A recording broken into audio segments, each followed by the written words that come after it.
Okay, can you hear me now, folks? Welcome aboard. Welcome aboard Coastal 5801. We're actually headed up to Miami. We're in Miami. We're heading up to Fort Lauderdale, which is a very fast flight. Then we got to do a turn and head over to... We're going to head up to New Jersey, up to Newark. And it's a shame because the Newark...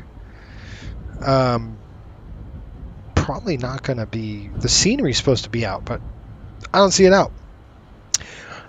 Noah says, why did you delete the old channel? I didn't want to. I just kind of had to. How's that? Well, I wanted to. It was a fourth... basically a long story, but there was a misunderstanding with some software, and I'd rather just... I just said, you know what?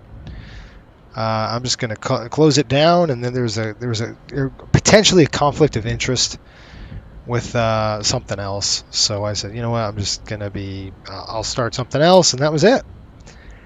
So I kind of made that decision on my own. So hopefully that helps you. But I had to, I just kind of had to do that for my peace of mind, where it was just, I don't want to be looked at as caught in a line on software that wasn't released yet. That's kind of where it come from. So anyway, that's what happened. With that, hopefully you're doing well. Gary checking in.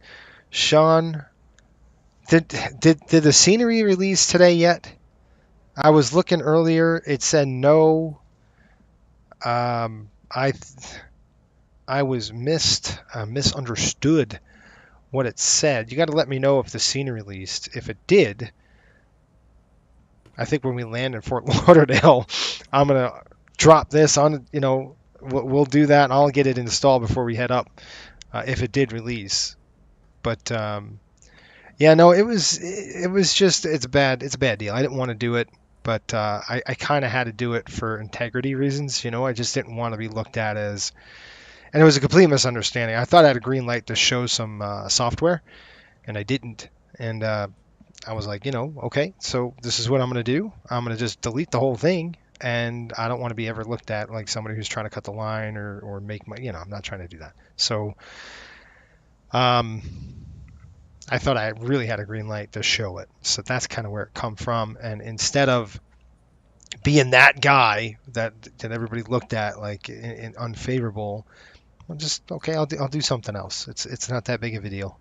To me, it isn't. But it is a lot of work. That was what, 6 years maybe down the drain. It was a lot of work. It just released. Are you serious? So this is what we're gonna do. Um, we could do two things. One, I could stay on here, purchase it right now. I'll have to shut the sim down, which is fine. I'll just keep you on this a different thing. Why don't we do that? Because I don't really have anything set up yet. This thing is cold and dark. Are you folks okay with that? If we just did that, take a few minutes, probably take 5 minutes. We'll get it installed, and this way we got brand new scenery to get up to. We got brand new scenery to get up there, and that's it. Yeah, and no, I've got a couple of things I do on Patreon. That's a bit, some more tutorials. I'm a little more free to do it on Patreon than I am here. That's all. But and I just, even the appearance of something like that, or even a conflict of interest, I don't want that. So that's why I kind of pivoted, right? I pivoted to more of coastal, a little bit of Southwest, less on the tutorials, at least on this channel. Patreon, I'm installing a couple. I gotta actually upload a couple of. Let's see the new scenery. All right, let's do it. All right, what I'm gonna do is bring it over here on this one, and I'm gonna just work through this deal. And I think we're okay to stream it, so I'm just gonna stream this. And I do have to I do have to go back to the main menu, which is no big deal because we got nothing set up anyway, right? So we could take 5 minutes, go to the main site, and there we go. We'll go to the main site again, and I'll where is it? Is it released everywhere, or is it just that one spot? I'll quit the desktop. I got to get out of the sim. It's no big deal. I'm glad we didn't have anything set up. I was hoping it was going to release today, right? I was looking all day, like they had it pulled up, and I was like, oh, it's getting ready. It's going to go. It's going to go. And it's for, this morning, I'm like, oh, sweet, it released. And then Sean's like, no, it didn't, not yet. And I was like, what? So anyway, we've got three vendors I'm going to look at. So let's take a look at Sim Market and see what we got. We could do Sim Market. We could do, I don't know if Sim Market's going to have it released. Let's see. Either that or Orbix. They could do it there. EWR. And I kind of like to shop around just for a minute just to see what the best one is. No. Nope. Okay, so not Sim Market. Sim Market not going to have it. So we're going to dump that. Let's take a look at the next one, which is Contrail. I like to look at next is Contrail, and then we'll go from there. INI Bills has it. Okay, how much is it at INI? I just want to take a peek. I do not think Contrail is going to have it either. So let me look. If you search around and just kind of, now not all the time, but yeah, Contrail doesn't have it. So let's go to now INI. That's our next move. Was we'll check INI and we'll check Orbix. Oh, Orbix sells it as well. Yeah, there it is. All right, so we've got 1919 in terms of dollars, and that's going to be not US, that's going to be euros. So we're looking at ARU to AUR to USD, and we've got what, 1919, and it could be the same price. That's estimated about $20 US. And let's take a look at really quick Orbix, and I like to just to price match them to see if Orbix is a little bit different, lower, and then Orbix is going to be in Australian, so that's going to be USD. I mean AUD to USD. So let's see what it's pulling in right now in for Orbix. Orbix is saying, let's see the vendor. Where are we going? What are we doing? I'm lost. All right, there we go. EWR. There, Newark. The armpit of New Jersey. I'm kidding. 3663. I could say that because I'm from New York. 3663. I'm just a joke. It's just a joke. 3663. So it's 2460. See, that's the difference. You shop around a little bit, it's going to be cheaper on INI. INI builds is the cheaper way to go. It's 3663 an Australian. That converts about $24 US, or we could go 20 even. So we're going to save $4 if we went to INI, and that's exactly what we're going to do. We're going to go to INI, we're going to buy this thing, and we're going to start installing it. How's that? Yeah, there you go. So 2339, did you buy it already, Sean? Sounds like you did. Okay.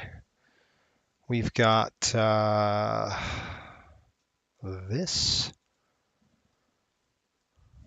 I have to write this down, actually. Where am I? Where's my paperwork? Okay. EWR going to be estimated.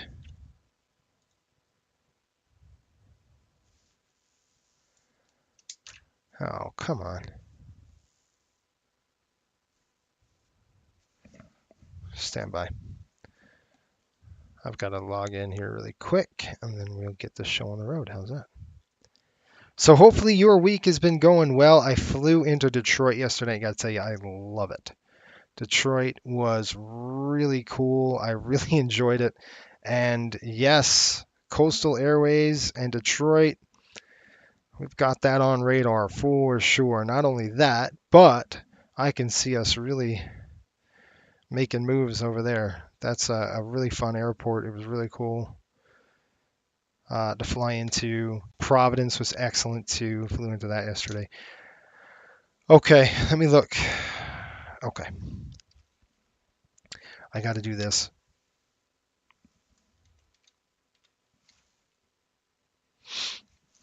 Really quick.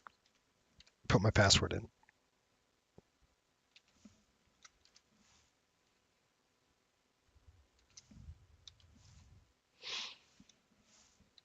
It's a long password. There's no way I can memorize it.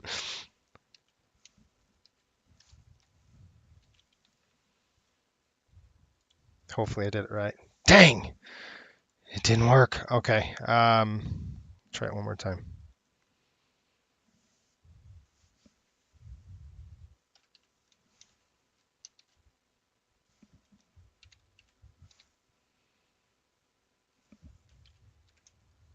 Okay.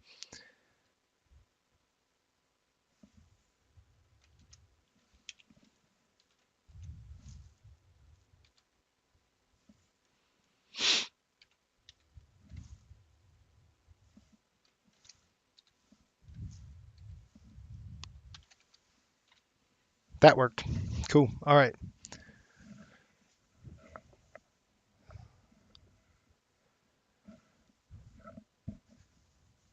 What?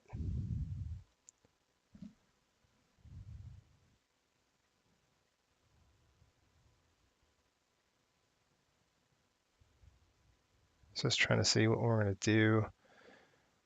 Yes. That's what we're going to do, folks. It's doing its thing, right? I just clicked purchase. It's doing its sweep. We are going to click pay now.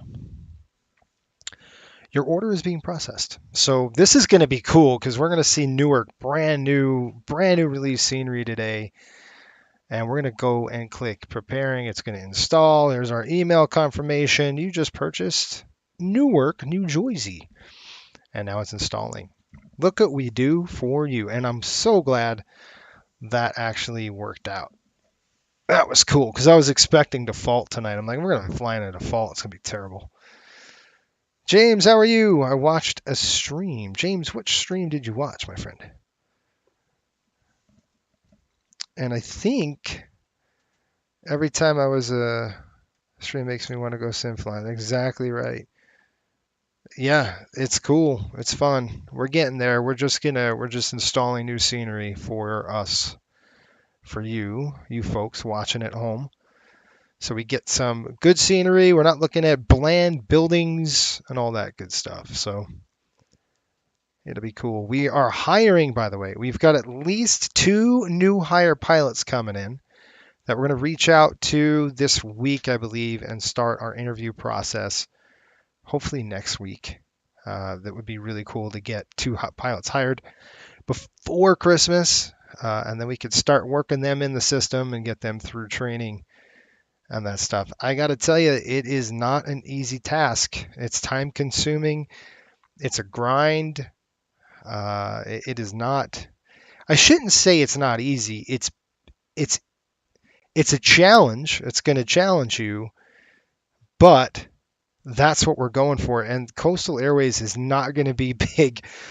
Don't think it's going to be 400 strong. That is not what makes Coastal Airways Coastal Airways. It's elite, meaning that there's a group of people, and it's not very big, who have gone through a lot of training. When I say elite, I don't mean better than anybody. It's just that they've been through a lot of training. And it's all right, we're going to turn static aircraft off. We don't want static aircraft, do we? No. All right. Change of the simulator running will not take effect until it's restarted. And that is why we shut it off. And it is now installed. Woo! It says installed. Give us a green light. We've done our thing. We're done, folks. Let's go. Let's fire up the sim and let's get the heck going. How do you figure that? That's really cool. I am super excited about that. Doing fine, Cap. Try from the right seat. Yeah. So, James, what we end up doing is that we hire FOs, first officers. We don't have any captain. We have 1 captain slot. That's getting taken by our next trainee, who's probably going to be through and finished with training. I hope in like maybe another month they'll be done. They'll take the captaincy position. But when we open other routes, we're going to call for direct hire captains until we get those filled. So we'll see if we open other routes. Right now we have first officers that we need to fill. So yeah, you're right. You'll be filming from the left seat. Filming from the right seat until you do your captaincy upgrade. And that's all about seniority. So if you get in quick and you get through training fast, you're going to be number 1 on the FO seniority list. And then when the next captain upgrade comes in, your number's up. And that's kind of how it works. So it comes with better pay. It's fun. So it's just a little, and then you got to go through training again, but it's nothing like this training. It's only like 1 flight, maybe 2 flights of the HUD, really. And then that's it. A couple landings, kind of done. Yeah. Noah, where am I from? I'm from New York, Long Island. That's where I was born and raised. That's hence the Ranger fan in me. I'm a Ranger fan. They've won 5 straight now, which is, I was waiting. I'm like, what is going on with this team? They're terrible. It was bad. I think everybody was just kind of holding their breath. And I was talking to my dad. I'm like, they're just going to lose the season. The season's done, right? You love how crazy realistic it is. Yeah, it's realistic. I got to tell you, one of our pilots that just went through the training was an airline pilot. All right. A real airline pilot. He went through the training and he said, and I'm paraphrasing it, but he said, I posted this on Instagram, by the way, but what his exact words were, basically he said, this is the closest thing he's ever seen to a 121 training. And he said it's very, very, very close to what it feels like in school, to what you're going through in the sim, the pressure that's put on you. And then when he got to the line, he's like, man, it's like because you're running against the clock on a couple routes. You're pushing 117 rules. You've got to get there by a certain time, but you got to do it safely. And there's delays. There's things that happen. There's MEL issues. There's, if you, and I try to say this, like Coastal Area is not for everybody. It is not. It's not for the faint of heart. I got to tell you, if you're sitting there wanting to just kick the tires and light the fires and just fly whatever you want, whenever you want. You can fly whenever you want. That's fine for us. You can't fly wherever you want. That is not going to happen. The airlines don't do that, and neither do we. You can bid a line. All right, we're going to load up Miami in the wee little section. We got the sim fired up, so I'm just letting you know where the heck we are. Now I'm just going to actually pull this up. That's great. I'm currently doing a 170 VFR cross country. There you go. Are you far from the city? For Long Island, not too bad. We were what? I would say it's about 2-hour train ride. What, 1.5 hours maybe from on the train. So it wasn't too bad. Okay, let's do this. Set as departure. I'll bring this all the way back. We're going to start about 7:30. We got to get there about 9. So give us a couple time, a few hours. We'll take off out of Fort Lauderdale somewhere at 9. They actually left at like 12, I think, today. They actually really did this. We're actually mimicking their flight. So let me turn this back on. I think we're going to put the sim on for you. That should be good. And we'll click fly. I'm going to fire up the sim here. Yeah, VFR is fun. That's for sure. And like I was saying, I think our folks think that the people that apply, I don't know what their thought process is in terms of. I don't think they realize just how in depth it is. Like, holy smokes! Wait a minute. You mean I got to do all this? You know what I'm saying? Like, I think that's a little bit of a culture shock sometimes to folks, where it's like, okay, this is going to be time consuming. It's a grind. I mean, it's a grind. It's about 2.5 months. I'm not exaggerating. If you flew it a lot, it's about 2.5 to 3 months you can plan just training before you get released. But we teach you everything, right? You go from A to B on how to fly coastal airline style. That's what we're training you to do. Is we're training you to fly our way. And it's not like these other VAs where you just sign up and then you fly however you want, whenever you want. It doesn't work that way. Not for us. You got to know flows, and a lot of those things have to occur. Plus, I can't wait till we get our pilots built up hours. They get 100 hours, they do a checkout in an MD-80, they get released to fly this thing, and I can take a break, which is nice. I do like the airplane though. It's just a beast, as you know. When I fly it, I'm like, oh my gosh, here we go again. All right, 8150, and unfortunately, flying with us today is Cliff. And he just plain old sucks. I mean, Cliff is going to be a problem for us today. I think we got to keep him in check, so help me out with that one, because he's just terrible. All right, let's call the fuel truck. We'll get the fuel truck on board here. We're going to request the refueling. There we go. Refueling truck is on its way. Who teaches? Please don't load aircraft I teach. until the fuel truck arrives and ask to do it. What airport do you fly out of in the city? Okay, so the airport close to Long Island, the one that's close to us, was Brookhaven Airport. It's called HWV. Kilo is a real cool airport there on Long Island. And then Islip is the class Charlie on Long Island that we used right there. But Brookhaven Airport is where... What's up, Brian?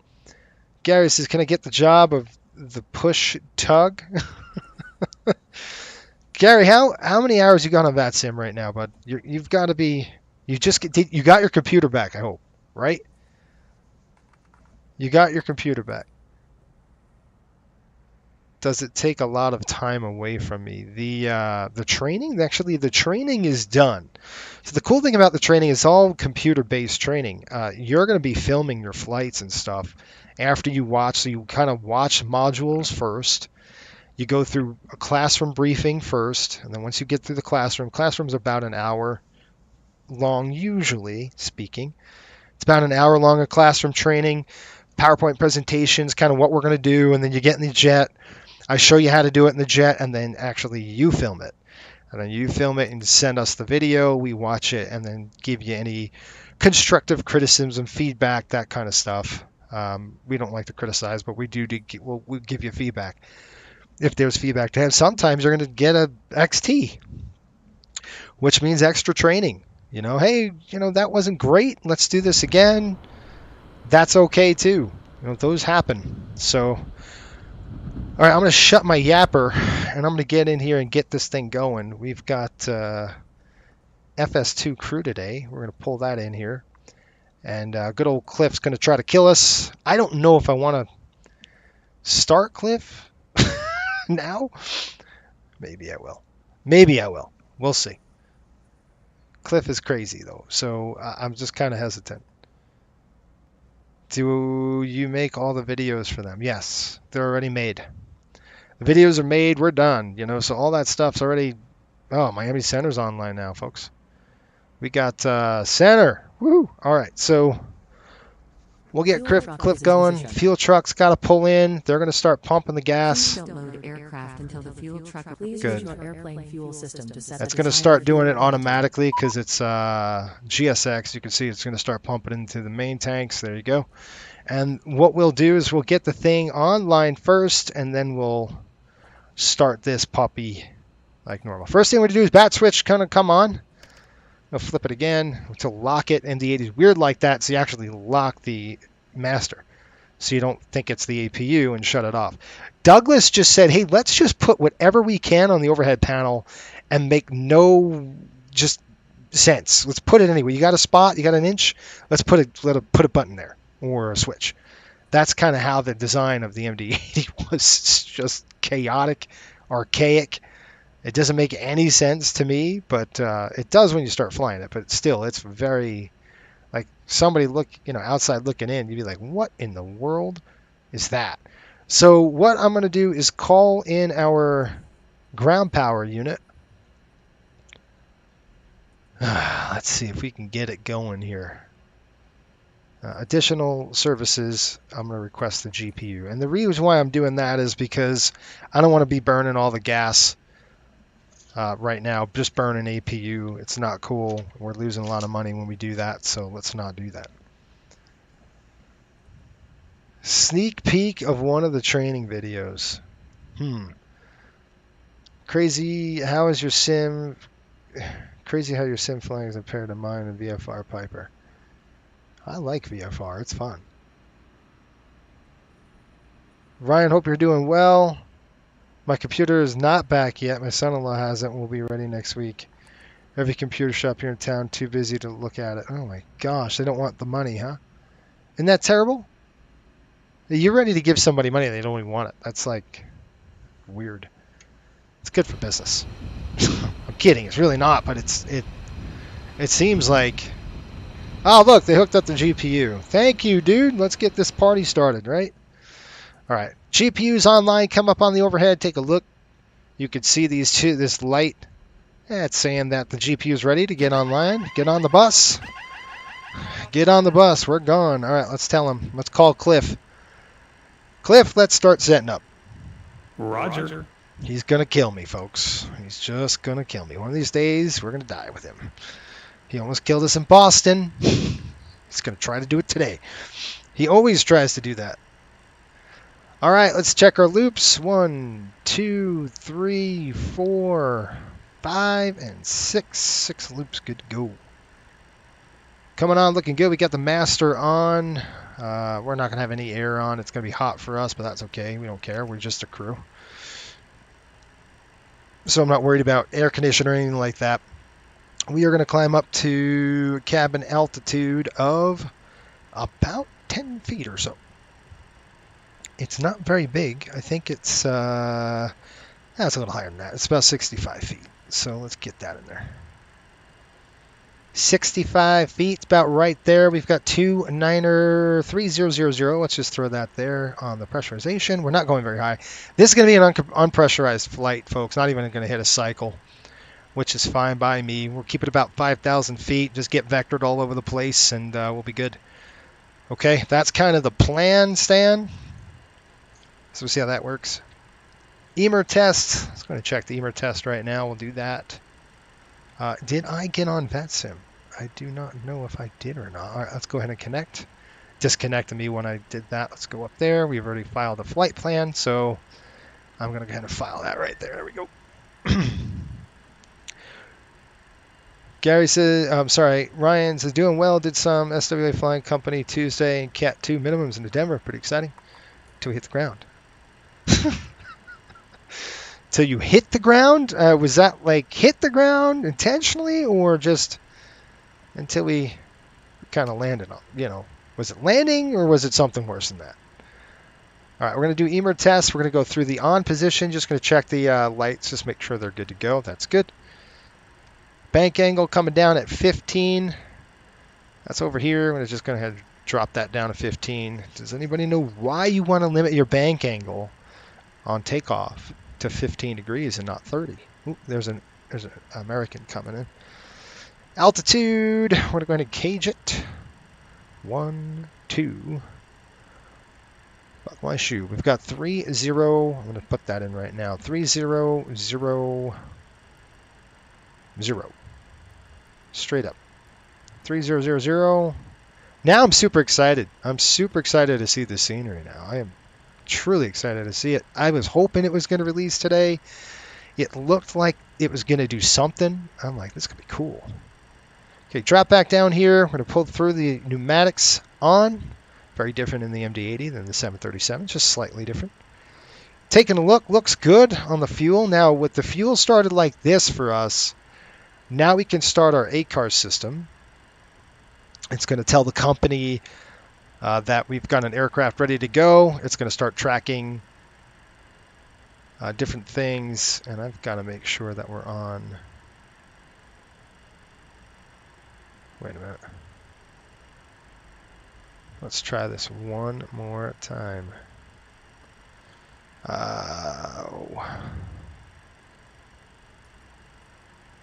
Symlink. Just want to make sure Symlink's good. So data.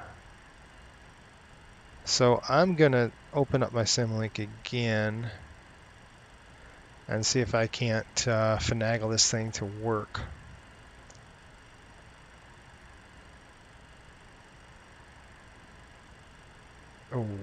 Okay. I'll plug in my stuff. Alright, so I'm going to stop Symlink.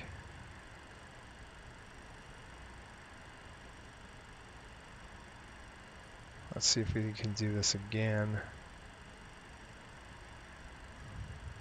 Hi, Captain. How are you feeling today? Fine. Don't try to kill me.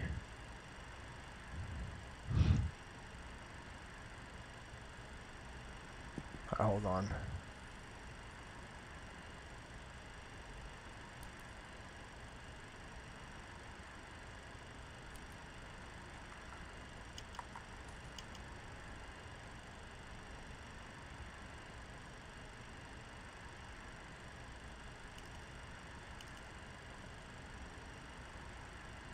What in the world?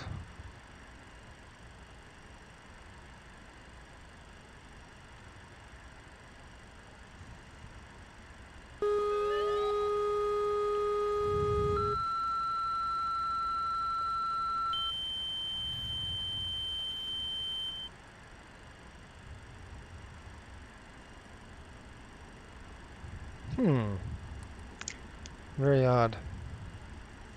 We hit the ground at 500-ish, but I did one wire. Okay, good. Some mistake, could have taken control slightly sooner. Some stiff crosswinds, 20 intentional. That happens, dude. Don't worry about it. Those things will happen. I mean, nobody's perfect. You're not gonna have a perfect flight. You know, that's just not gonna work that way.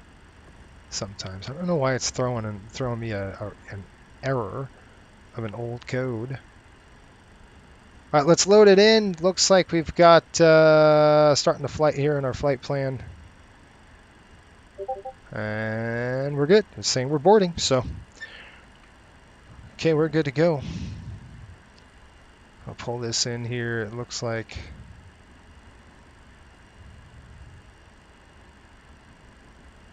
I don't know why it's not showing us, but it should be.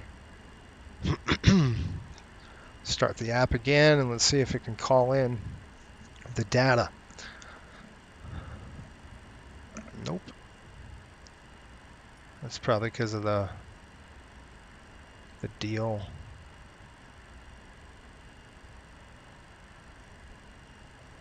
Yeah, I don't know why Symlink is acting up on me, but it is.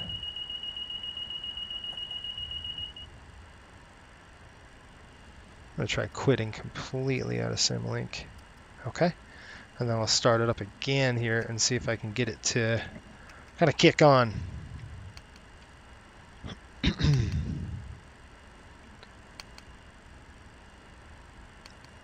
Noah, why is this flight so short? Yeah, it's a reposition. We're in Miami, which is our home base. We're picking up the crew. We got to pick up the hockey team in Fort Lauderdale. That's where they're from. So, hence the reason why we're doing that. I don't think Symlink is going to work today. Yeah, it worked. I got it.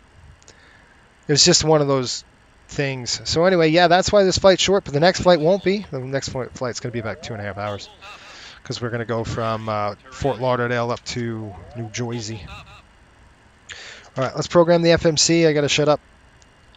We're not going to go very far, so I'm taking a look at Miami. I just want some clearance. Let's get a clearance and let's get the heck out of here.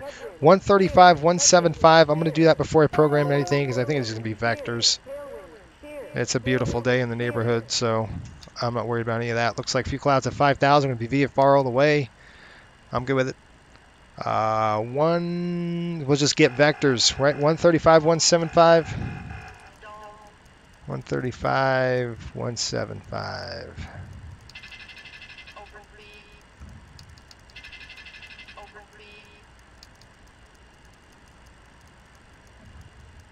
When's the next flight scheduled for? Right after we land, in about 20 minutes, we'll do a quick turn and then we'll get the heck out of there.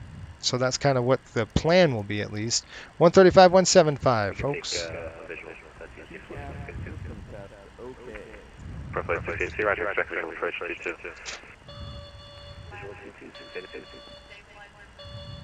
Call up.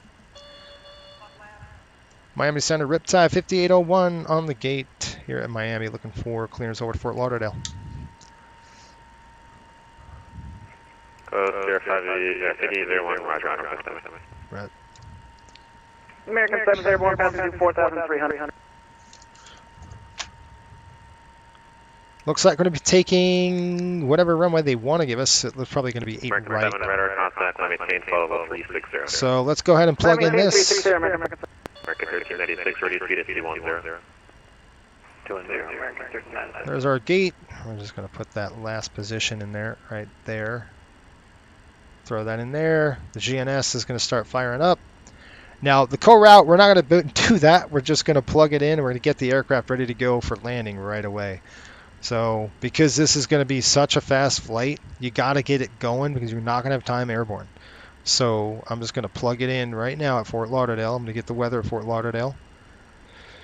Fort Lauderdale is reporting 350 at 4, 10 miles visibility, broken at 7,000, overcast at 10, 2118, 290-909er.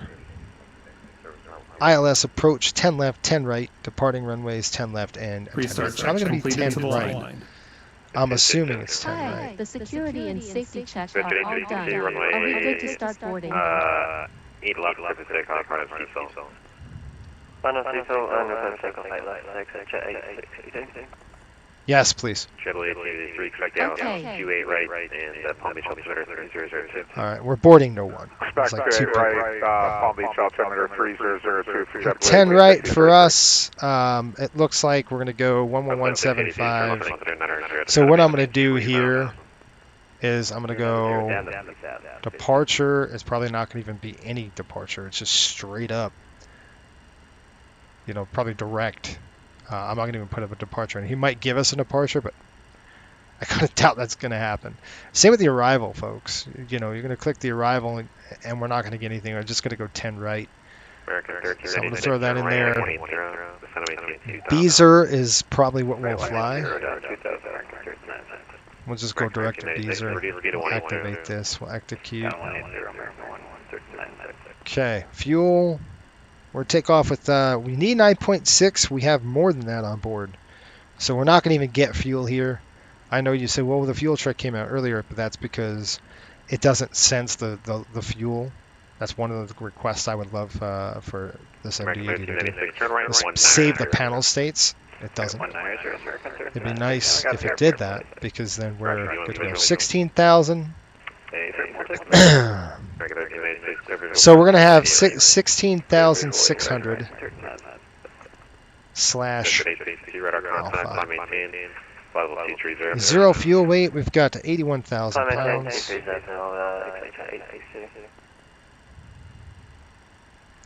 Reserves at 5, cost index 35. Miami Center, go to the Fort Lauderdale Airport, the radar vectors. Maintain 5,000. Departure receive with me and squawk 4533. Okay, cleared Fort Lauderdale via radar vectors up to 5,000, 4533 for Riptide 5801. Riptide 5831, correct advising back to runway 8 right. Okay, we'll call 8 right. All right, so we got 4533 in the box. It's radar vectors, like I said, straight up.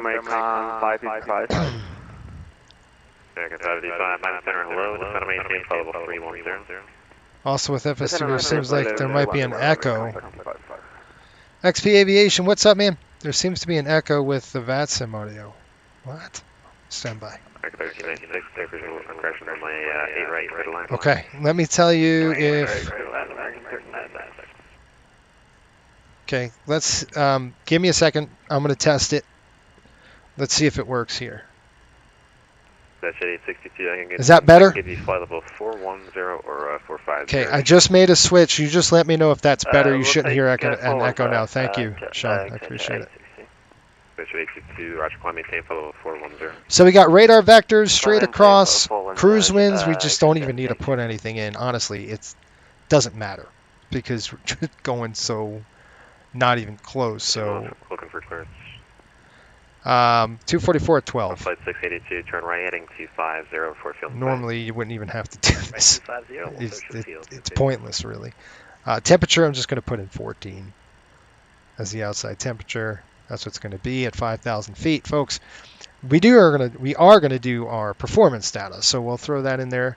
By the way, these I don't know if you guys saw this, but we've got our new hat badges.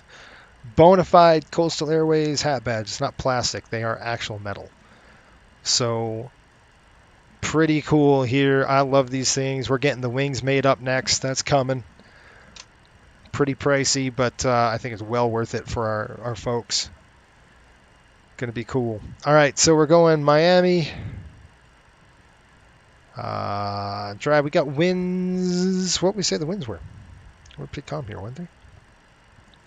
Winds Miami, we're variable at 3, so I'm just going to leave it 0. Outside air temperature is 23 degrees. We're going to go 8 right for departure. Flaps, we'll keep it at optimum and see what's up. 3000.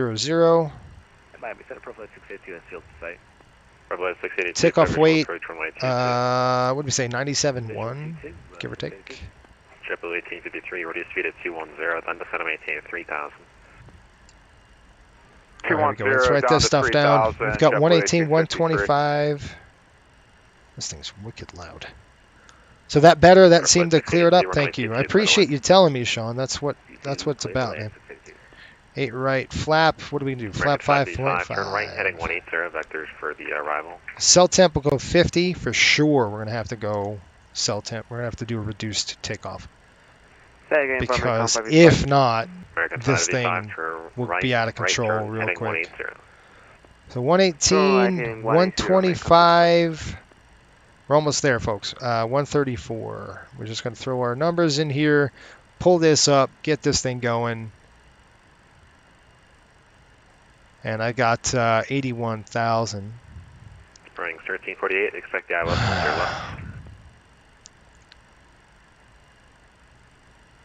Come on. Roger that, expect ILS 10 left.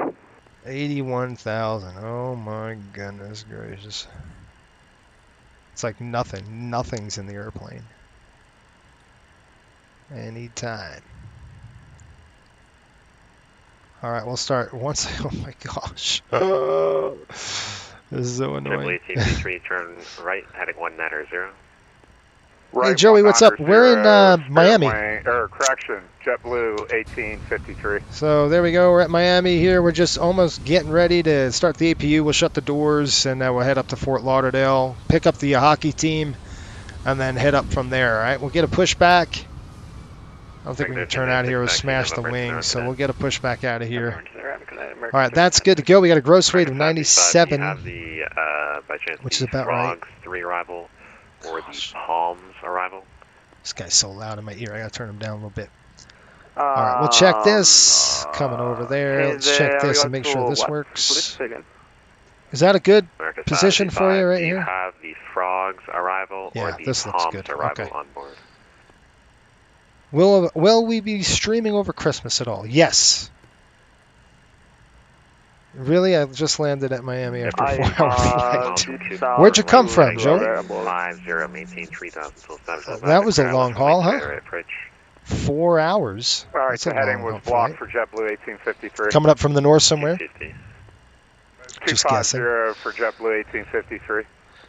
Okay, let's set 134 in the box. Right approach. There we Cleared go. runway 28 right approach. 11175. We're going to throw that here now. This is why I say it's very important to do this now, folks. It's because Miami you're Center, not going to have Delta enough time 2579, ready for push and to start. program everything. Push and start is Iron risk, advise right taxi. Course 96. Call for taxi. It's just going to happen that fast. When we get airborne, it's going to be a big Z pattern, and then we'll fly right in there. We're going to hand fly the whole thing.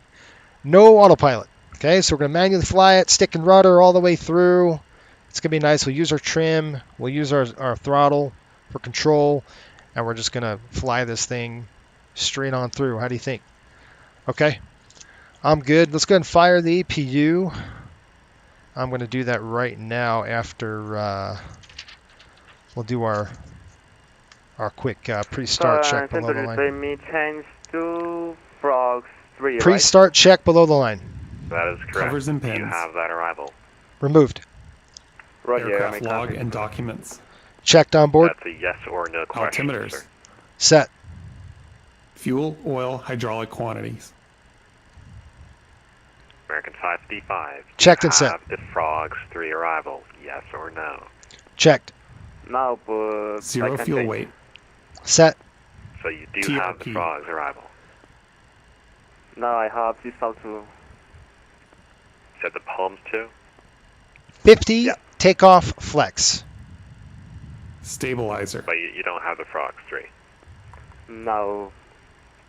Okay, Roger. American 555, clear to the Miami Airport. Direct Stabilizer. Romeo, Not set. Romeo, I'm doing that right now. I knew I forgot and something. the Palms That's 2 why we do arrival. checklists, folks. All right, we're going to have to do this dial-a-flap thing. Say again, please. So we're going to put this at I'll type it out for 33.2. So 33.2 on the CG. Whoa, I hate that. Stop. 33.2.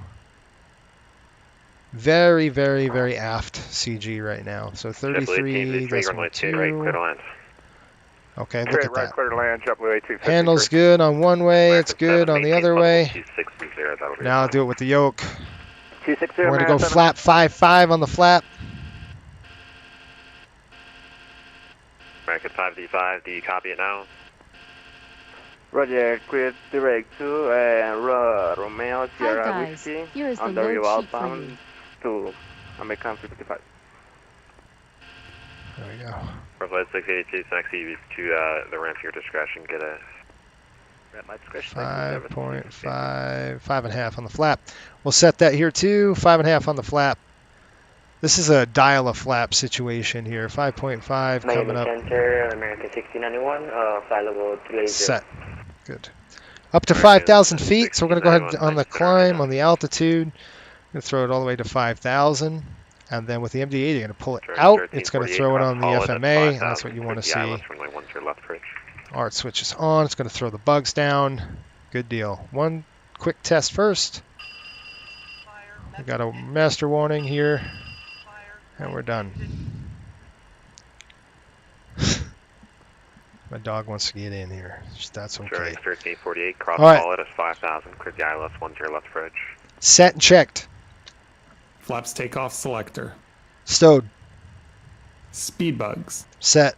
Hey, I'm sorry, can Restart you repeat that again? check level line Cross, completed. which one? Haul it Okay, at thanks. 5000, clear the ILS-10 No problem. left. Have a safe flight.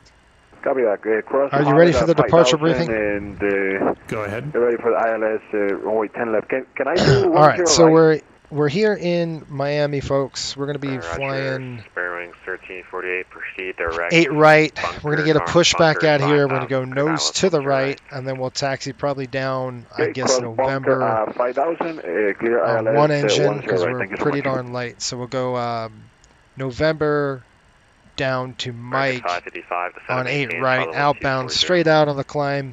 If we have anything happen, happen before 80 knots, we'll stop the Clear aircraft. 993, From would you 80 like knots flight to level V1, 370 or 350? we'll stop only on fire failure, fear of 370 shear, 993. throttles to idle, reversers, full braking, speed brakes, taxi off, find out what happened. Go from there. 370 nuclear All right. 993. I will fly the takeoff, not Cliff, because he's going to try to kill us again. And that's it. Let's go ahead and shut the doors and get out of here. I'm ready to go. Let's go ahead and start the APU. We'll get the APU running. Or I hope the APU is going to run here. Come over there, throw it to start. Let's get that APU fired up. Back across here. Seatbelt signs on. It doesn't really matter. The crew is there as well. So, all right, that's closed. Coming back over here. Throw the doors open. We're going to close all of our doors. Cargo mid and cargo aft. I got to turn the pumps on. Gotta get that back door closed. Okay, that's it. The pump's coming off. American 1691, radar contact 40 northwest NASA. That's a hydraulic pump, by the way. If you were wondering what the heck that is, that's a hydraulic to get the door closed on the back end of the aircraft. Can we get that again, American 1691? Your radar. Okay, we get the GPU pulled once the APU is running. You can kind of see the heat signature coming on the back of the aircraft. There's the APU right there. Exhaust. All right, let's go on the overhead, see what we got. Good, we got a light on the APU. Now you can see we've got frequencies and we've got volts on amps as well. Let's go and fire that thing up. You can see now the aircraft is on the APU. We'll shut the external off and we're going to go ahead and close. Miami Center, JetBlue 1853 is clear of 28 right at Charlie 3. Take it off, dismiss the GPU. 3, Roger. Taxi ramp via Charlie and cross. Boston, I knew you were coming from the north. Taxi via Charlie and then cross tomorrow I'm doing an 14, 11-hour JetBlue flight 1853. from LAX to Osaka, Japan. Oh my gosh, what anon is that where it's speaking to you? That's some FS2 crew. Miami Center, Delta 2579, right taxi. It's been pretty good, but it's definitely wonky. Delta 2579, runway 6, taxi via Gulf 2, Foxtrot. But I like it. I mean, it's cool. Runway 6. It helps a lot when he's not trying to kill us. It helps. Okay, speed bug 0, fuel weight, trim's good, dial flap, seatbelt sign, doors are closed. American 555, descend and maintain. Most of the doors are closed. Let's see if that stupid GPU can get out of here. Take that GPU out, dude. There we go. See ya. Well, the airplane's still hooked. What are you doing? Unplug this. How can you just drive away with it still plugged in here? Watch, I bet you when it disappears, it'll go away. Radar service terminated. Frequency change. Please connect. American 108, Savannah Center is closed. Radar service terminated. Frequency change. Please connect. Oh, man. Come on, disappear. He's still in the back. I still see him in the background here. I'm waiting for him to go away. 1348, runway 10 right, clear the line. Come on, bro. See how it goes away? But this door doesn't close, so that is a bug. This door should be closed. And so it's a bug. Just 1348, runway 10 right, clear to land. So we're going to call GSX now, and we're going to go prepare for push and departure. Okay, he's coming back over here. I'm going to throw the anti-collision light to the on position. Boom. Good to go there. We're getting ready, folks. Okay, one thing I'm going to do is test my FMA. So I'm going to push my toga switch, and you should see takeoff on the air. See that right there? Perfect. We're ready for pushback. He already checked it. I'm just doing it right now. That's good. Okay. We're gonna rock and roll. Okay, then put the pin in. We've got the chocks off the aircraft. Let's go ahead and do a pre-start check. And actually, we're going to do a before-start check. Departure check completed. Let's see if he does it. Inserted. Any questions? No questions. Before-start check. Parking brakes. Set. Doors. Closed. Startup and pushback clearance. Approved.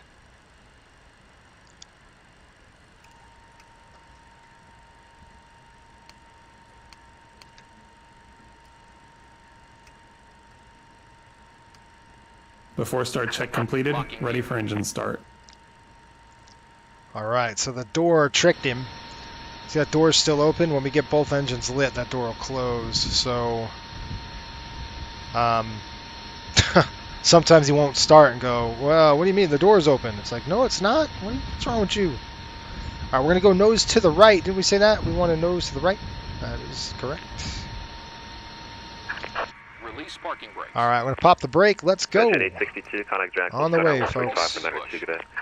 All engines clear. 13592. Okay, we're going to start the right engine right now. So, actually, left engine. We'll have them start the left engine. Start left engine. Starting left engine. Left start valve open. N2, oil pressure.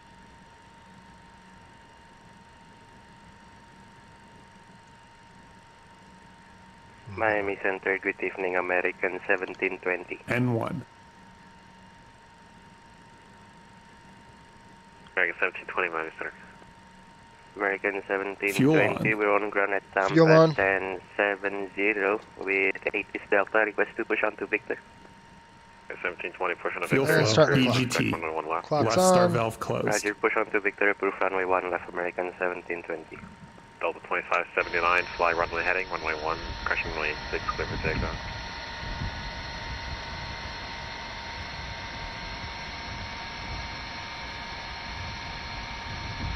Delta 2579, runway 6, Stabilizing. clear for takeoff, fly runway heading. Stabilized. Runway heading, clear for takeoff, runway 6. The yoke is a Go Flight yoke.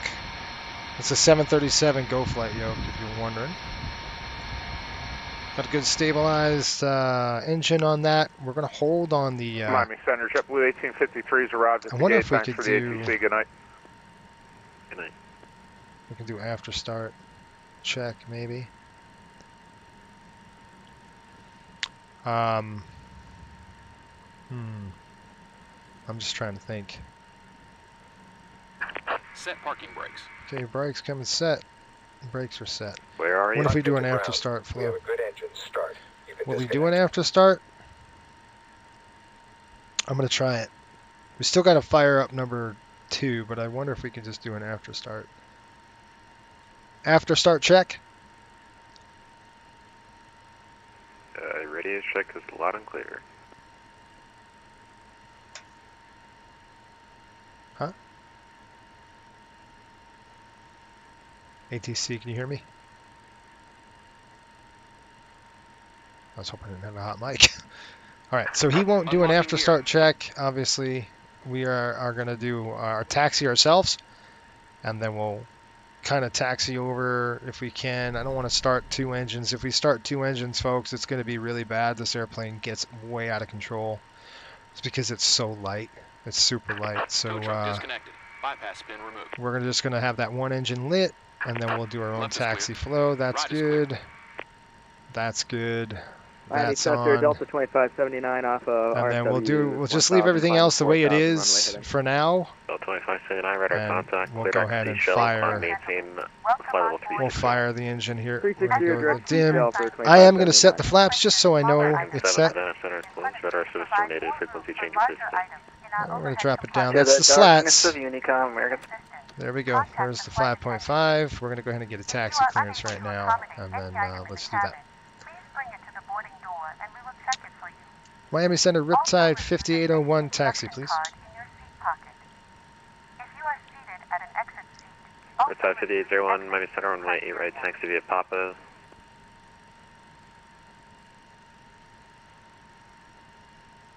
Okay, 8 right via Papa for Riptide 5801. Doesn't look like we can get around on there, so we might have to go up to Yankee 2. Okay, that's fine. Well, wait a minute. Actually, you know what? We can't take Papa. Sorry. Taxi ramp Juliet, and then Hotel 5 Tango to the ramp.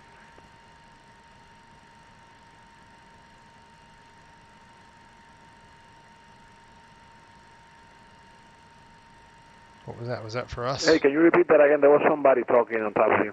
Yeah, it was me. Bearings 1348, taxi ramp via Juliet, Hotel 5 Tango 8 to the ramp.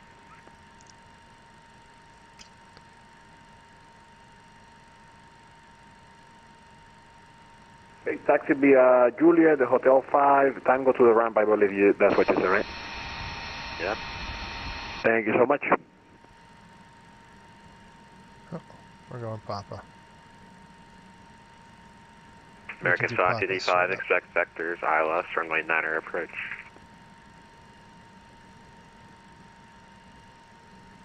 Expect vector, runway 9er approach. American 565. American 1720, request taxi, please. American 1720, runway 1 left, taxi via Whiskey. 1 left via Whiskey, American 1720. I'm gonna call him up. And Miami Center, Riptide 5801. What were the taxi instructions? We're sorry.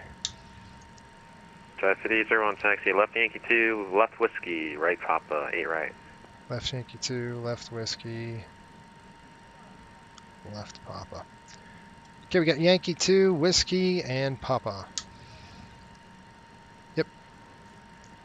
Left Yankee 2, left Whiskey, and then Papa. Good evening, American 1931, 92 miles southeast of Bimini, flight level 340. American 1391, Miami Center, squawk 4670. 467.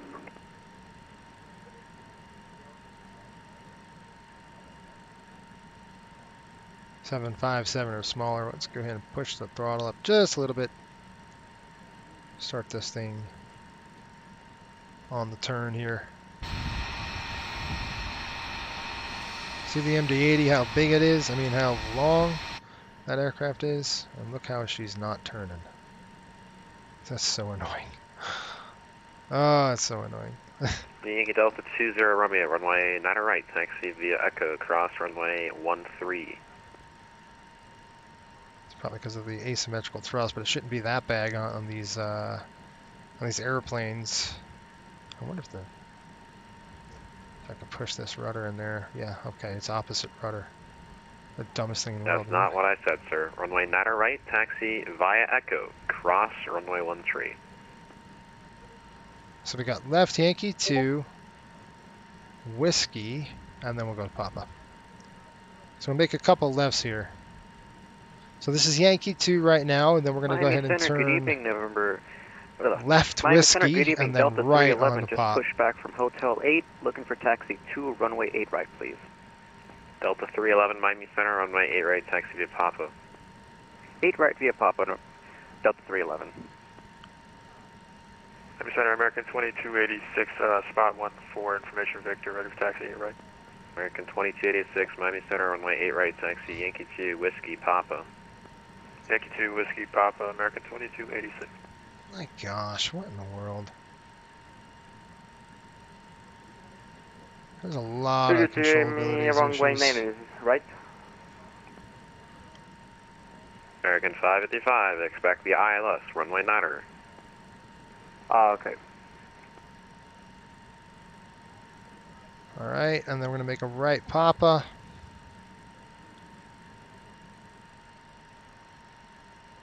There we go. Straighten out the nose wheel. Okay, and we're going to make a right on the pop. Here we go.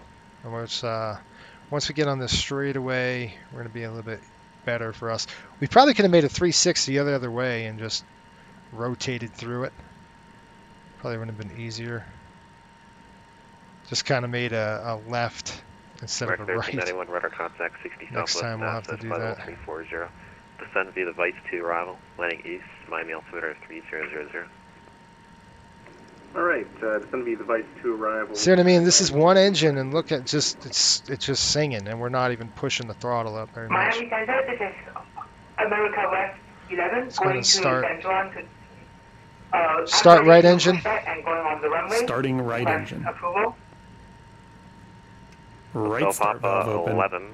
Into oil pressure. Taxi, runway 1 right. Miami Control Center, can I take off from runway 16 left? N1. Negative.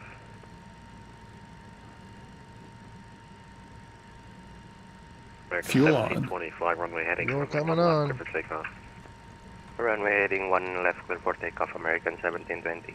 Watch this thing want to just blast Fuel off flow, right EGT. now. I'm gonna ride the brakes Right now. start valve closed.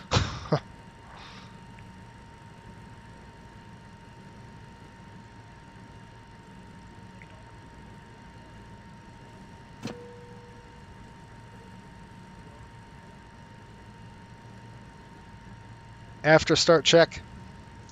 Ignition. Stabilizing. Off. Stabilized. America West Off. 11, requesting Electrical taxi loads. from Tampa International Airport to runway 19 left. Checked.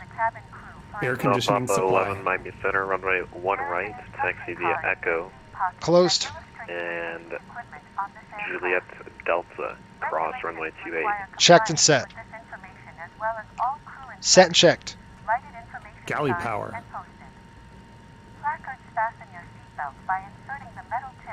On. Ice protection panel. Set. Off. Pneumatic crossfeed valve levers. Closed. Flight controls. Checked. Set. Set. Checked. American 555 to 7 Set and checked. Hydraulic pumps and pressure. Set and checked. Delta 2579, contact Jacksonville Center 135 for 92, good day. Set and checked. 925 at the Annunciator panel. Yep. Checked. Alright, 925, have a Ground nice one. equipment. Removed. All clear signal. American Received. 1320, passing 1.3, Flaps, climbing slats. 6,000. Set and 20 checked. radar contact, proceed direct base After host, start check completed. 12,000. Direct base will come and maintain 1 to 12,000, American 1720. We are cleared on the left. Riptide 5801, turn your transponder on, please. Pull up and remove the cushion. Upon exiting the aircraft, place He your always arms misses around that. the cushion I missed that. Riptide 5801, turn left heading 070, runway 8 right, clear for takeoff. 070. Okay, left turn 070, 8 and right, clear for takeoff, Riptide 5800. Okay, we're good to go. We're just going to roll with it. Direct leg on the initial I got the airplane. for runway 9er. Flaps are set, slats are good. Let's go. We're just going to have to skip him. We're not going to fly with him right now. It's just too much of a pain in the neck. It's too much of a pain. I'm trying to get stuff done. Like normally he would have set the transponder. That was my bad though. Every time. You get used to the flow. Havana Center's closed, radar service terminated, quickly change bid today. That was a rookie stupid decision right there. Not decision, but it was a bad it's just not good airmanship. What I should say. Okay, we're gonna go ahead and taxi on there. Turn airplane, let's go. There we go. Okay, those lights are on, that's lights.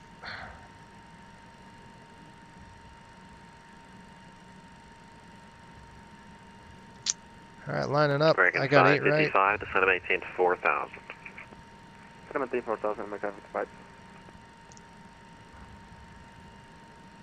A lot of work getting this airplane just rolling. The APU coming off. Alright, one more time here. Push the dang throttle. Oh, gosh. Alright, there we go. Let's go and straighten this thing out best we can. Yankee Delta 20 Romeo, runway 9 right, clear for takeoff, proceed on course.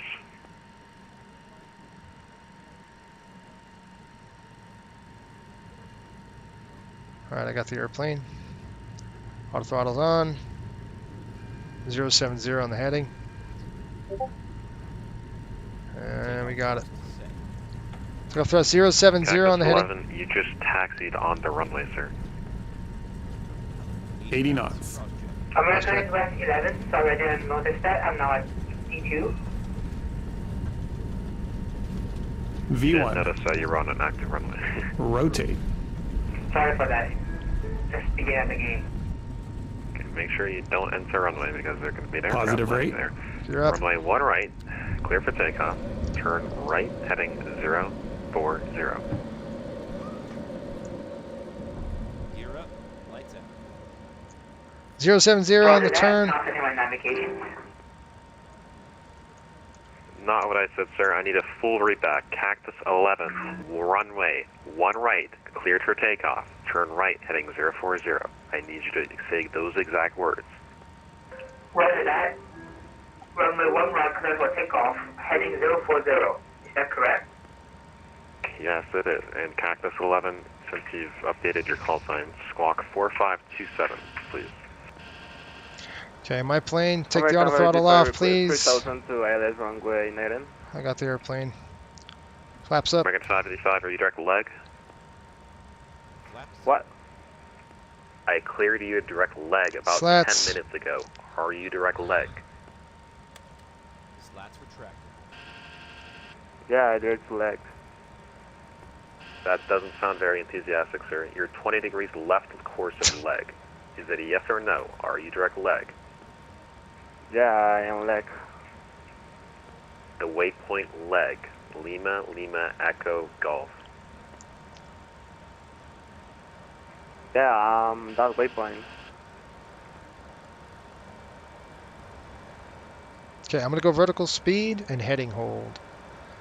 So I'm going to turn on American 2286. autopilot. American 2286, RNFC Salt, runway 8 right, clear for takeoff. RNFC Salt, 8 right, clear for takeoff. American 2286. Riptide 5801, radar contact, turn left heading 340, maintain 5000. Okay, left turn 340, 5000, Riptide 5801. 5000, 0, contact Jacksonville Center 135, find that 05. Roger, Jackson. 340, did he say? To American 1720, good night. 5000, American 555, 340. you are not direct leg. I'm going to give you vectors now. Turn right heading 140, maintain 3000. 140, 3000, please. He said 340, didn't he? 140 and that's to what is? Descend and Should be maintain going the other way. 3000. 140 and descend and maintain 3000. American 1691, descend with the Bullfrog to arrival, landing north, Tampa, altimeter 3007. Okay, there's heading hold right there. American 340. 1391, expect the LS from Wind Manor. Alright, we'll expect the ILS 9 or American 1391.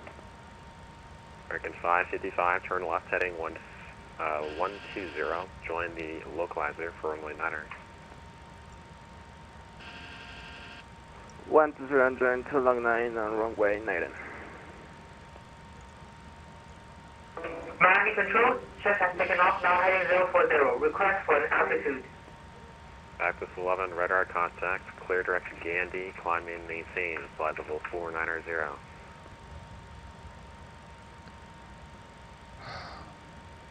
Altitude hold. Roger that, so where should we be Heading heading hold. now? Continue heading direction 040.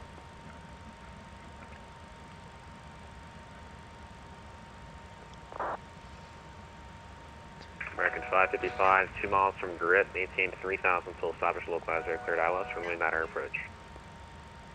Clear to ILS runway 9 approach. American 55.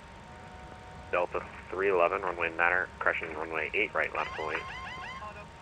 Line up and wait 8 right, Delta 311. American 2286, radar contact, climb maintain, flight level 330. Climb maintain, flight level 330, American 2286.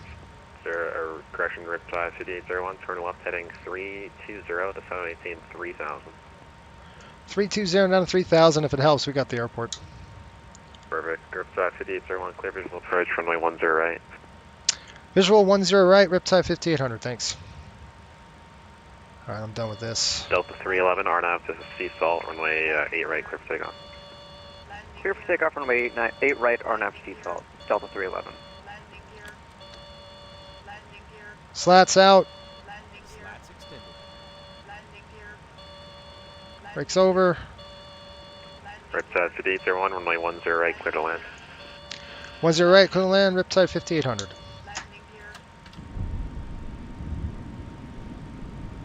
American 585, runway 9, clear to land. Clear to land, American 585.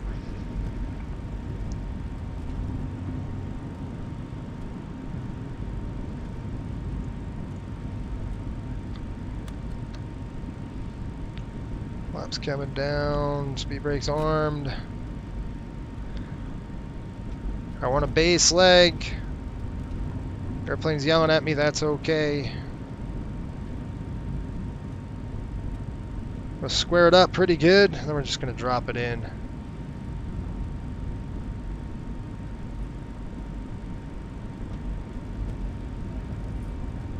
Looking good on the speed. Flaps 11.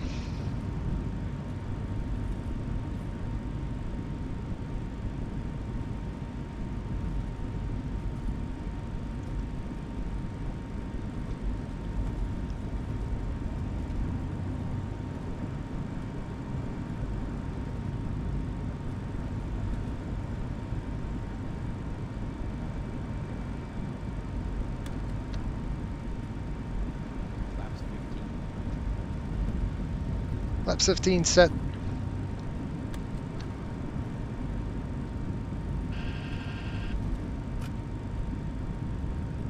Delta 311, radar contact, let me maintain flight level 350. Flight level 350, Delta 311. Drop this thing like a rock. 2500.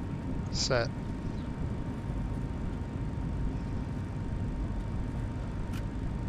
Armed. Aircraft frequency, unfortunately, Miami Center will be closed. All aircraft monitor advisory, 122.8, and have a good night. See ya. See ya.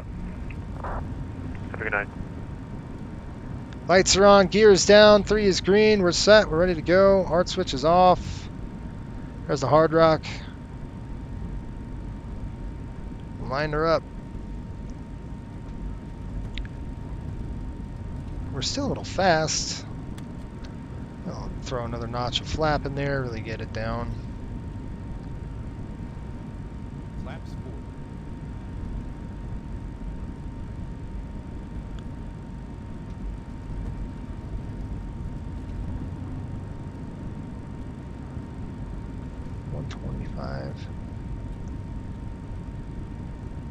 That's good right there.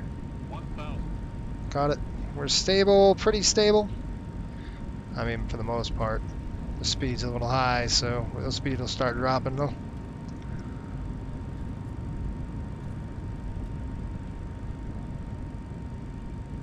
Okay, here comes this throttle up. This thing will float, so with the MD-80 it's and I know what it's saying on the glide slope. It's saying we're a little high, but it doesn't feel like that. Just at the sight view. 400. There we go. I told you it didn't feel like that. If we keep going, 300. we're gonna get low. So this airplane, you have to like fight on the ground.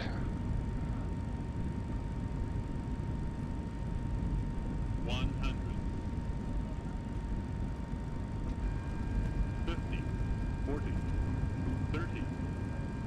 20. 10.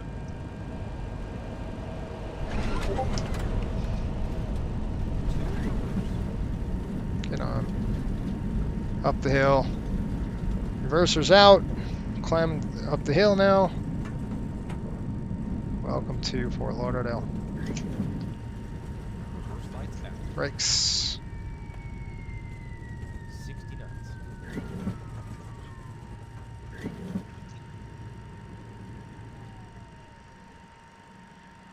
No, don't start that crap on me, airplane. Come on.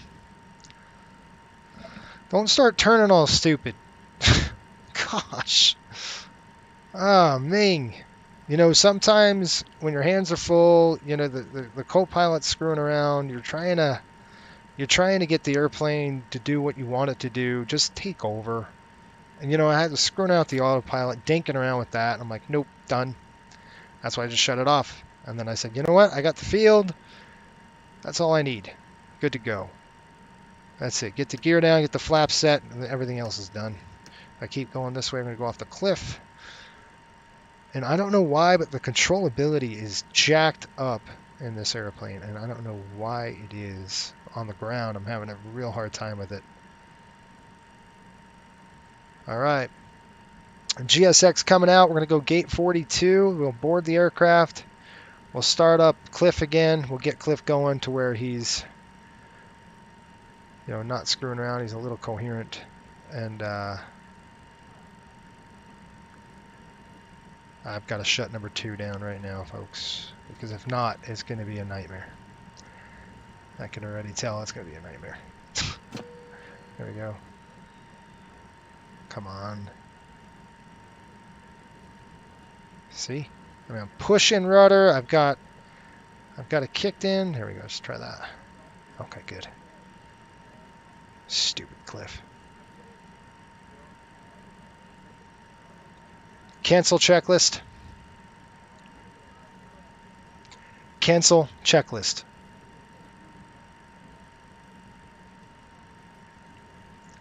Whatever. Whatever, dude. All right, APU's coming started. Now let's go ahead and start up GSX. We'll tell them gate 42 at shelter.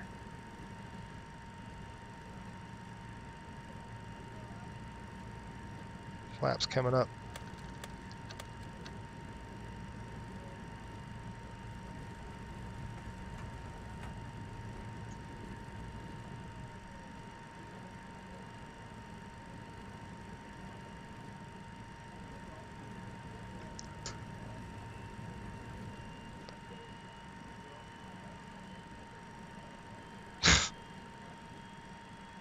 Pushing hard on the brake. It's like, it doesn't like any speed over a certain distance. APU is good. We'll call them up again here. Let's see if we can get GSX started.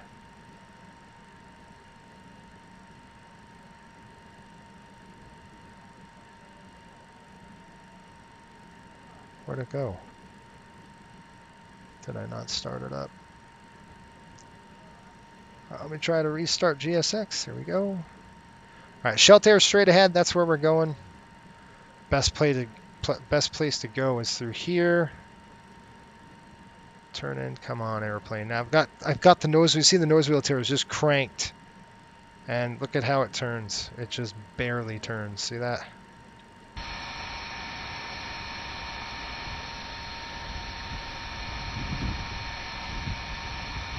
So that's coming up.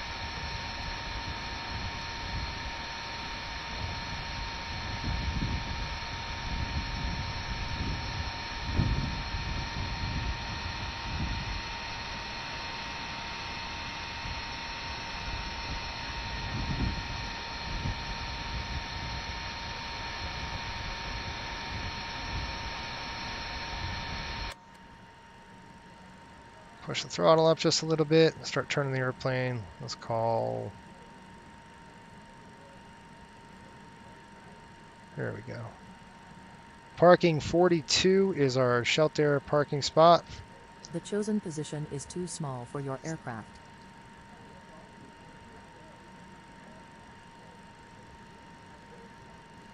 Yeah, I know.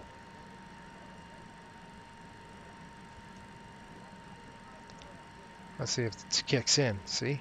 Nose gear does not want to kick in. I wonder if I can turn this. See, it's opposite. It's so stupid. The rudders are opposite on the ground. That makes no sense. See, I let go of the rudder. If I push this rudder, let's see what happens.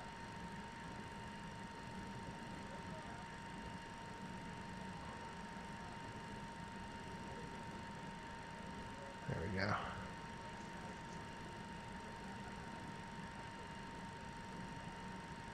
The rudder's not going to help you really on the ground with the tiller.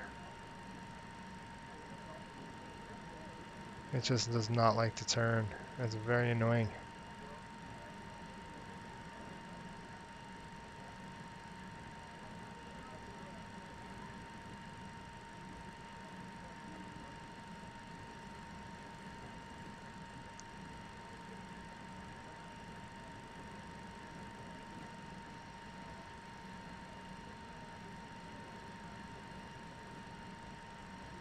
All right, I'll get to your comments here in a minute. I've got Stainless as MD-80. You worked on him for how many years? 20 years you worked on the MD-80? Oh, man.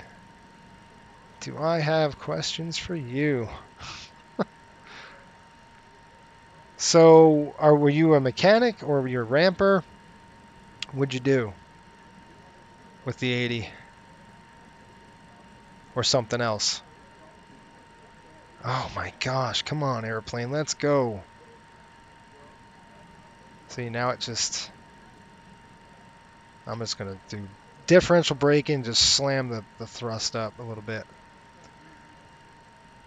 We'll get the thing rolling. That's just asymmetrical thrust is what that is. The airplane wants to lurch. Maybe we're just going to taxi 2-engine and see how that goes. We're just going to have to ride the brake. Because the steering is little to none on this airplane right now.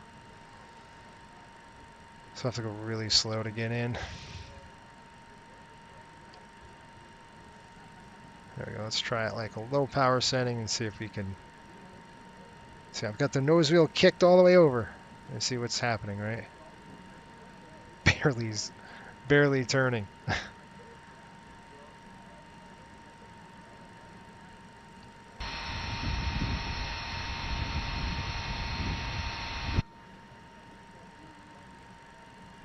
We'll do that on the next flight. We'll just run both engines. We'll taxi it that way and then see how it goes.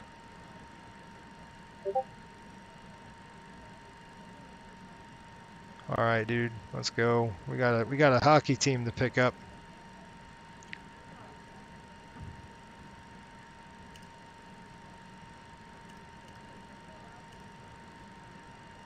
What do you think I'm doing? He's like, I gotta turn. I am turning, dude.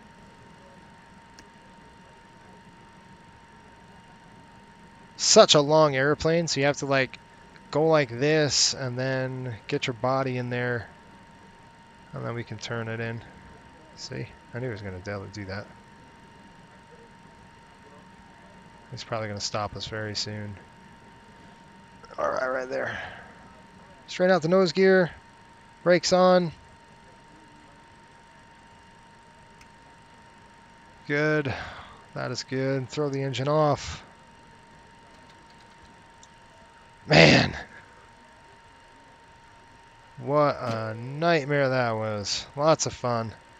Alright, let's get this thing turned around quick. And then we're going to go ahead and call for the fuel. APU air is on. There we go. Make sure that's good. That's off. Seatbelt signs off. Getting the aircraft ready for a turn. Come over here. Anti-cold lights off. Come down here. We are actually going to open the door first. We're going to open the main. Let's go flight mode. We'll turn that on. And then we're going to go ahead and open the main door. Board the passengers. We're going to drop the aft stairs. You can see how we're dropping the aft. You need hydraulic pressure to get that stupid thing down, and then we can turn off the hydraulics. Oh, man, what a nightmare that was. That was a lot of fun. Cliff, I think, really screws it up when we're doing such a short flight like that. It's jacked up. So FS2 crew wouldn't be good on a short flight like that. Sometimes it's better to take over and just fly the airplane. Next flight, we're going to use him big time. All right, we landed at, I don't know what the heck we landed at, but we're good. We're going to go ahead and, we don't even need to deplane anybody. We're just going to start boarding passengers, okay? So we're going to get the team in here. We'll start boarding our passengers, and we'll get going on the next flight. I'm going to call ACARS and just close the ACARS program. let it know that we landed. This is kind of our route. This is the Z pattern, and then we're in pretty quick. File the flight. The good thing is this next go around is going to be pretty quick, folks. Where did the sound go? I lost sound. Oh no, I've got it shut down. Some dumb reason it shut down on us. That's not ideal. That's not ideal. We'll get it done. All right, safely in Fort Lauderdale. It wasn't the best one. So what I'm going to do now is fire up the sim. I've got to get the paperwork, the release going anyway. So I just don't know what we landed with. What was the fuel? Could somebody give me a fuel figure on that? Because we're going to need it to know what we landed with while I do this. Let me get to your questions. Man, I can't wait to get 100 hours. It's an absolute tank. Yeah, it is. You're doing a second leg. Yes, we are. Aspen's is track IR. That is correct. Gotta love that GSX bug. Yes, it is. Listening, what from? Use a head track. Good that. Got that.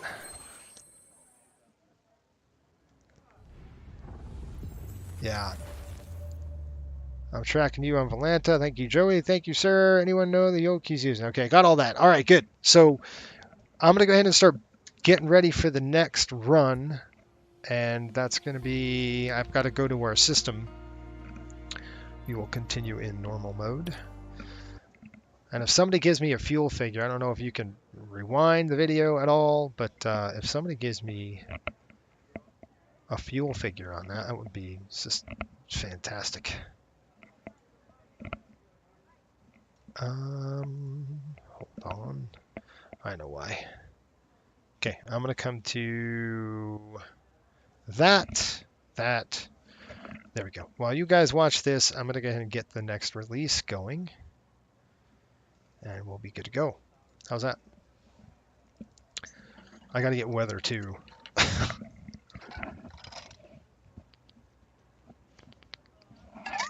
I do not know how much fuel we landed with. That's the only issue I'm going to need. Maybe ACAR stayed. I think ACAR's tracked it as well, so that'll be good.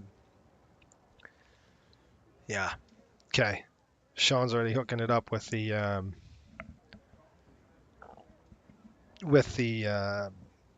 where we're landing, so that's good. We're gonna go to our dashboard.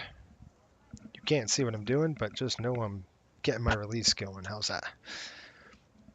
All right, we're gonna do a new flight. We're in Fort Lauderdale now, so we're gonna go Fort Lauderdale, Newark, Liberty, Newark, New Jersey. I'm gonna click bid. We're gonna bid that flight.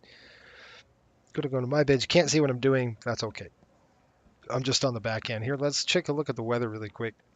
And I know why the sim's firing up. I'm just going to tell you what the TAF report looks like. And hopefully we have a good EWR. Let's see. Vicinity showers scattered at 1,000, overcast at 2,000 feet.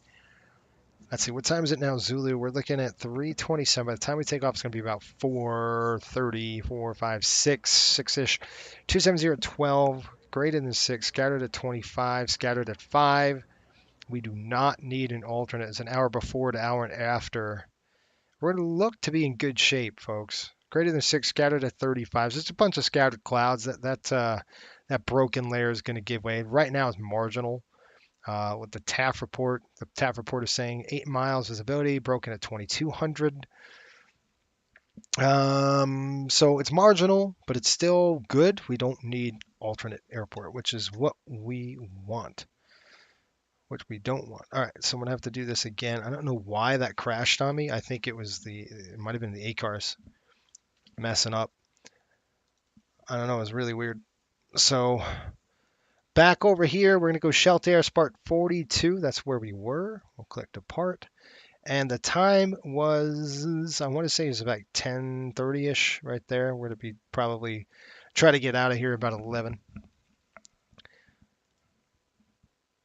And we'll see how it goes from there. Okay, I'm looking at your comments still. Weather in Buffalo is balmy. Yeah. 14.95 on the field looked like. Okay, thank you. I needed that. Click ready to fly. We'll get the aircraft back in here. What sucks is that we're going to have to do a This full-on... parking is too small for your aircraft. Yeah, I know. So let's get this done first here. And while this goes, I'm actually going to light up the APU. So you're saying about 14,000 pounds of fuel we landed with? Is that correct? 7.1, but you're saying 14. We took off 16, so that's about right. So let's say 7. Let's say 7171. How's that? 7100 0 7100 gives us 14.2. Is that what you're thinking? 14.9. We're messing ourselves up here. So let's go 74.50. Let's try that. Okay, we're going to go 0 on this. Well, actually, we're going to put 3,000 pounds in the center there. I mean, we're going to put 3,000 pounds on the cargo. We're going to do 30 and 30 now on this load.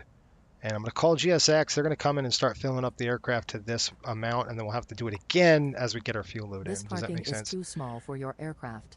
So I'll let them Refueling request the truck is on fueling. its way. What yoke do we Please don't use? load We aircraft use until the fuel truck arrives and ask to do it. we use a Go Flight yoke. It's a 737 yoke. It's really nice. We like it. It's been pretty sweet. All right, alternate airports. We're going to go none. We do have 60 passengers on this flight. Continuous. We're contingency fuel. We're going to put in 35 minutes. We got a 45-minute reserve. We're going to go ahead and add about 1,000 pounds. Actually, I'm probably going to try to push 2,000 pounds. We'll see if we can tanker a little bit, just because it's going to be cheaper out of Fort Lauderdale than it's going to be into Newark. Newark is going to be pretty darn nasty. Let's see what we can get. All right, let's pull this out. Okay, you can see what I'm talking about with the fueler there. I gotta start everything again. And we will get FS2 crew running this time. Cliff will be running for the full flight. I should just, this Miami to Fort Lauderdale flight we should just not use it. It's just easier not to use it. And we'll pull up our Volanta, get that going. But we got to add all the flight plan and stuff. We don't have it in yet, so. Okay, back to the old drawing board here. We're going to edit the OFP. I'm just getting my release here, folks, so just bear with me. I'll tell you what we're going to have on there. Bluefin is the aircraft. 35, 45 minutes. We're departing 04. It's about right. Scheduled flight time 3 hours. We've got 60 passengers on this aircraft. I mean, yeah, freight's going to be 1.1. Extra fuel 2,000. Altitude's going to be auto. Good to go. Let's see if I like this. I do like. It's going to send us over the ocean, which is fine. We have rafts on this aircraft. We're in a charter, so we definitely have rafts on board. And looking at the just general weather, just trying to see where all the crap is. It's to the north of us.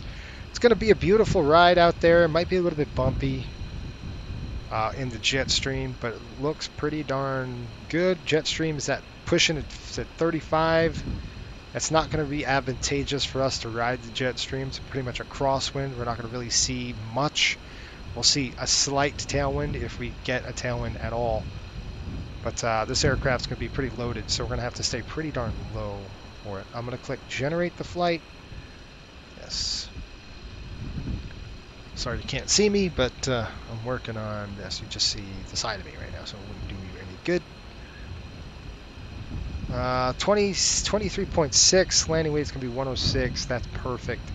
Geez, we could have tankered another 5,000 pounds if we had to. We're going to land with 9.1. That's still good. That's good tankering. All right, we'll take it.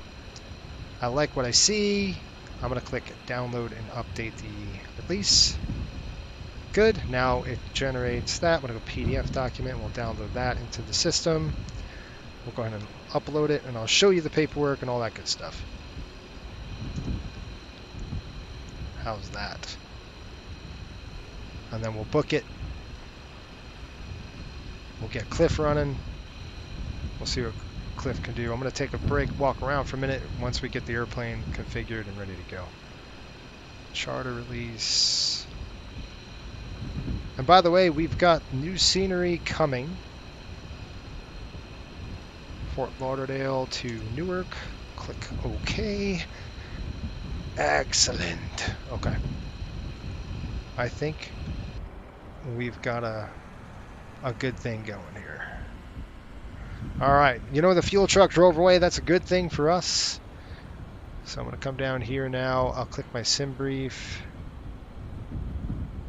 And then I'm just going to export all formats. This way it just downloads it all into the Mad Dog. All right, we're here. We're going to actually start the APU. I'm going to do it on the, not on the battery. So we're just, I mean, on the battery, sorry.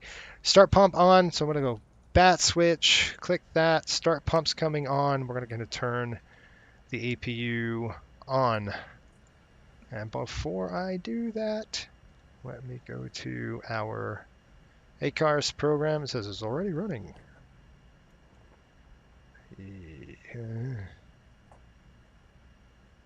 Okay, got it. Because it's already lit here. So I'm going to come here to click this. Yeah, we got 5800 Fort Lauderdale to Newark. This is our route of flight. We're going to load and start the flight. And it should say, ding. There we go. Follow flight. There we are. Flip back down here. Let's go and start the APU now. Top bar, information bar stream hasn't updated yet with the new route. Good. Thank you, Sean. Sean's excellent. He's like the FO that I don't have. I appreciate that, Sean. Fort Lauderdale to Newark. EWR. And we are at 5800. That should update. Let me know if that's not updated now. That should work. We'll see. Gonna hike up my blood pressure with 402. See in about an hour. Nate's doing 402, which is our training, and it's I think 402 gets you in. You get an engine out right after departure. It's wicked. It's a good one. Good luck with that one, bud. Keep going. All right, APU's coming online.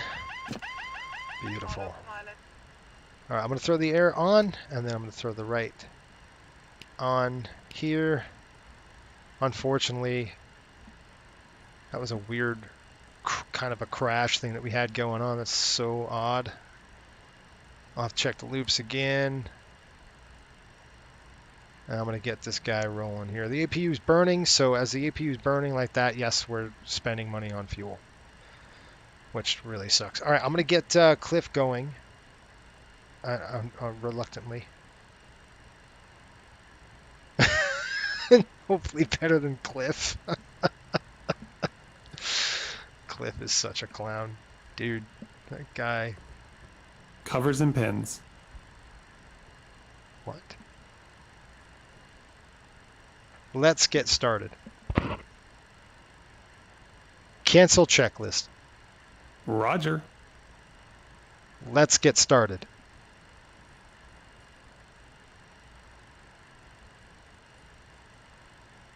Let's get started. No. Let's get started. Arrgh. Okay. Cliff. I tell you, this Cliff, this guy, don't say anything. Let's get started. Let's get started.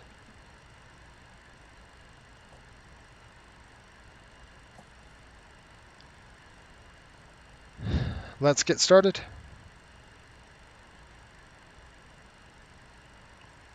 No.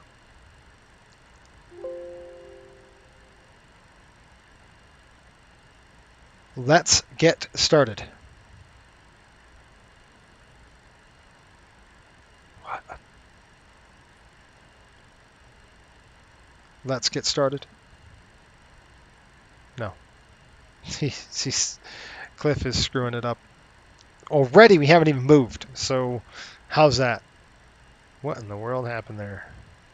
All right, let's try this one more time.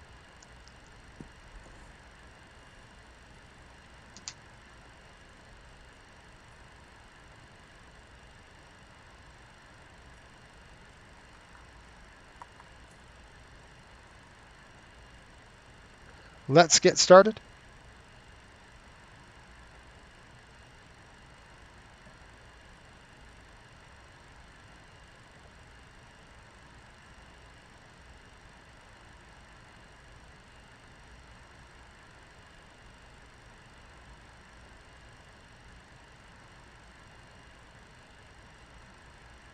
Hello?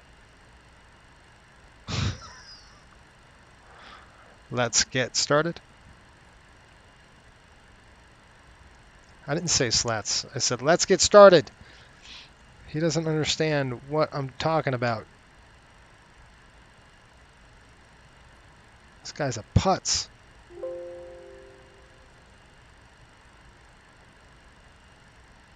Let's get started.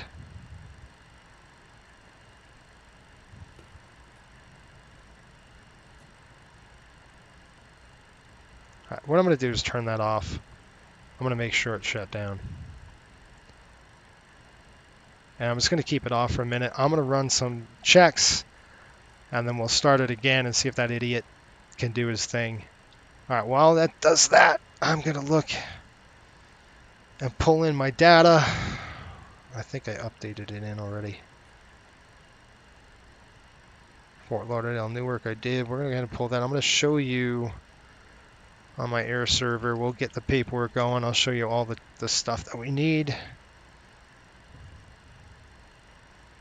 Create a note. We're going to throw it in.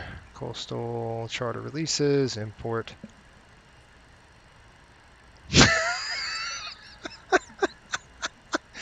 Cliff is distracted on his cell phone. You're not kidding. Oh, what he's doing. But he is not helping me at all right now, and that is very annoying. So, Cliff, wake up, dude. We got to work. We got to go to work here. Fort Lauderdale, Newark. I'll put that in there. I'm going to go ahead and plug this in so you can see kind of what I'm doing now with the release and all that. And I'll show you. Okay, we got that. Good, good. Now you can see it. Woo, you got the paperwork up there now.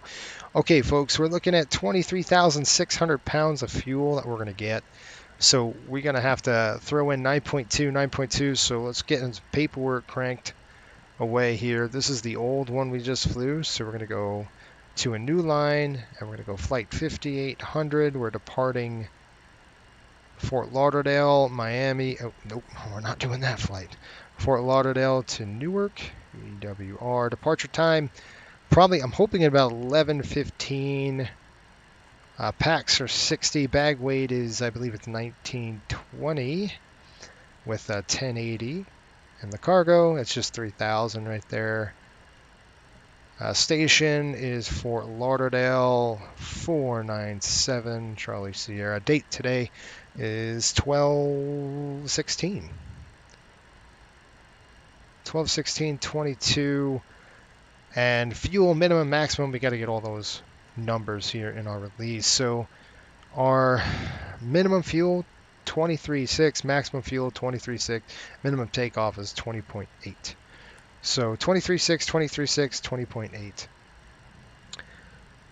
23.6, 23.6.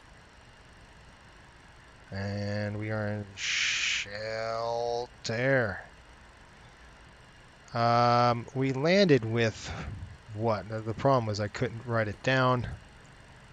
So we're just going to write it down here. 7,400 and 7,350. Nothing in the center. Total is 14,850.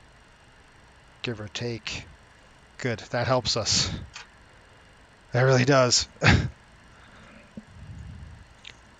Sean says Cobb Cliff is finally out delivering the mail. He needs to get his sound canceling headphones up. Yeah, I should smack him, right? Hey, appreciate the sub. Thank you, my friend. We got Future Webcam Billionaire hooked us up. Thanks for the sub. It helps the channel. By the way, if you want to check out our website, see what we're about here at Coastal, go to flycoastalairways.com. Check us out. And if you really want and are feeling ambitious, go ahead and on the bottom, apply. Do a virtual resume, kind of your virtual airline experience if you have any, how much VATSIM hours, your VATSIM number, that kind of stuff. And then we'll put you on we're hiring 2 pilots. So, get on there. We'll take a look at all the qualifications and we kind of pick the best candidate. You're on a wait list, so when we're going to be doing a pretty bulk hire soon in the spring. We're going to be pulling about 10 pilots. So get on that list. We'll be just calling up from the top down. So if you get on that list, that'll help. All right, what was I going to do? 9.2 on the planned fuel. 9.2. So that's 18.4, isn't it? And then we're doing, what, 23.6. And we're looking at 5.2 in the center. And I'll show you what I'm talking about so you know what I'm talking about. There's your paperwork here. 92, 92, 52, and that's going to be 23.6. 23.6. So that's what I'm going to do while they're going to call the fuel. So we're going to go ahead and do that now when we start boarding. So this right now, I'm going to put it 9,200. I think I can get 60. Yes, 9260 is like the maximum. 9260. And the center tank, we're going to push in 550, 300. I know I said 52, but the density. 3,000, 30, 30. I'm good with that. That puts us at a zero fuel weight of 97. Like I said, 97.1 usually. And a zero fuel takeoff gross weight. Sorry, CG of 19.6. I got to write that down. Takeoff weight. Going to be pushing 120.1, and then I don't know the flap or anything else, so that's good for now. Let's go ahead and call the fuel truck, and while the fuel truck's coming, I'm going to get Cliff rolling. Hopefully he wakes up This parking is and too smells small the for your donuts. aircraft. Click request refueling. Refueling truck is on its way. And I want to see if I pulled in my Please turbulence. don't load aircraft I did. until the fuel truck arrives and ask to do it. All right, whatever. All right, so cross your fingers. Fuel truck is in position. Please don't load aircraft until the fuel truck. Please use your airplane fuel system to set the desired fuel quantity. I think he was going to work. Cliff, let's start setting up. Roger. Moron. Dude, what's he doing? All right, we got the fuel truck here, I hope. I think I heard the fueler coming in. Yeah, look at that. All right, well, the fuel truck's there. Let's go ahead and get the team. The hockey team's ready to go, so let's get the hockey team on board. So we're going to click this, GSX. This parking we're going to is start too small boarding. for your aircraft. Request boarding. Boarding requested. Boarding is requested. All right, I'm going to click this, click flight mode. There we go.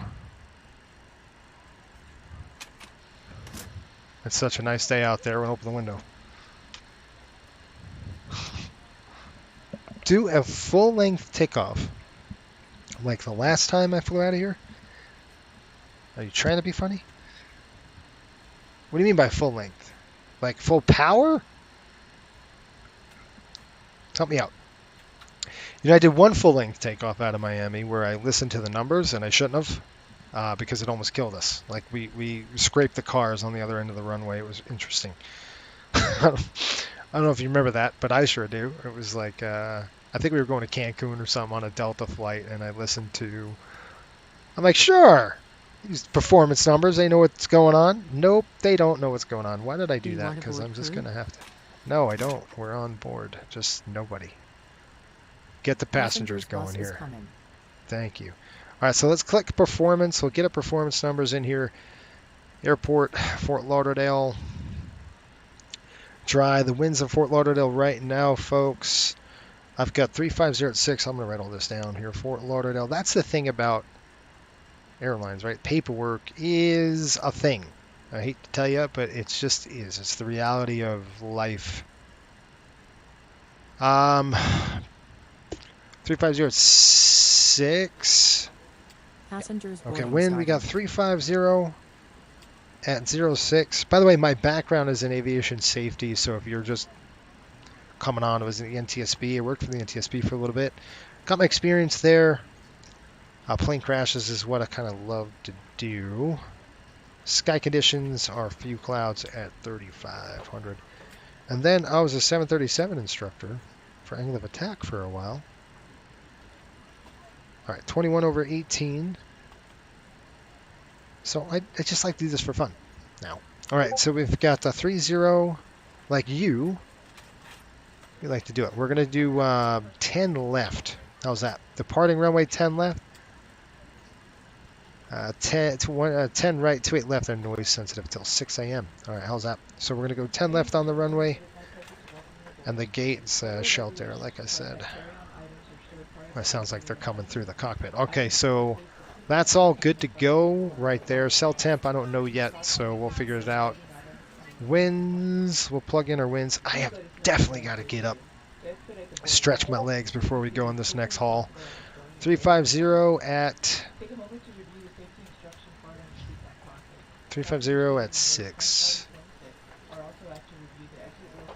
0, 0, 6. All right, we're looking at 20, what did I say? 21 degrees. Nice, it's beautiful over there. 10 left it is. Flaps are going to be 11.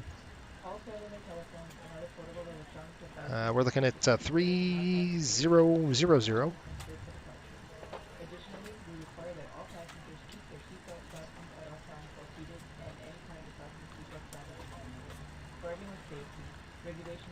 Off packs on, that's good. Takeoff weight, I said what? 120.1. Very light.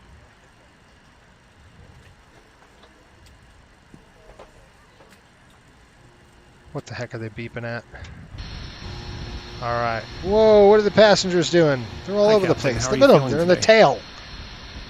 I'm doing good if these idiots would get on my airplane, right?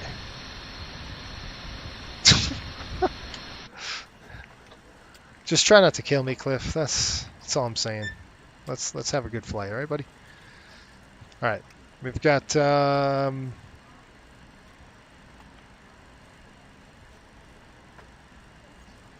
like Navigraph. I mean not Navigraph. Angle of attack. So angle of attack aviation is what I was there was 7-3 instructor for years. That was a sim thing that we did. We did training. That's what I did for them.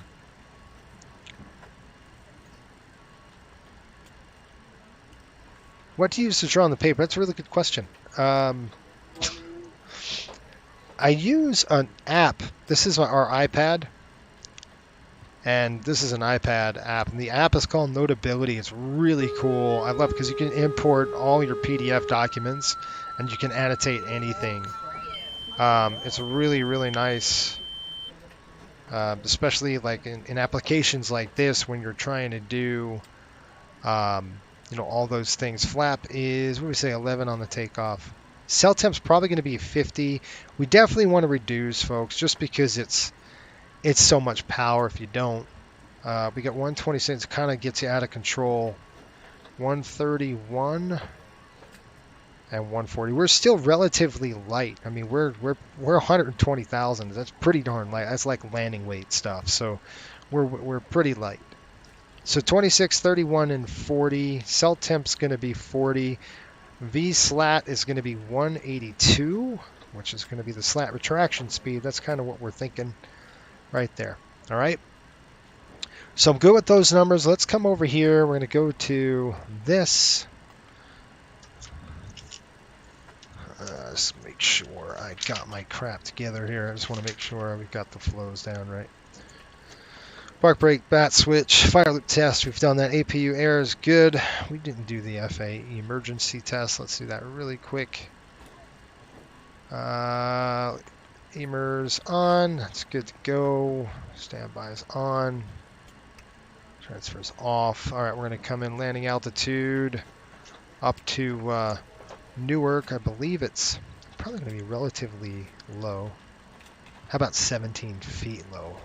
So we're not even there yet, like right there.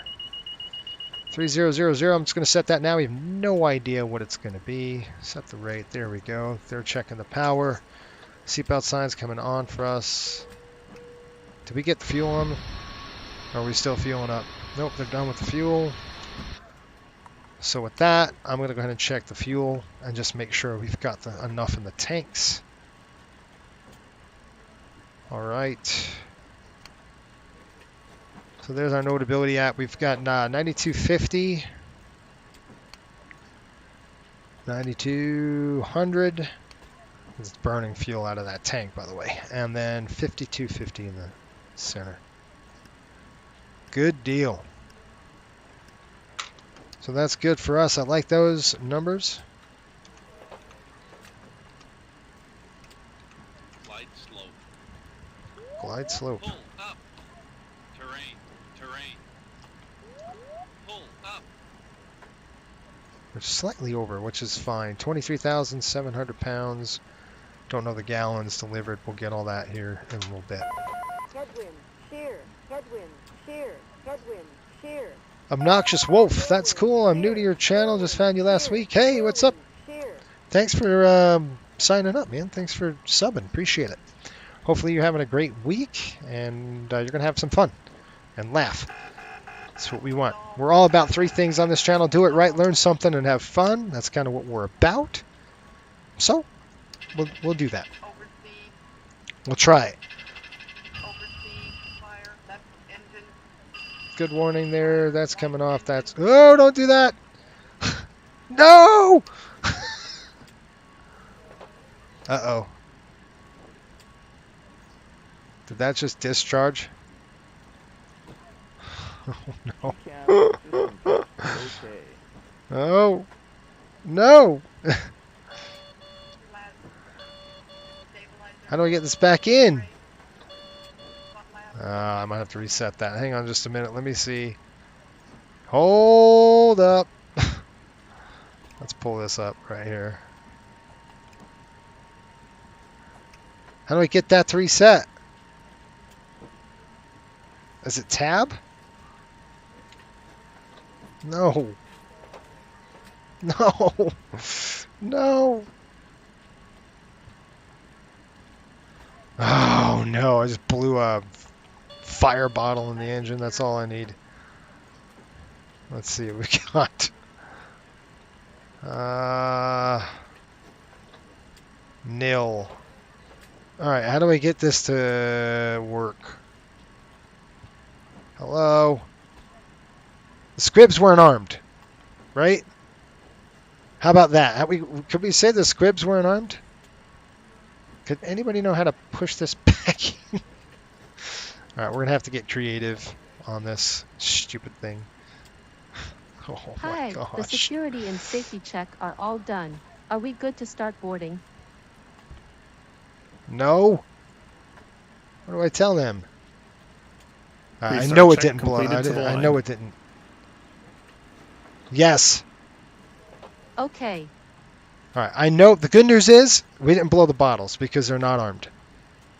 The bad news, how do I get this back in? I should be able to push it in.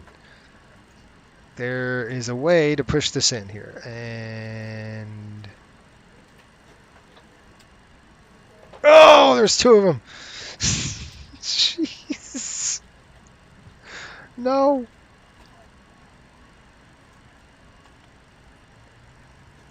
No. That's gonna be a problem, dude. That's a problem. That's a problem. Tab.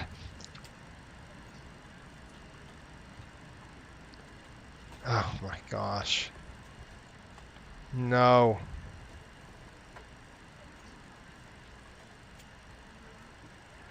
How do you push this back in? Anybody know? Any thoughts? Somebody give me a something. It's definitely not right click, because right click will move the camera. All right, let's see if we can get up close and personal with this thing. Nope. Nope. Nope. Nope.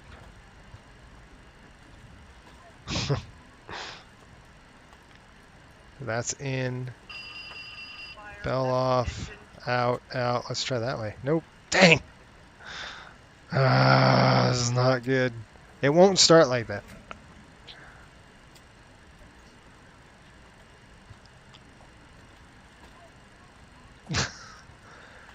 Call maintenance. Oh, man.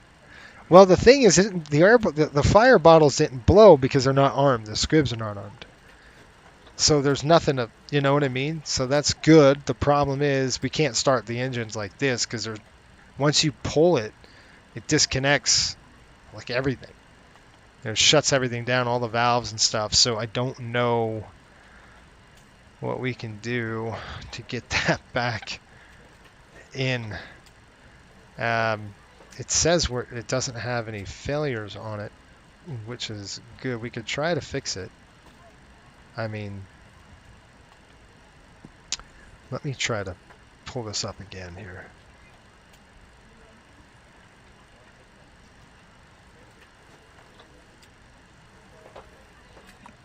Oh boy. All right, one really quick thing. I'll try to pull this up to see if we can't get this.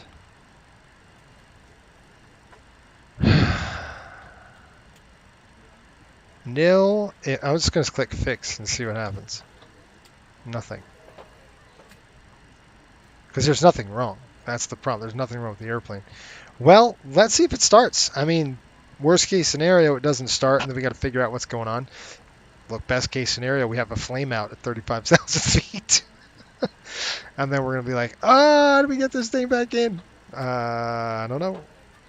So, and then if somebody got a manual, that'd be just excellent, because I would love for that to somebody look at that.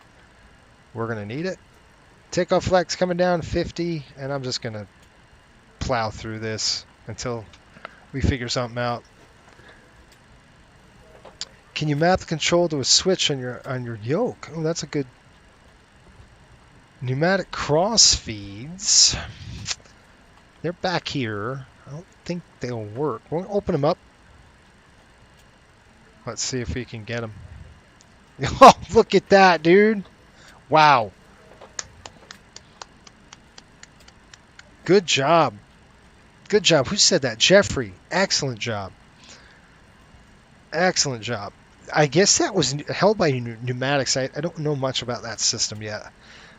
I'm really a 737 guy. The MD-80 is still new to me. I probably got 72 hours in the airplane, so I'm like a rookie. But that was really good. You get like 10 points for that. That was excellent. Look at that. Back on. I knew it didn't blow the fire bottles just because of the squibs. The scribs. Did I? I forgot. Did I? I might have started up some brief. I don't remember. Yes. Okay. We did. And I think we did this as well. I'm just going to do it just in case. Again. All right, everybody. 10 points to Jeff. That was fantastic. Thank you. I was thinking, how would pneumatics have... Yeah, I guess it's because of the air pressure, right? It's interesting. All right, Fort Lauderdale. I'm going to now look at that at cruise, because I want to see how that's connected. FLL.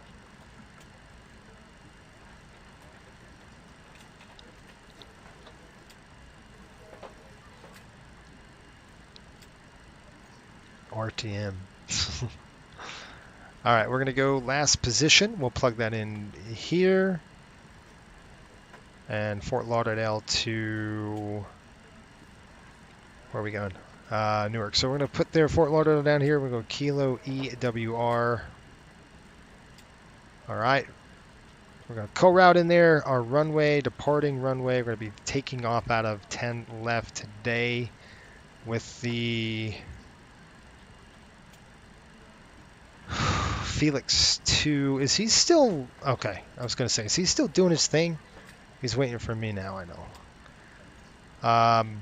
then we are going to do an arrival into Newark, and we're going to be flying the Dylan 4. I've got to highlight that. And FAK transition. I don't know the runway yet. We'll do that when we get airborne. But before you activate or execute anything, it's not like a 737. You actually have to go to the legs page and look, because if not, it really screws you up. This aircraft, if the FMC is kind of weird in terms of it's not like a 7.3 where you could, if you link it, it's really hard to get stuff in the right place. 7.3 is so much easier. This is like you got to make sure it's all set and then activate and execute. I mean, you can make changes, but it's kind of hit and miss at best sometimes. All right, I'm putting up my charts here, and I'm going to put up some charts for you to show you what we're doing and where we're going. And by the way, I think I've read a... Thank you. Volume 1, Chapter 8. I've got the manual. I'm going to look it up at cruise. So that's what we're going to do at cruise altitude. We're going to take a look at how the pneumatics are tied with the engine fire.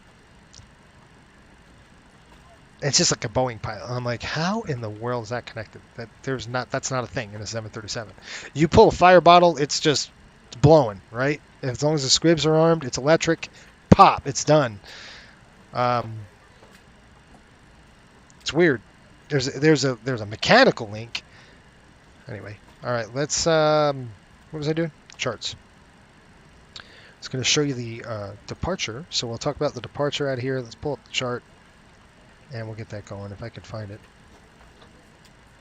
That would be great.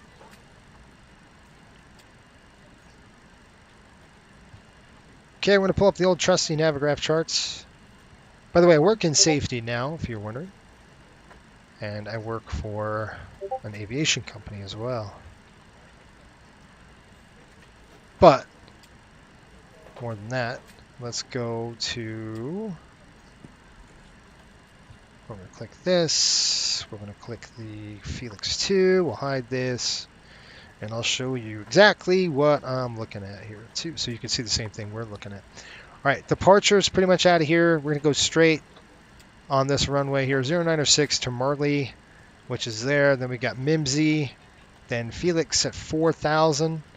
Then we're going to kick it up and start going over Feet Wet. And you can see how we have a discontinuity there. So we got E-Tech. And so we're missing Biking, Wolflow, and E-Tech. We're missing that. So you can see that's kind of a weird thing how we're missing all of these. So that's kind of an odd thing. Let's go to our departures and find out why. 10 left, Felix 2. That is correct. After Felix, we're going to have to put this in B-King, B-K-I-N-G.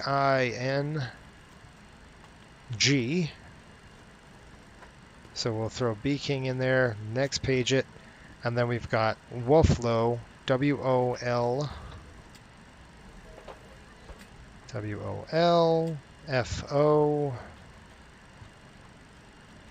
Wolflow, and then E-Tech. Hi guys. E-Tech in the scratch pad, throw that up. There you go. Activate now. We'll execute it. And we'll just make sure we have no discontinuities straight up the coast. There we go. Should be good. Select route data. We're good there. We're going to go ahead and change all this when we get up to cruise. We'll start climbing, and then we'll put our temps in there and all that stuff. All right. Zero fuel. Fuel scheduled at 23.6/alpha, which means it's auto. Throw that in there. Zero fuel weight was 97.1. Reserves are coming in at, we land about 9.1. We're just going to put about 7. Cost index is 35. Cruise altitude 350. So right in that jet stream, which is going to suck. We might have to climb over it or under it, or I'd rather go higher than lower. Just depends on the winds up at altitude. All right, 263 at 57. 263/57. We'll throw that in there. And then our top climb, that's minus 50. When we get there, there you go. We'll go ahead and click takeoff. That's all ready to go. We already did this, so that's the best part. 26, 31, 40. 126, and we're still boarding, huh? 126, 131. You would think 60 people. Okay, thanks. No problem. Have a safe flight. Thank you. All right, so regardless if they're not boarding and they're ready to go, we're just going to get the heck out of here once we're ready. All right, that looks good. What's going on outside, folks? We have a ton of people here. That means they're backed up. GSX is all shot. All right, let's see what the airplane's doing. 32 out of 60. Is that moving at all? Why are they not boarding? That's the weird thing. So, no big deal.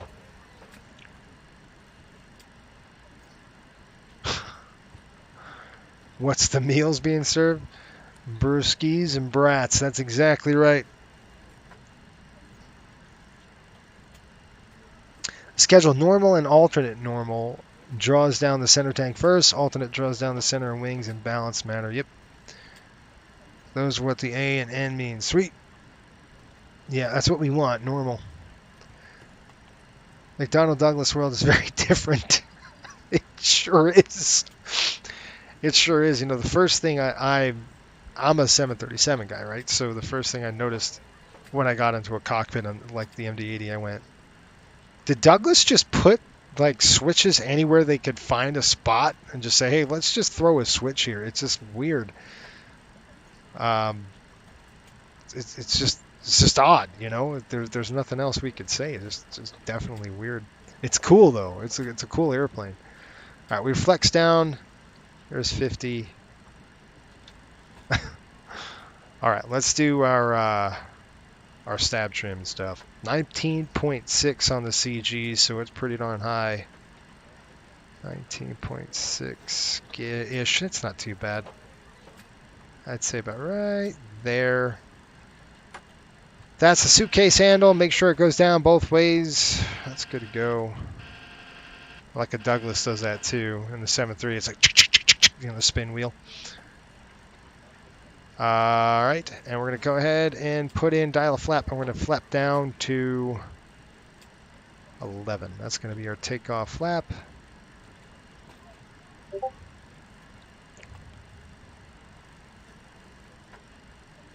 And I think they did a pretty good job. There's 11. That's good. Come back down here, and we're going to go 2200. And I'm going to reset this because I know we've got passengers on board. It's only 60. So how we do this, we click GSX. This parking is too Go ahead and small click. for your aircraft. Yeah, shut up. Reset. And that's just going to reset it. Okay. So when coming up here, I want to board everyone. Like there should be all of these passengers on board. I don't know why they're not. This parking is too small for your aircraft. All right, whatever. Ladies and gentlemen, it is my pleasure to Okay, good. That means we're boarded. Aft stairs coming up. We'll get the paperwork going. Pull up the aft stairs. There it goes. Hydraulic power to do that. Let's close now. we may assist you. To expedite the boarding process, please be seated as quickly as possible after stowing your carry-on items. Take a Excellent. moment to review the safety instruction card on your seatbelt pocket. Passengers Okay. seated in rows 25 and 26 are also asked to review the Checklist coming in there. I did 30. So hold on.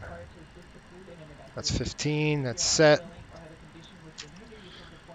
I've got 140 on my speed here. 140. We're going to bring it up. Oh, man. Altitude's coming to above 4,000. Let's climb to 10. 10,000 coming. I'm going to go ahead and arm it right now. We'll set that. I'm going to set the FMA. Takeoff, takeoff. That's what I want to see. Everything else looks good. That's checked. That's good. 3000. So it says. Okay. Ready for the checklist. Cliff, wake up. Stinking Cliff. Let's see if he's got it. So let's do our checklist. We're going to start both engines this time. I hope we can get... Jack Center is up. Are you ready for the departure brief? Go ahead. Any questions? No questions.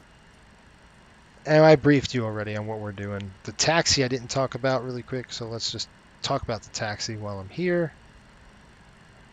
And we'll just get the taxi going. We are in Shelter Aviation right here. We're probably just going to go straight up through Lima 1, straight down Lima, and then we'll go to Bravo. We're going to have to push the brakes a lot because we're going to fire both of them. I don't want to do that, but this taxi thing on one engine is really a bummer with the controllability issues. So we're going to try 2 engines and see how that goes today. 10 left, straight out, 9,000 foot. It's a great runway. Anything below 80 knots will stop. Anything above 80 knots to V1. We're only going to stop fire failure, fear, or shear. Throttle's idle, reversers on, speed brakes down. I'll throw the aircraft manual braking. We'll taxi off the runway, find out what happened. We got to check our brake cooling, keep the brake cooling in check. We might have to just put it on a pad in the penalty box and just kind of wait till the brakes cool down. All right, any questions? You said no, we're good to go. Cliff, we're going to start our checklist. How's that? I think we're ready. We're going to do pre-start check. Pre-start check below the line. Covers and pins. Removed. Aircraft log and documents. Checked on board. Altimeters.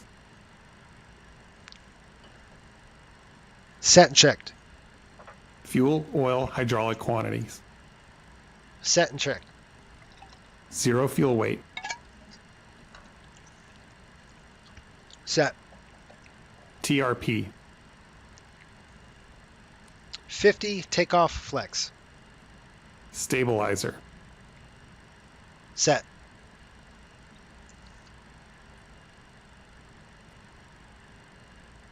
.5 set. Set and checked. Flaps takeoff selector. Stowed. Speed bugs. Set. Pre-start check below the line completed.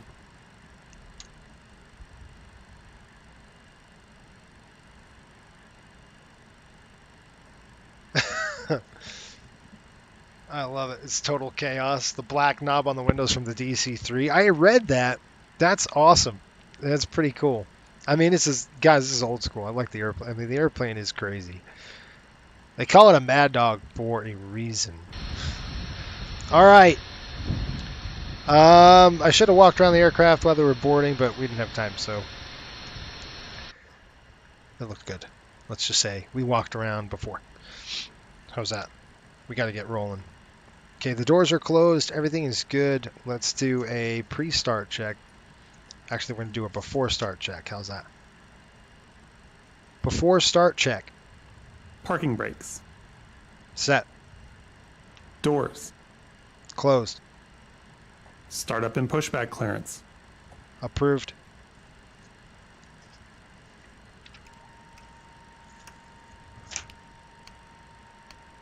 And while he does that, I'm going to stand up for a minute, stretch my legs, come back down like 2 seconds. I got to hit the Before lab start before check we completed. go. So give me a Ready second. for engine start.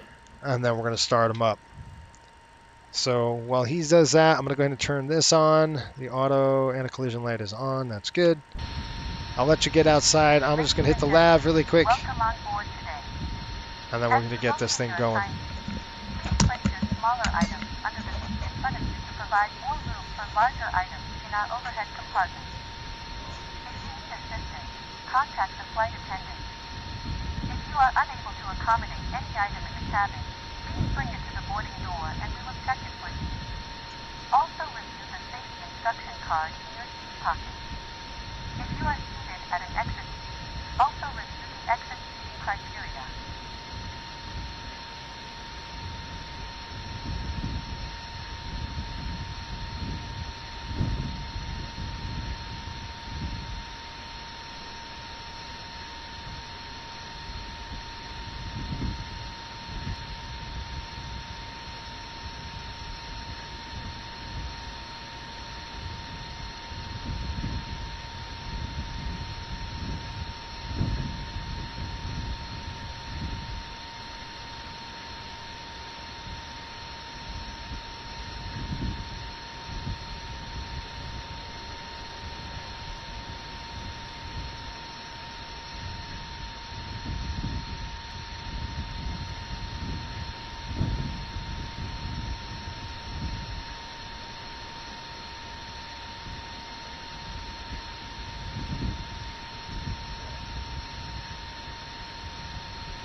All right, folks, we're ready. Sorry, I had to hit the lav really quick.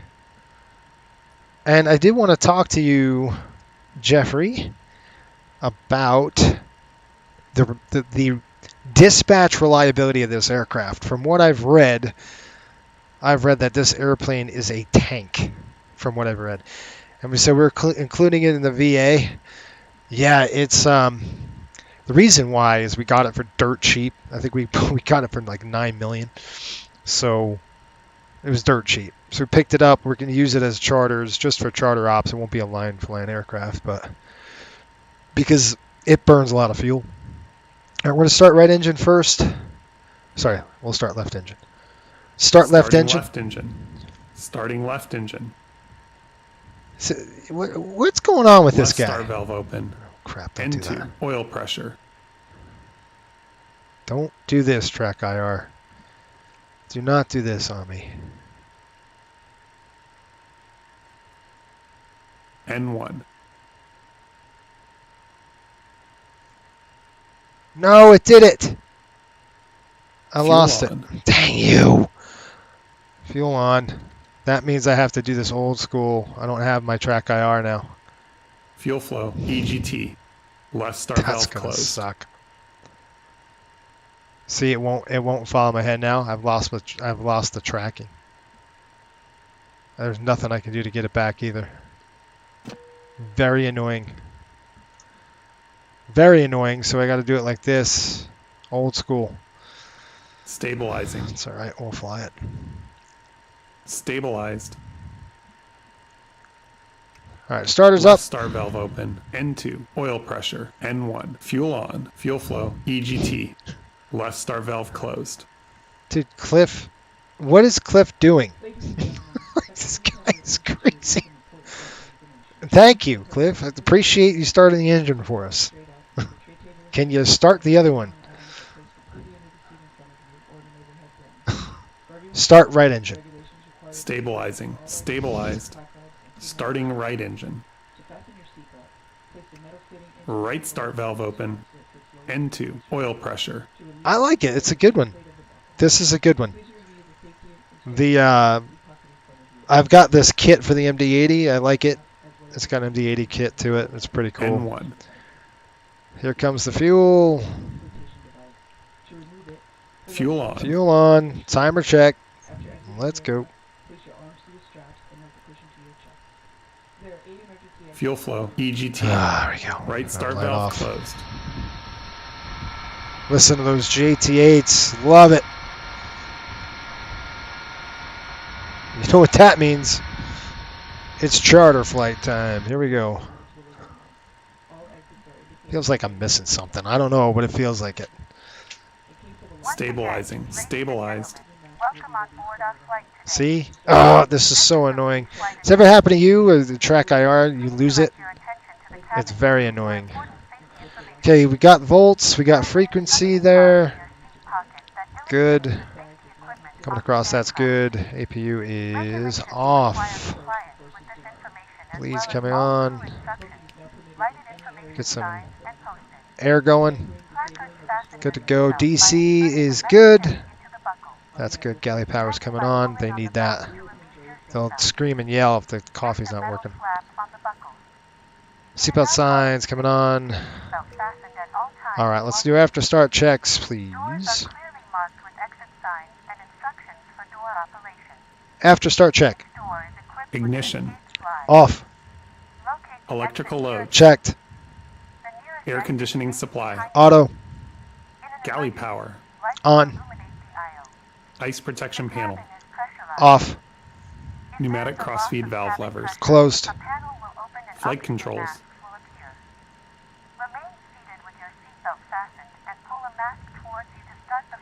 Set and checked. Hydraulic pumps and pressure. High on. Cover your nose and mouth with the mask.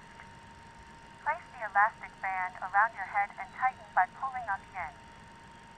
Secure your own mask before assisting others. Checked. Bottom cushion may be Annunciator panel. Checked. pull up Ground equipment. Removed. upon exiting All the clear aircraft. signal. Received. Place your arms around Flaps, the cushion slats. and hold on to the straps located on the back. Set. This is a non-smoking After start flight. check completed. Cleared on the left. Permitted in the cabin or laboratory. Cabin We lights are will cleared on now the be left. turned off. We are clear on the Light right. buttons are located above your seat. Thank you for your attention. Taxi check. Fuel heat. Off. Flaps and slats. Set. Set and checked. Eeper bugs and TRP. Set, checked. Takeoff speeds. Set.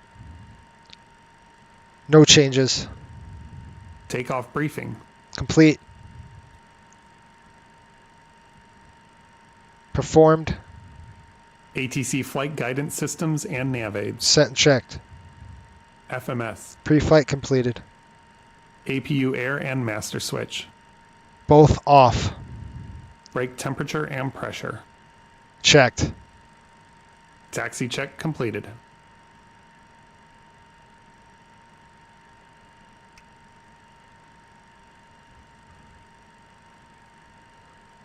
We are cleared on the left. We are clear on the right. All right. Brakes off. Let's go. Wait a minute. I got to go 122.8 really quick. We'll state our intentions and we roll it. Listen, Cliff, is this... See? Stupid idiot.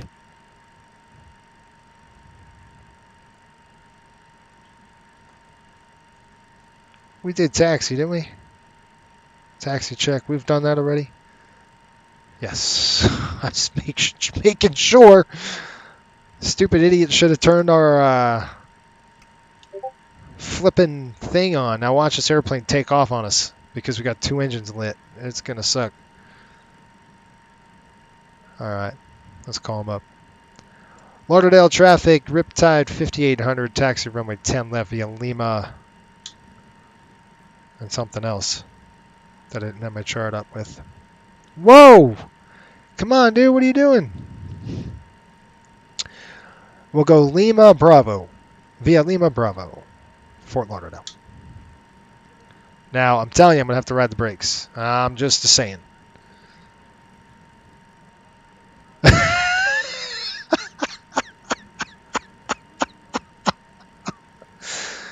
Oh, it makes me laugh.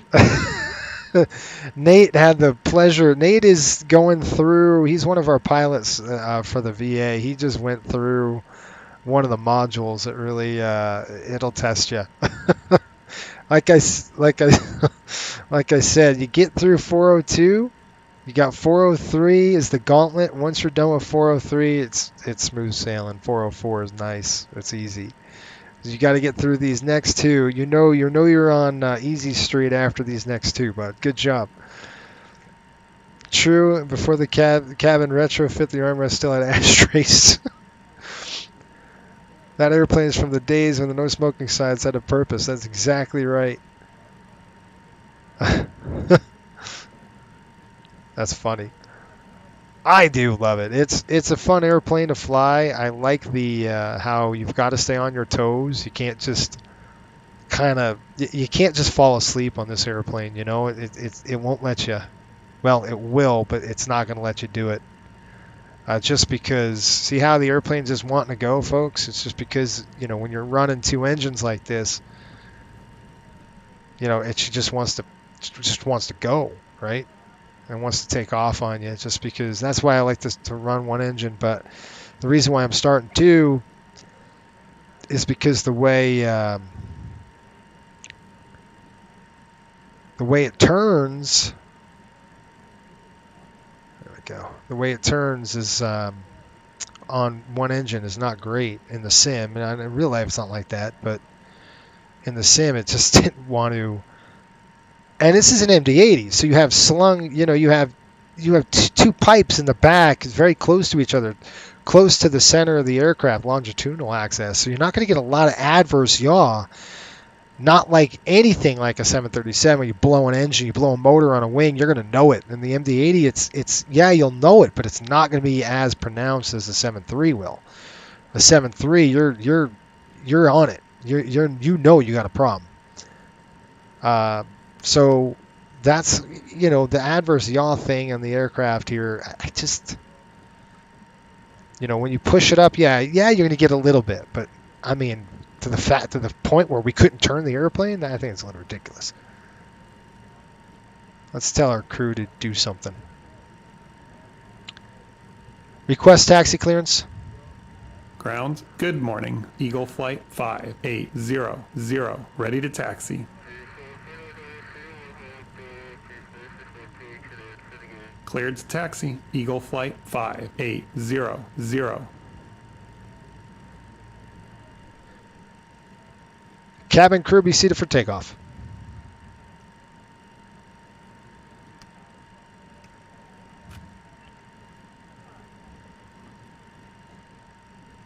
All right, what that did is just get him going here. We're going to turn on the Felix 2. Out of here again, runway heading straight out. I've got 10,000 armed. That really sucks. I lost my track IR, guys. That is terrible. I don't like that. Not one bit. Ah, it's so annoying too.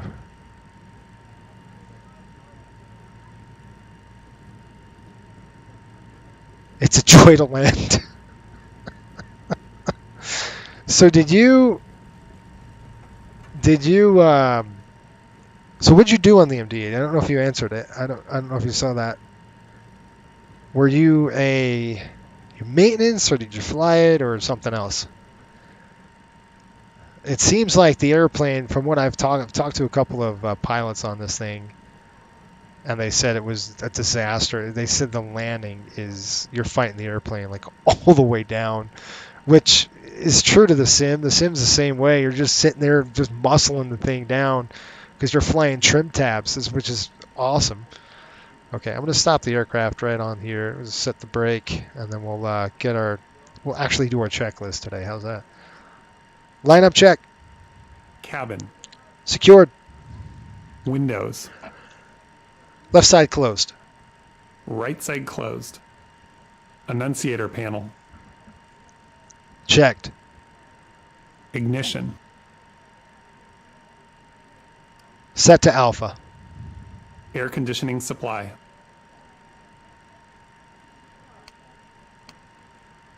Auto. Transponder set to TARA. Takeoff clearance. Received. Lineup check completed. Ready.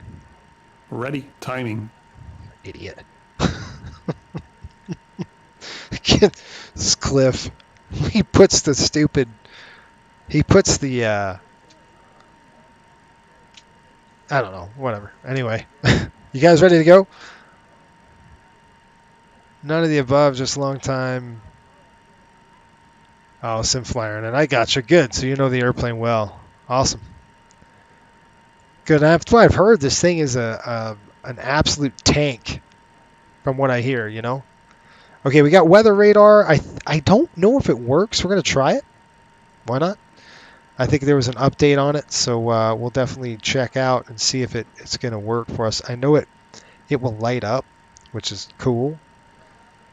And we'll see if we can get it going here. We're just going to turn it on to weather radar here, and we'll see if we can get it going. Let me zoom into this thing really quick. All righty. All right, we're at 1.5. We're going to go ahead and throw the gain up just a tilt, just a touch to see if this thing works. I don't know if it does or not. I do think if it paints something, it's going to paint like a bitmap or something like that. I don't know. All right, final looks good. You ready now? Forever hold your peace. Let's go. Yeah, we're going to have to do it old school with this. The mouse looking around. I'm sorry, there's nothing else I can do. Lauderdale traffic, Riptide 5800, taking runway 10 left, Lauderdale. I like this mural. Look at this mural right here. Isn't that pretty? That's really cool. All right. Enough of that. Let's go with the lights on. Lights coming on. Cliff's got our lights on. He actually did something over there. Is there any aircraft coming down on us? Bearing down. Okay. 8 rights on the pavement, 8 rights in the box.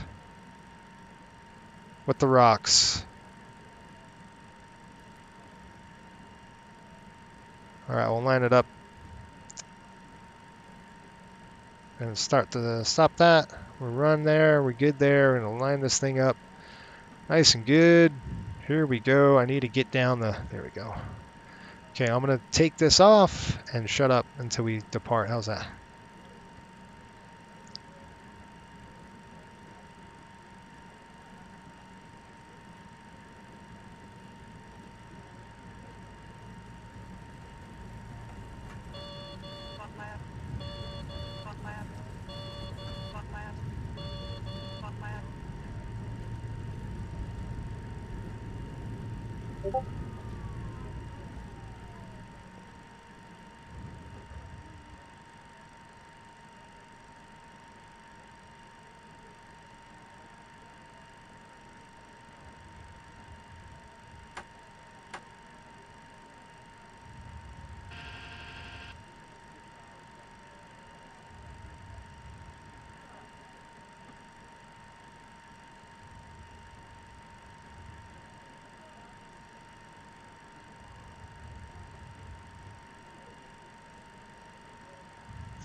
Okay, sorry, hang on. I gotta check something. Am I rolling? Sure I am. Because I can't see what's going on. Alright, there we go. I'm gonna push the throttles up. Alright, that's good. That was my bad. Alright, we got plenty of runway, we're gone. That's awesome. Let's bring them up. Let's go. We did the right thing. We investigated it and find out what's going on. And no, that wasn't really an abort.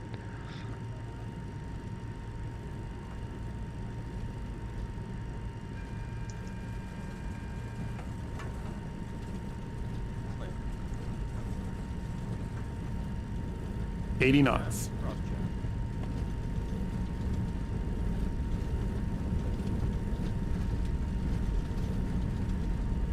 V1. Rotate.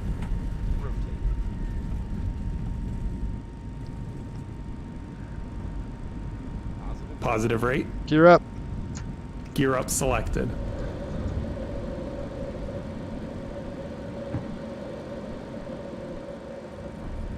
Gear up.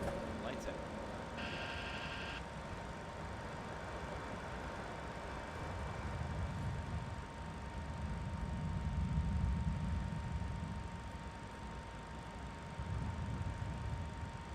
Select climb power. Climb power is set.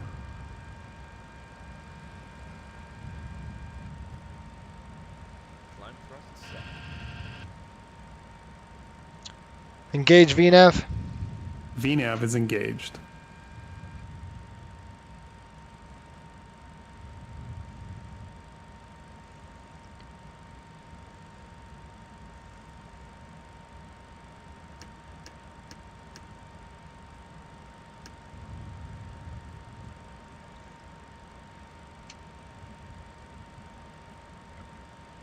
Retract flaps.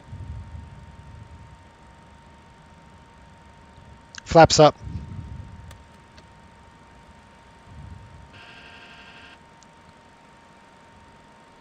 Flap 0.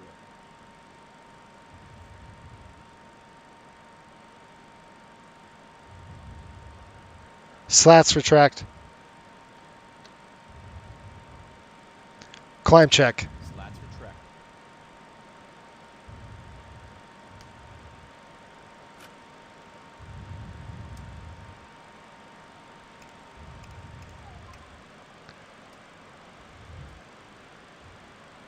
Seatbelts. On. Climb check complete. Autopilot on. Autopilot 1 is on. Oh, Cliff, you bonehead. All right, good. We got it, folks. Let me make sure he's done his job, because it's always fun. We got that on. That's good. Coming across. Emer's off. Seatbelt sign. That's good. And that is set. All right, here we go.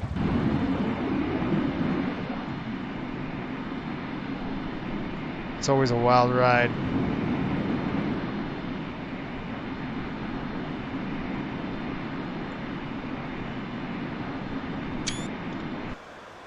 All right, we're increasing our speed, 4,000 feet. You can see the airplane is not holding a heading, so we're going to help it out. We're going to go heading select. We've got to get back on track here, so let's just turn to an intercept heading on this MIGI, or MIMSI. And then we'll get back on track and then throw it on nav track. I thought I had nav track selected, but apparently not. That's all right. It's no big deal. Slide it back on course.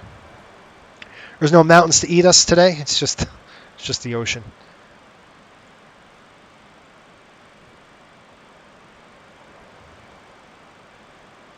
There's 6,000.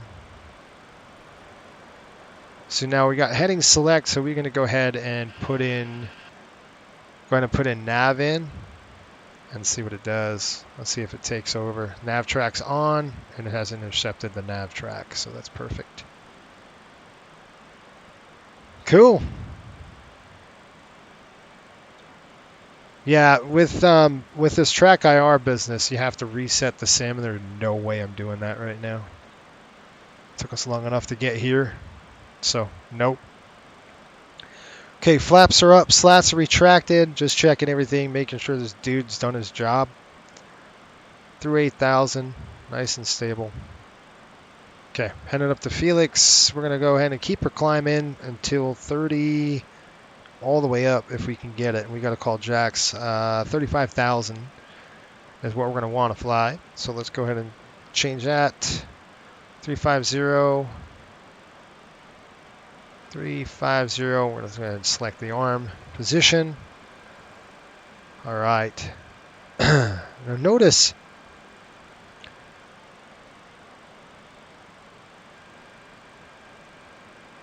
I'm going to turn that off. We got weather radar coming on. Let's see if we can paint anything. Never had tried it yet, so we'll see if we can paint something. I thought it didn't work. We got to watch the turbulence, turbulent penetration speed. We got to keep our eye on that. That's a thing as well. Of course, this airplane could really take a beating, folks. It's why are you leveling off on me? All right, it's increasing its speed. That's why. 285. So we'll be aware of that. We might have to slow down a little bit in our climb. All right.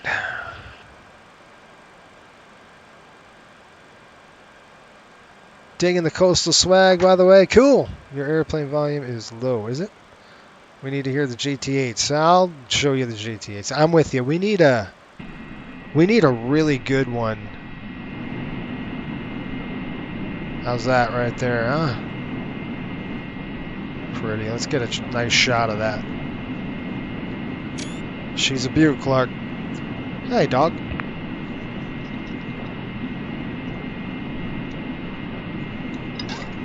Oh, man.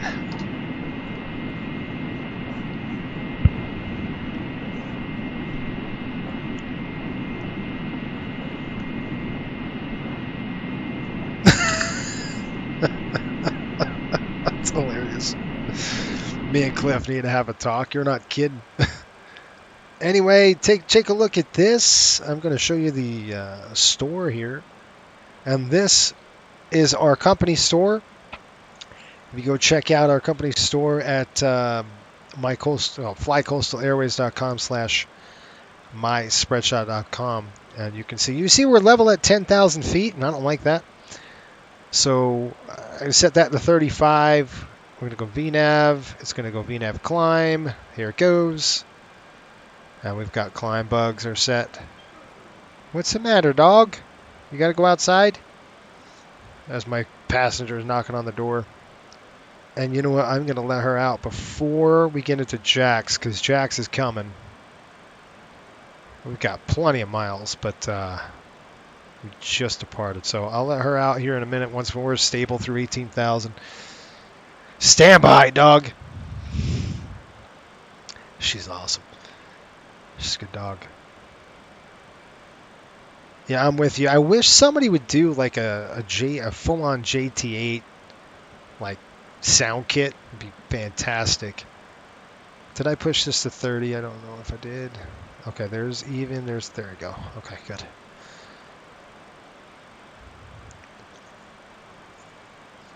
All right, we're climbing through it. There's 12,000. Tame the Mad Dog.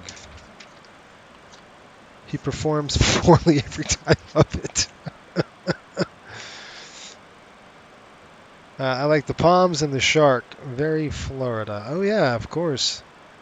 Yeah.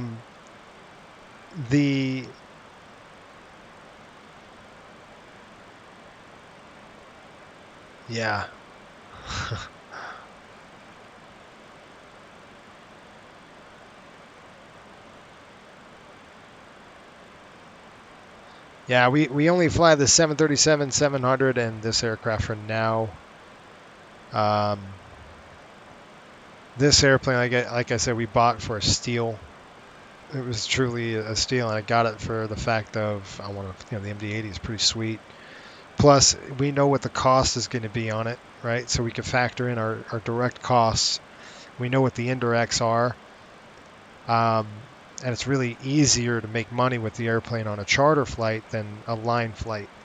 Because a line flight, you don't know what you're going to get in the back, right? You can get 20 and you're going to lose a ton of money. In the 737 is the same way, but at least your cost is a little bit better. Cost control on a 737-700 is better on the line than an MD-80. You can't, unless you're filling the airplane up. I mean, you got to be competitive, and this airplane does great for charters. I mean, we've stretched this thing. What in the world? All right, let me let her out, but we've stretched this range for like ever. This aircraft's range, we went from Fort Lauderdale all the way to Edmonton. We pushed that range of the airplane because it was 60 passengers. We were able to do it. All right, we're getting to B King, and we're on our way. I'll show you our ACARS. So pull up the ACARS here so you can see what's the deal. And there we are. The Bahamas is over here, out the window. I'm with you. All right, let me get to 18,000 and I'll let you out. I just want to make sure I say transition because he won't. And he'll be like, what? What do you want? Transition. Set. Bonehead. All right, I'll be right back.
Ladies and gentlemen, in just a few moments, we'll begin our meal service for the flight. Please refer to the menu given to you on boarding for the 2 meal choices and your beverage choices available. We request that you keep the aisles clear to assist the flight attendants, to serve you efficiently, and also for your own safety. Thank you.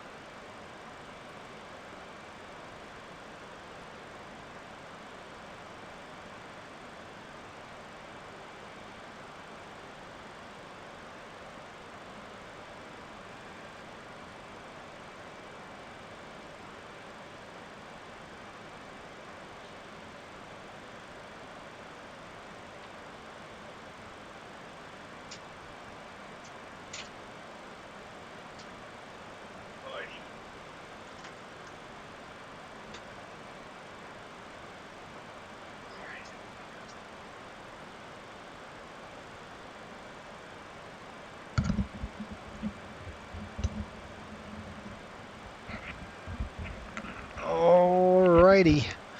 Scott's just checking in. Scott, how are you? We're just out of Freeport, heading up.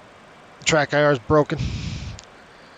The sim sometimes drops it. It's one of my pet peeves with this thing. FS 2020 drops track IR sometimes. It's so annoying. And there's no way to recover it. And that's one of the things I wish they would do. Replace Cliff with the flight attendant. She sounds more competent.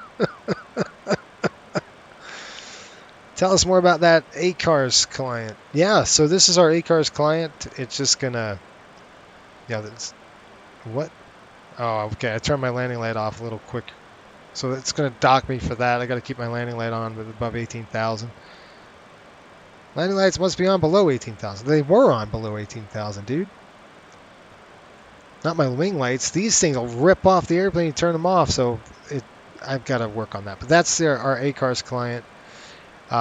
This thing will tell you your briefing. This is our briefing right here. Everything's included in it. Pretty cool. Shows us our map. Obviously, there we go. We're following the flight. I like it. It's cool. Pretty cool. It's going to show our route of flight up here. We can just take off that, and then this thing does everything for us. It calculates our fuel burn, how much money we had to spend on it. It does all that for us. So I like it. It's pretty cool. What else? Yeah, if you're interested, Jeff, take a look at our site, flycoastalairways.com, and apply if you want to fly. It would be great. As long as it's up to you, though. I mean, it's not for the faint of heart, that's for sure. Got to put a lot of time and effort into it, into the training. I believe Nate, are you still on here? Nate's going through the training right now, and it's a challenge for sure. I think he's having a good time, though. It's kind of a dual purpose. Training is not a sprint; it's a marathon, and it takes a lot of effort to get there. But once you're there, it's pretty cool. You get through it. It's fun. It challenges you. Jeff said, sounds like it does some flight operational quality assurance. Yes, it does. Yes. All that. So like our coastal, we calculate everything. We finance. Real world financials are included. Every month we come out with financials. We're not like your typical VA that just flies everything under the sun. We're not going to do that. Our primary fleet is the 737. We do have one MD-80. This is used for a spare and charters. So like I said, we're chartering the Florida Panthers through their whole season this year. It's been a lot of flying all over the North America, really. It's been fun, but it's a bear. I mean, you're flying all the time. And then we have our route map. We have just a couple of routes right now. We have 3 737 in our fleet, due to get more.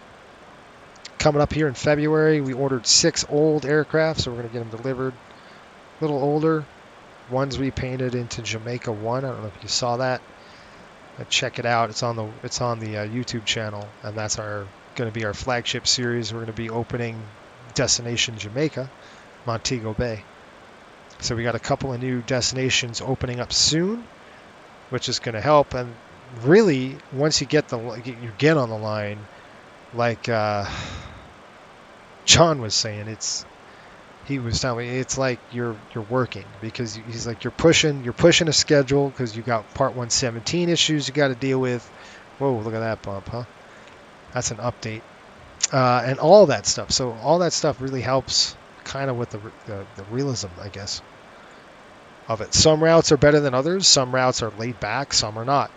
Some like days you're really cooking the coal to get to push schedule, and a couple of very leisure flights, you're kind of laid back with a little nice pad in your schedule.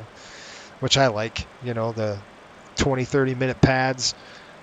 Those are nice. The other flights are not like that. They're quick hops, an hour, 10 minutes, and you're like turning in 20, 25.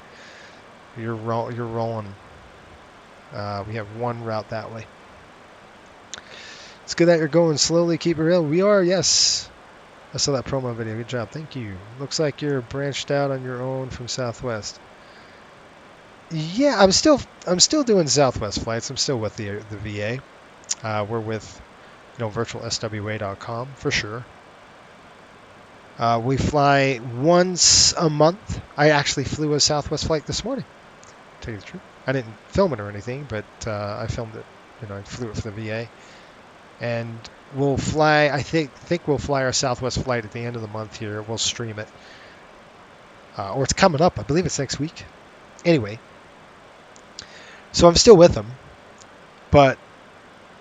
And there's a reason. The VA's great. There's nothing to do with the actual VA. The VA's excellent. I love it. Love the people there. It's fantastic. It has nothing to do with that. But, like when you know a company and the values of the company, and then all of a sudden, they morph and change. It's kind of hard. It's a tough pill to swallow for me. But anyway, still good. Still like them. The VA's great. I love flying with them too, but this thing is, I always wanted to do something like this for years and years and years, probably about 20 years. I've always wanted to have a VA like this style, like set up training, a whole training website, and then work into, what we've accomplished a lot. We've accomplished a full 121 type training course that takes 3 to 6 months to complete. And then we simulate left seat, right seat type flying. So if you're hired as an FO, direct in, as an FO, you're going to be filming everything on the right seat. Everything until you upgrade to captain. And then the only upgrade when we have a need, which is a route opening or somebody quitting. And the cool thing is, like I said, we're not going to have a ton of people, and that's okay. But we're going to have really good, well-trained folks who know what they're doing, who want to do it right, who have fun too. You have fun doing it. And it's a challenge. I know a couple of... I've broken in the airplane. Somebody else has broken an airplane, and you've got to pay for it. That's so funny. It comes out of your account. Because we pay you. We pay you to fly. You get you'll see your bank account when you log on our website. And we pay you to fly. And it's virtual money. But like with those points, I'm thinking about we're doing a point system where you get, maybe you get $20,000. We'll call it virtual dollars. I'll send you a t-shirt, some swag, some coastal t-shirt.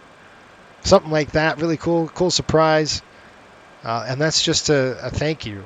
And when you graduate, I give you a whole bunch of stuff. When you graduate, you get this big ID.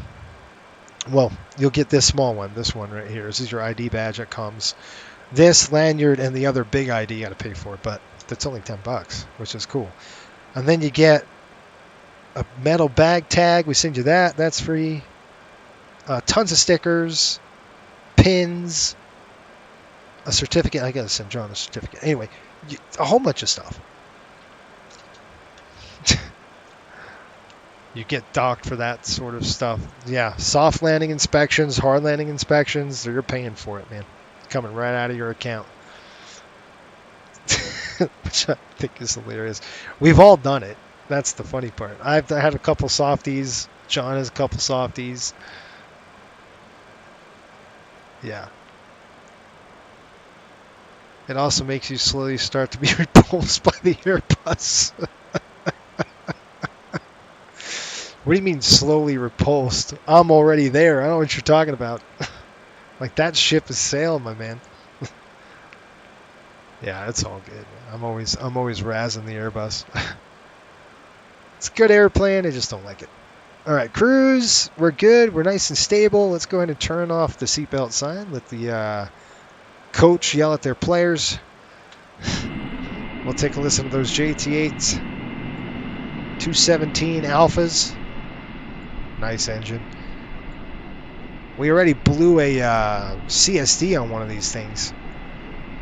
Flying to Phoenix, we popped the CSD halfway there. I was like, oh crap. And then the APU wouldn't turn on. We had to MEL the thing. It was fun.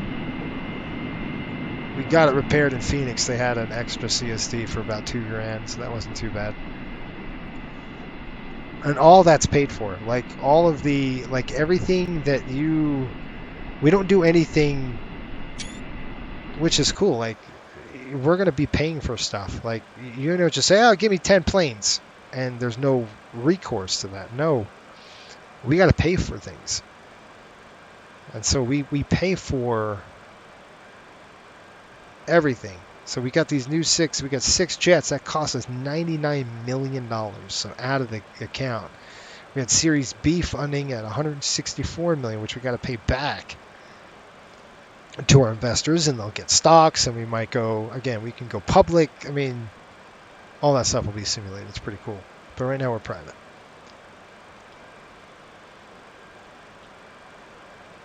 I used to like it. I got in it the other day and was like, ooh, this is a spaceship. What, the Airbus? No, the Airbus is, yeah. It's an airplane. It has a purpose, you know, for lazy pilots. I'm kidding. It's a joke. Just a joke. Got 950 pounds in the center. That's going to be burning up soon. We'll go ahead and flip over to the main tanks. And I'll give you an update on where the heck we are. We're over feet wet over the ocean here at 35,000. And it looks like wind, we're getting a slight tailwind here at 61. That reminds me, we've got to do our checks here. So I'm going to dive in to the FMC with you. And we're going to go to our progress. Nope, we're going to go to the route page. We're going to go to legs. There we go, route data. And let's pick out just a couple of things. Here, I'll pull this up and I'll show you what we're doing. So we've got Lauderdale, top of climb, E-Tech right there. And you can see right here, 264.61, so that's good. We're going to keep that. 70, yeah, we're going to have to change this. Grubber, we'll change that. 261.70, so we will change that at Grubber. So 261/70. This is what's so nice about these old aircraft is you have to do this by hand. Same thing at Snabs. CeLo is 259 at 90, so it's going up. At CeLo, oops, there it was, right. Where the heck was it? Right here. What did we say? 259/90. CeLo, pop that in there. Garlic, 258/105. We're going to have to change that as well. 258/105. So this, again, change of 10 degrees or 10 knots. You've got to throw it in there. Yerber coming in at 260, 137. There's the jet stream right in it. Man, I wonder if we can climb higher. Maybe we can burn some fuel, climb a little higher. 137. We'll throw that in there. Good night. 142. That's good. We'll keep it. 258. That's good. All right. That's a check at Arn. FAK. 257/158. Yeah, we're going to have to change that. So 257/158. We'll check that there. 257/158 at FAK. I don't like this. This wind is not cool. OTT 257/159. That's fine. 258/158. That's fine.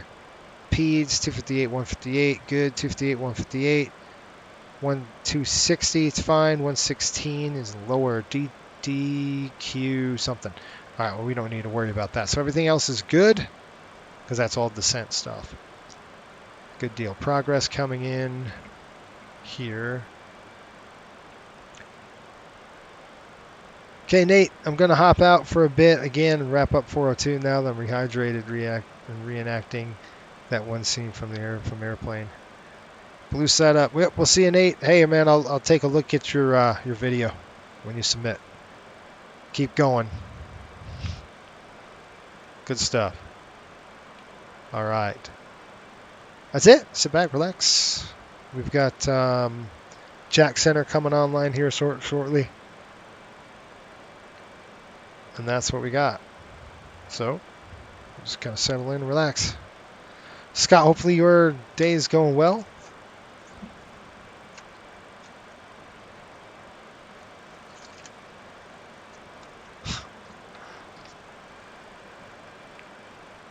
There's a VA I work with where one FPM land is considered cool and great. The odds of that being within the touchdown zone are very low.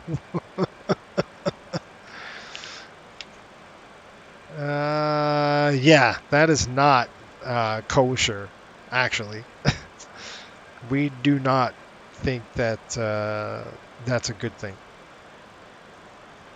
FOs like to land soft, captains like to stop. So what you get, we want it. We want you to put it down. The reason why is because we fly at some very short airfields. All right, most of our route structure is very short. Bar Harbor is 5,200 feet. Key West is 5,000 feet. You can't be sitting there greasing a landing in there. You're going to be making your flight into a cruise. I mean, it's just, why? In real life, that's not how it's done. In real life, you put it down where you need to put it down. You put it down in the touchdown zone. That's where, I don't care if it's 200 feet a minute. I mean, yeah, it's nice to get a nice smooth one in the touchdown zone, but you're going to have to do a duck under half the time to do it. Positive weight on wheels is good, and at the end of the day, who cares as long as you don't break the airplane. It's firm, that's fine. As long as it's down on the touchdown zone, it doesn't matter. As long as you don't have a hard landing, which is about 600 feet per minute. Anything under that's golden. Anything too soft, you're going to get docked too. So anything under 50 is no bueno. You'll get docked. It'll be a soft landing check. And we'll have to do a check to make sure the spoilers come up, the whole 9 yards. So it's fun. Make sure the airplane didn't over-rotate or in the flare. All that stuff. You have to look for tail strikes. Yep. Toga Flight, what's up? Hey, Jason, hope you're well. It's Yemens. Hey, man. You're almost done getting your PPL. Man, that is awesome. Good job for you. That's great. Cody. Oh, Cody, that makes me laugh. We operated some very short airfields as an understatement. Oh, it makes me laugh. Oh, gosh. Because it's funny because it's true. I'll just give you an idea. I want to show you some. Like, one of our airports does this, folks. I was just the runway at one of the airport. Okay, so this is a flat surface here. Okay, that's not the runway. The runway does this. Okay, I'll show you what the runway does. I wonder if I could do this. I wonder if I can pull it. No, I can't. Okay.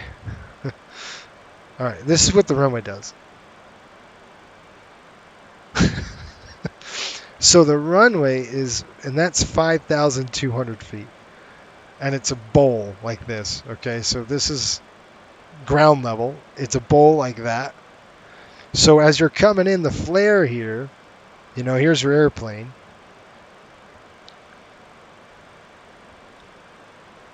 We're coming in the flare, and guess what? The runway jumps up to meet you because you're like, oh, I got this. And the next thing you know, it's just, you're on the ground. And you're like, holy smokes, because it's a big bowl like that. And that's Bar Harbor. It's fun. But it's a 5,200 foot runway. And then what else we got? Oh, we got a couple others. CRW, but that's 6,000 feet. That's comfortable actually. 6,000 feet is really comfortable when you get used to flying at Bar Harbor and Key West. When you start seeing 6,000 feet, you're like, oh, we got some real estate. Oh gosh, Cody, that made me laugh. We should reopen Megas Field. Yeah. Oh, I love it. That is hilarious. An arrival. Oh, that's great. Yeah, it's we go. I'll show you. I'm going to show you our route map. I just created a route map via request from Cody. He's like, "Hey, you got a route map?" I'm like, "You know what? I've been meaning to do it. I haven't had the time to do it. Now I'm going to do it." So I made a route map, and it's going to increase here soon as we get more aircraft online. I just did a couple of proving flights this last week, so it looks great. We've got some cool destinations on the horizon. Like I said, Montego Bay is one of them. We're going to go there, and there's, again, some shorter airfields in this one as well, but really cool. If I can find out where I put it.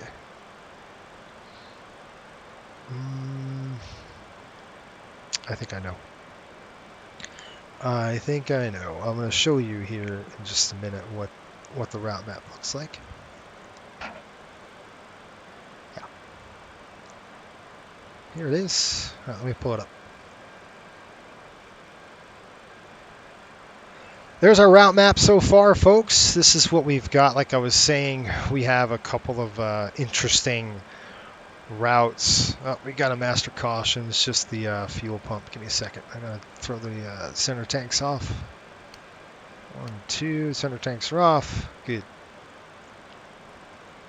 All right, we're burning wing tanks now. So there's our route map. You can see this one here. We've got Miami to LaGuardia, Bar Harbor, back to LaGuardia, back to Bar Harbor, and then overnight. This is a 3-day trip. So this track here is a 3-day.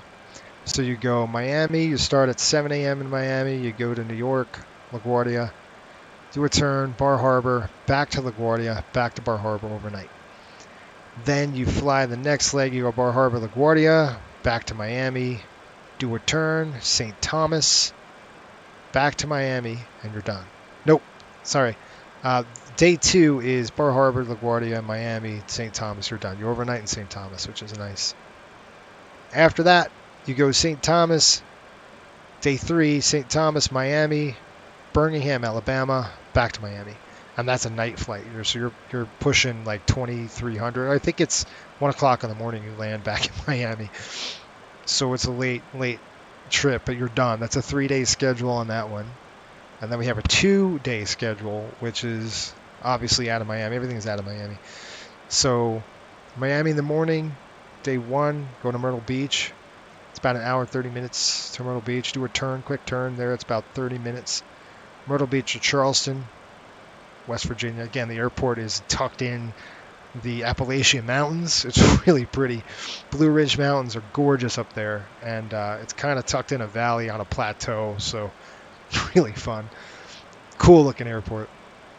All of these airports that we have scenery, except for Bar Harbor. It doesn't, unfortunately.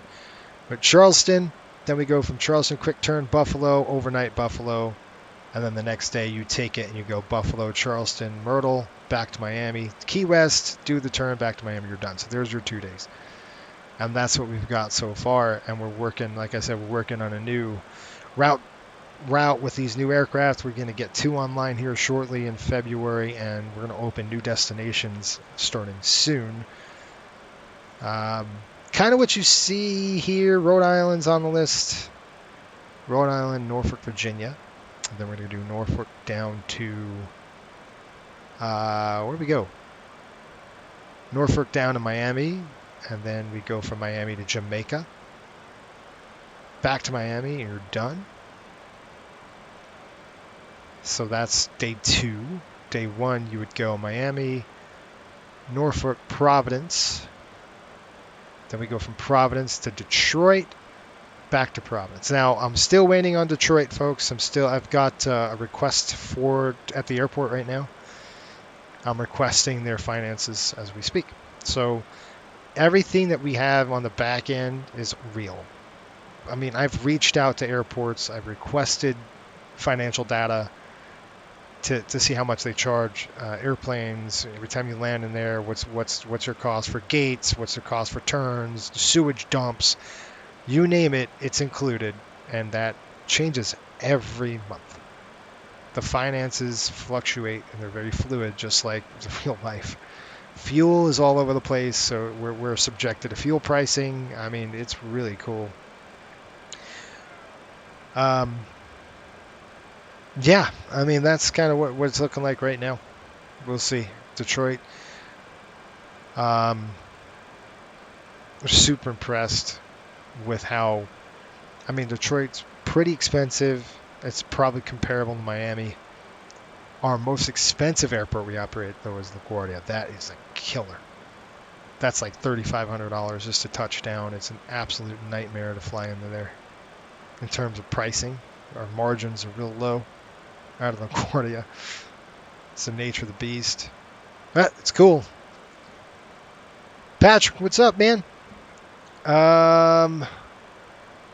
Cody says map looks fantastic and professional. Thank you for creating that. You bet. Let's see here, Jeffrey. iSlip or HPN would be cheaper. Aren't you losing your shirt on fees? Yeah. LaGuardia's a lot of money, but iSlip is a lot of money too. Like I looked up, I've got iSlip's paperwork, and I looked at it and I went, there's no way. Again, $3,400 is a little less than that, but it's still a lot of money, you know? So it's like, why would I do that when, I mean, you do that because it's density, right? You want to pack the passengers in the aircraft. We're making money on this route now, this LaGuardia to Miami route, because of the ticket prices went up. So ticket prices went up. We were able to increase our margins a little bit, which was nice. But in the summertime, just hosed. I don't know how airlines making money at $99 a passenger for round, you know, for a one way. That's insane. That's insane. Like, I don't know how they do that. You know, even the costs as low as they are, I mean, our costs are right around 12 cents-ish a mile, you know, in the 7.3. So, I mean, it's comparable. Maybe it's a little higher some months, but it's insane. Like, I don't know how they do it. And so iSlip is off the table now, at least, until we get more crews or we get more airplanes.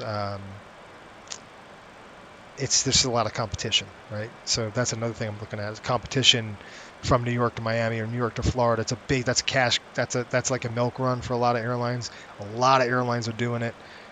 So it's a saturated market. Does that make sense? A lot of load. Yes, you could fill the airplane, but man, there's multiple flights, multiple airlines going into there where they could charge $99 because there's 6 or 7 airlines flying out of there going to the same spot. So I'm kind of looking at that too on like, okay, what would be, you know, where their airlines are not hitting a lot. Oh, Roanoke. We got Roanoke too. I forgot to tell you that. We go Miami. We have a day flight with this new one. We're going to go Miami, Roanoke, Virginia to Destin, which is right around here, and back to Miami. It's a nice triangle. It's a day one trip. It's at night. And that's it. So that crew that flies back from Jamaica, they dump the airplane, they change crews, and that next crew takes it and goes to Roanoke, Destin, back to Miami. What do you got, Patrick? What does he say? Add a note to the trip, though. BMH, get dinner at Dreamland Barbecue. Oh, I'm doing that. I will do that at Birmingham, but I'll put that on my notes. We have a notes section that we pull up when we book a flight. That's cool. What about HPN? You know, I haven't looked at Westchester yet, so I can have a look at that. It's a cool airport. I've got the scenery to it. It's pretty sweet. I'll tell you another expensive airport is this one that we're flying to right now. Newark is pushing. Well, we're on Jack Center. I got to call him. 135.925. Tell you the truth, he probably fell asleep as well. 135.925. 135.925. I couldn't get over this. I mean, it's insane. 135.925. But it's cool scenery, you got to admit. So that was worth the price. All right, let me call him up. This is Jack Center, isn't it? 135.925. Where the heck are we? I don't even know. On Yankee 299. Over the ocean somewhere. North of Grub, over the ocean.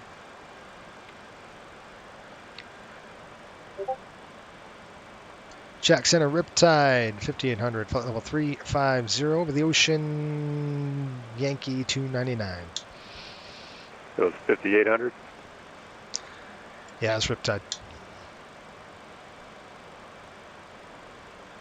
Riptide 5800, Jack Center, squawk 1050. 1050, 1050. Okay, 1050.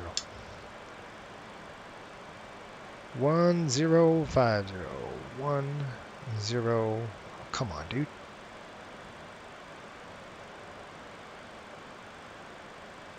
Hello. Gosh.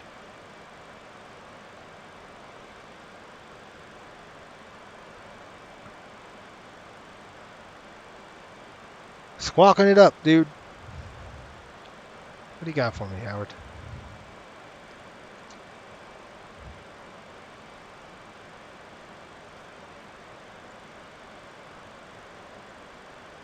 That's one thing I wish the 737 had, was a type-in pad like that. I really like that better than the stupid Riptide 5800, radar contact, 15 miles north of Snabs. Just follow your flight plan for me and call me back. Oh, roger.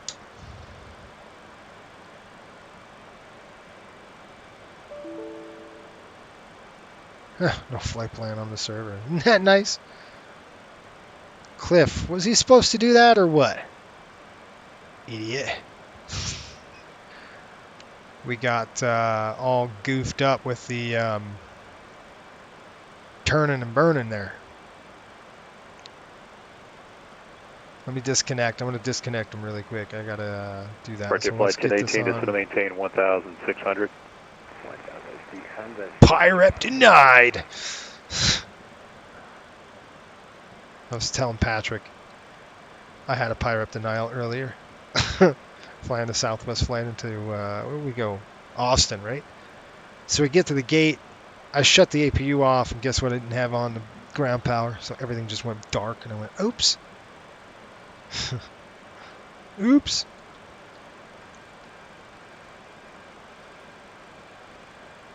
Alright, so I'm going to go ahead and file the flight plan. Won't let me do it. Oh, it did.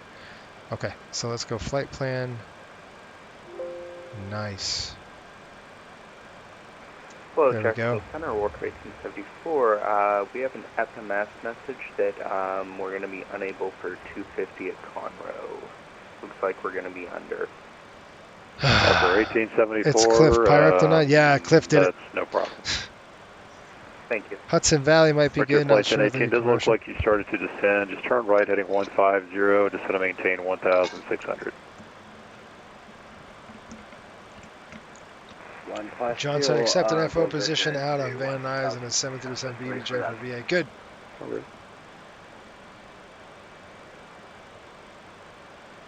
No, you're good, John. That's awesome, man. Good for you. Yeah, it's not, like I said, it's not for everybody, man. It's for Water 1874, plan the visual approach runway 8. Advise when you have information, Juliet.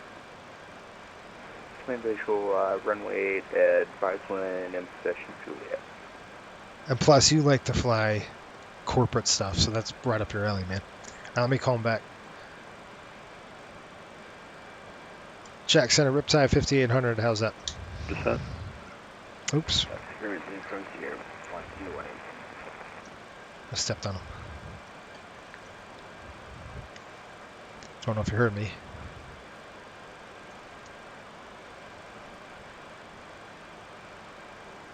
Call him up.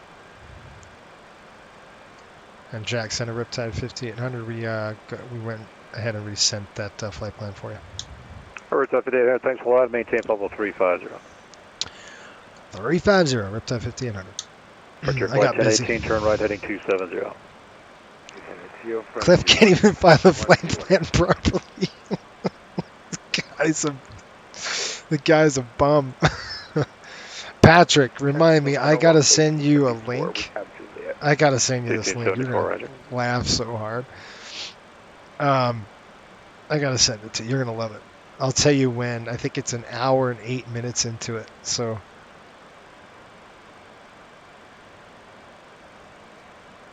Yeah, exactly. Thank you, John.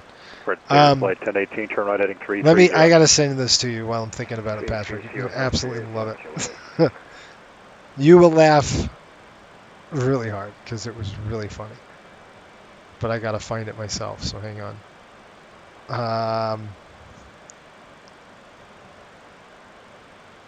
I'm trying to think where it would be.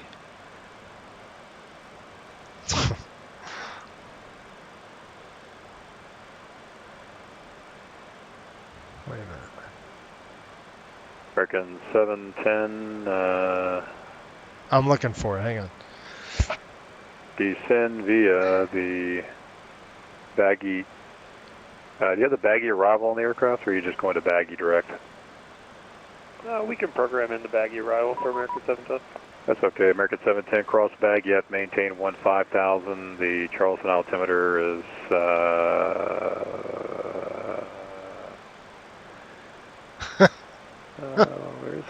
where's it? Ryan, there it is. 3001. Fire up denied. You're not kidding. 3001 will cross baggy at 15,000. I love it. Frontier Flight 1018, do you have Orlando International in sight? Negative, Frontier 108. All right, Patrick, if you're still on, I'm going to send this to you. 350, Frontier 108. American 548, no further air traffic control is available. Radar services terminated. Frequency change approved. Good night.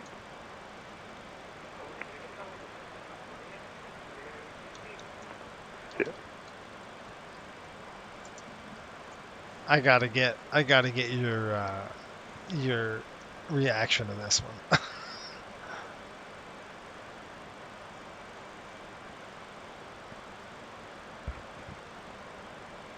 I love it.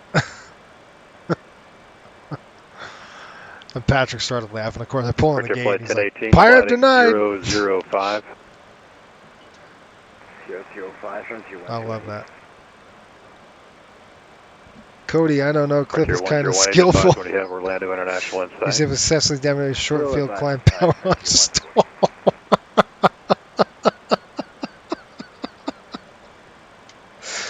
Oh gosh, that was so funny. And get out of actually doing any work to clean up. Guys, what he's talking about is what Cliff did to us out of Boston, and it was I was doing a stream for patrons, and it's hilarious. Like you can have him take off, right? So I said, all right, Cliff, your flight controls. I said you could take off. All right, zipping down the runway. I go rotate, and the next thing you know, it's like this. Stop rotating! Stop rotating! Zero gravity, and everybody goes up. The airplane stalls. It was insane. Oh gosh, I love it. Inside, Frontier 108. Cody, I don't know. 1018, clear visual approach, runway 36 left, contact tower 118.45. Oh, I love it. 118.45. Stupid idiot. Yeah, I will never do that again. Cliff, you are not allowed to fly the airplane. Just get your hands off the flight controls.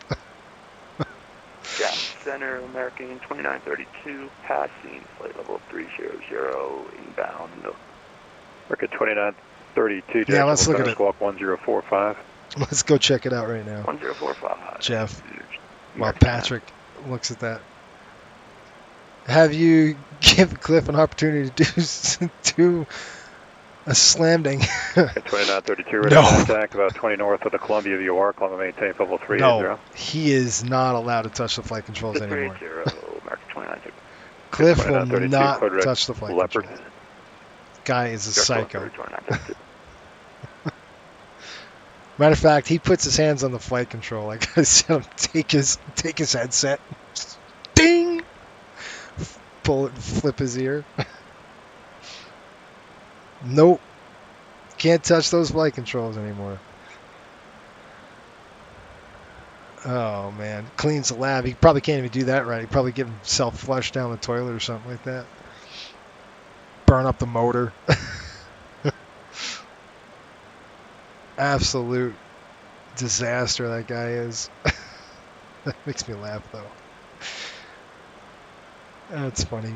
You'd have to see it. You'd have to see my reaction and like, what the crap? He's gonna kill us. I knew. Like I said it to him. Guard on the flight. I love it. Right after takeoff, just complete chaos. That's exactly right. I tell you what, it was good entertainment. It scared the crap out of me, but we probably had a tail strike. Probably left like parts of the airplane back because he rotated so hard. Oh man, that was funny. I love it. Too funny. All right, let's do this. Volume 1. Are we doing volume 1? It's volume 2, isn't it? Pneumatics. Oh gosh, that cracks me up. Cliff. Jeez. No, it wasn't this stream, John. It was a stream I did out of Boston. It was, where was it? Chicago to Boston, and no, it was going from Boston to Fort Lauderdale. It was at night. And it just had FS2 crew, probably my second flight with it.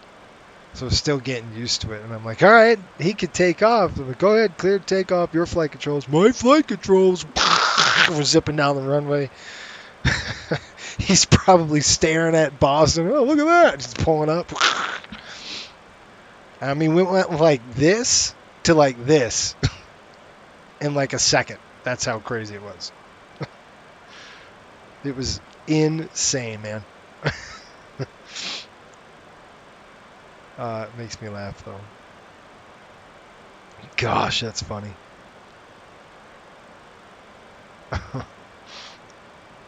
American 710 information, Kilo current at Charleston, expect a visual approach runway 15. Gotta love it. We have Kilo at Charleston, we'll expect All right, let's take a look at this. American 710, set to maintain 4,000, fly heading 3, fly heading 010. Excuse me, sorry guys. Delta 4,000, heading 010 from American 710. What are we doing? Volume 2. Walker 1874, just let me know when you have the field side. Tail strike. Fireworks, that's exactly right. I guarantee you, it happened so fast. I'm like, what the heck was that? Rotate, rotate. No, no, no. What are you doing? Idiot. Oh gosh. Ever since then, I don't trust the guy.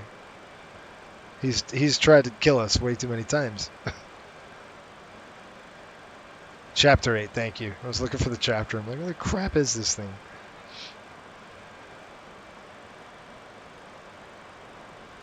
I'm in the Continental one. I'm in the older one. I could go to the Delta if I had to. Was that Walker? Roger. Walker 1874, clear visual approach runway 8. All right, let's check this puppy out here. Southwest 124, clear direct Leopard. Leopard. Direct Leopard for 124.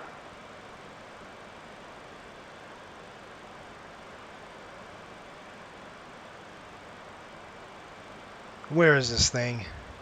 Chapter 8. I'm seeing I got the Continental one, but let me just pull up the other one. This is gonna be easier.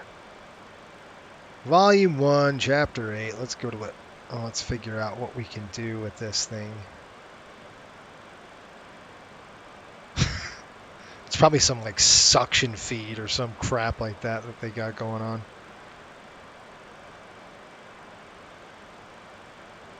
Oh, that'd have been nice to have.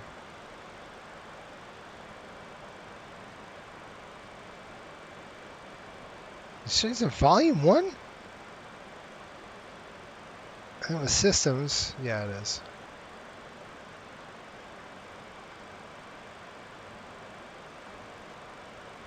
Or is in volume 2?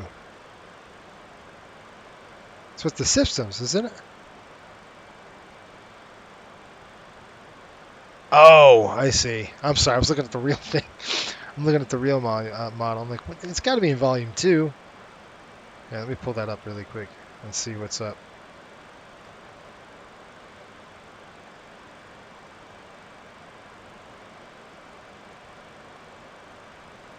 So I'm thinking volume 2 is all about American systems. 710, turn left heading 330. Left turn 330, American 710. It's probably the same thing, though. You know, you figure. Let's find out here. I'm looking, folks. Hang on.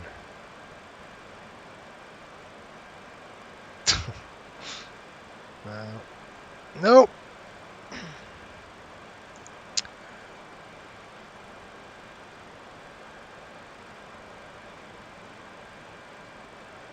Okay.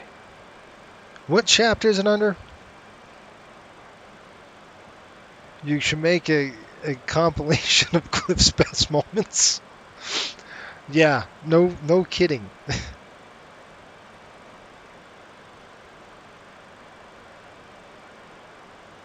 Let's see if we can get a pneumatics here. Oh, well. I'm looking, hang on. I'll get there. Pneumatics must be closed for takeoff, you think? Engines, ice and rain protection. What is it under? Like, what section is it? I'm sorry, I don't have that one open right now. Is it under fire? Walker 1874, winds calm, runway 8, clear to land. Clear to land runway, Walker 1874, and we'll be parking at the SBL. Okay, Walker 1874, roger. If you want to roll out be to under air golf, systems? you can make golf. You can roll out to golf and into the ramp. Or fire. Probably under fire warning, wouldn't it?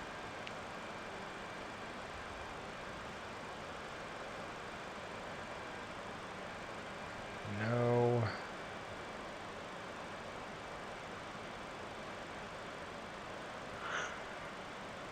Gosh. We got to do a burn check here at Garlic. We're almost there, folks. Well, we're almost dry again. We're almost feet dry, so I'll tell you where we are. American 710, turn right heading 090. Right turn. There we 090, go. American Myrtle 710. Beach, woohoo! That'd be nice right now. Fire warning. Hello, Got it. November 6 up, Charlie, with you from 5030. Fire. Alpha Charlie, Jack Center, Okay. squawk 1054. Can you imagine me going over?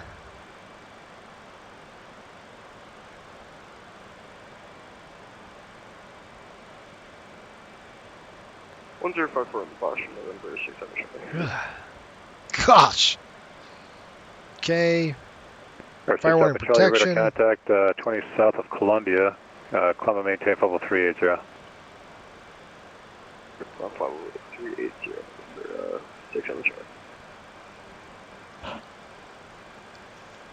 I'm looking, folks. Hang on. Emergency equipment. I'm just going to show you what I'm doing here so you can see.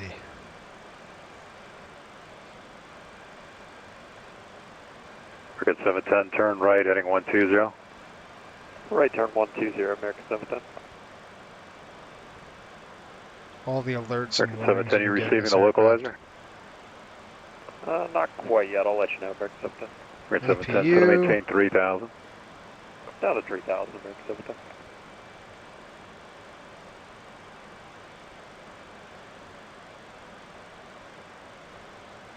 There we go. Fire warning and protection. It should be in this section here. We have localizer now from American 710. That's detection. American 710, intercept runway 15, localizer, report the field in sight. We'll intercept the 15 localizer when we down the field, American 710. American 710, clear visual approach runway 15. Clear the visual 15, American 710. Ah, here we go. American 20. Read that right here.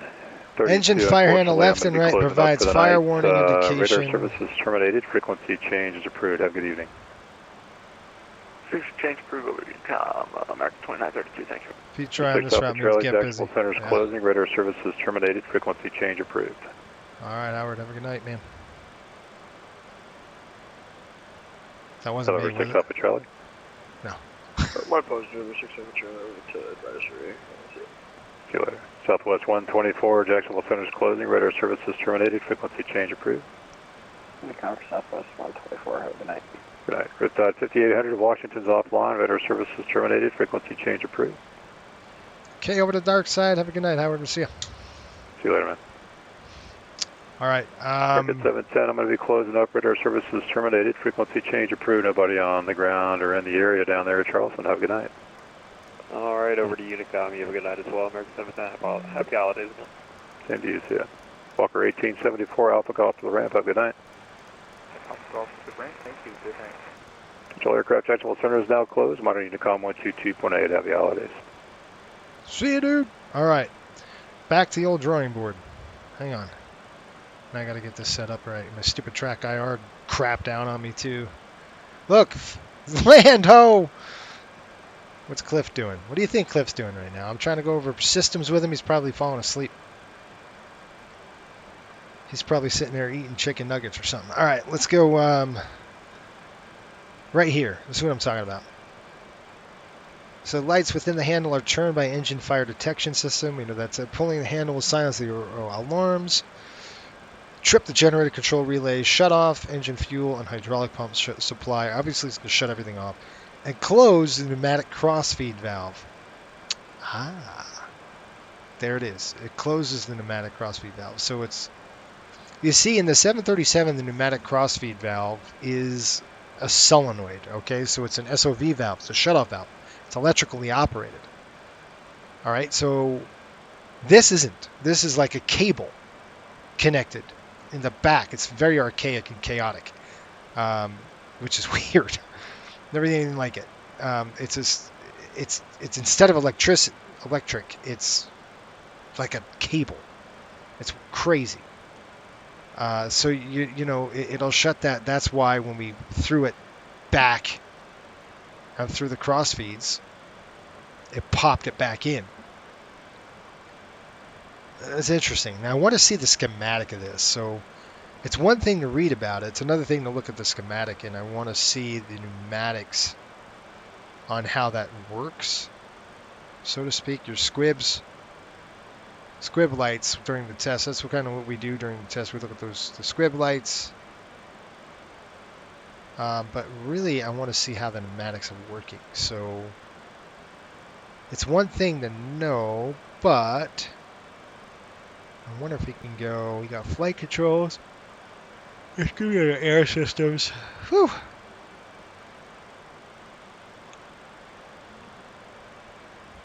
Yeah. Let's see. Let me give you an update really quick. Let's go. We're feet wet. We're feet dry coming over Williamson. We're looking at a progress. Let's do a burn check of Garlic. I like that route here. Garlic 15.2. What does our paperwork say, folks? Let's pull that up and find out. Our paperwork says over at Garlic we have right here 14,003. So this is what we should have. What we have in the aircraft right now is 15.2. So we're up 1,000. That's really good. That's about right. We have about an hour and 10 minutes to go. About right at that mark, give or take.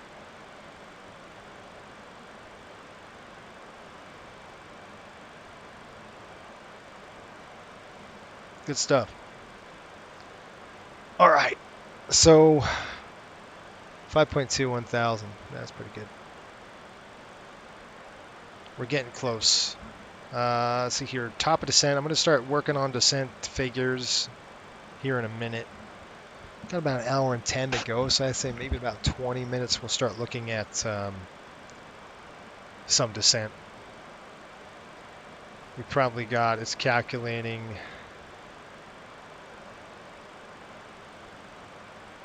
5.3.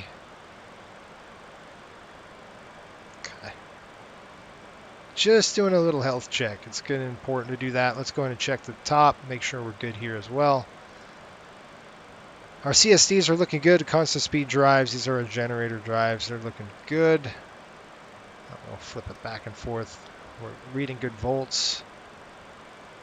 Frequency is good. We're pushing about 410 volts are positive. I like to take a look at the bats. That's good.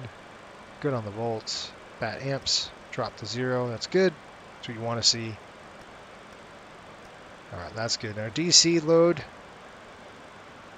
That's AC power there. DC is coming up right there. You make sure your DC load is good. We're still drawing.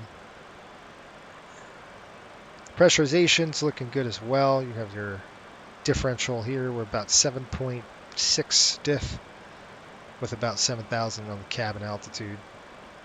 So that's good.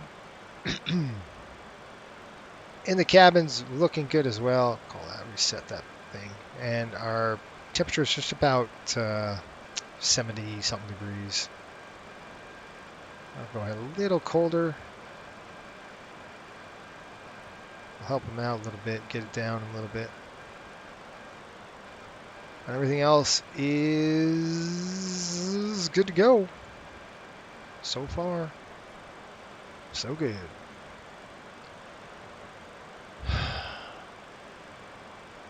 Will we charter a 7.3 BBJ? Heck no. We're not made of gold. It's a gazillion-dollar airplane. Right? It's a nice airplane, though. The BBJ is beautiful. It's a good-looking bird. I got nothing against it. It's a good airplane. But no, we wouldn't end up chartering that. What we might charter is a 757. I really am looking forward to that 757 coming out with, I think Blue Sim does it. Now, I don't know if I can get a good price, but boy, if we can get a filthy little pause on a 757, that'd be sweet. That'd be great for the charters like this. But I like, you know, it's good to do stuff like this where you're kind of, it's a throwback where it's not the mundane, you know, 7.3. And not like I'm saying you ever get tired of it, but say sometimes you want to change a pace. Sometimes you want to actually to be able to go back to like the Stone Age. This is it. All right. Pretty cool. Okay, so FAK is really we're going to have to start descending. So let's start planning on the descent. I really want to look at the pneumatic system here first, but we do have to throw our descent winds in and make sure that's good to go. Hey, Pops. Holy smokes, what are you doing? You guys, something's wrong. It's, what's up? It's 10:49 and Pops is up.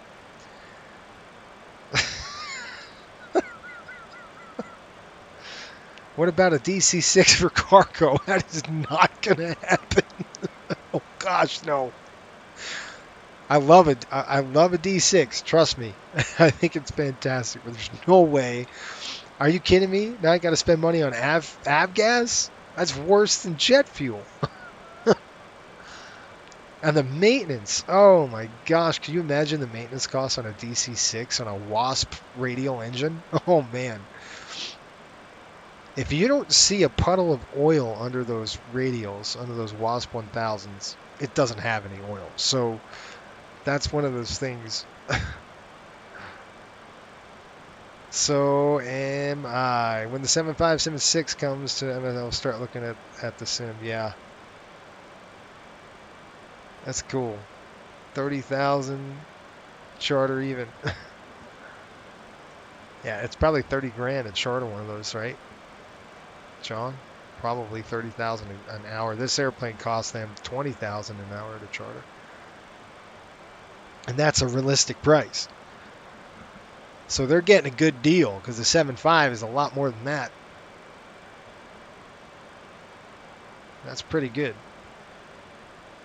It'll be like Buffalo Airways. Yeah, we're not doing that anytime soon.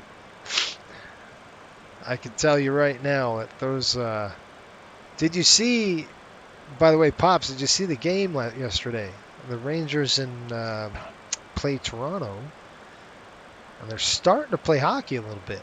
I think they're kind of sneaking out of their stupidity. It's looking like they're waking up.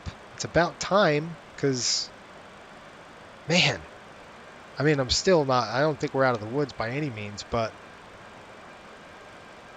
I think they buried themselves pretty good. But still, it's good to see some life. Where are we sitting? 35,000. So we're going to go to 300. We'll throw that in there. We'll go 240. Throw that in there, and then 18,000. Throw that in there, and then we're going to do our. By the way, Pops, we're going to Newark. I know you're going to have a few things to say about Newark.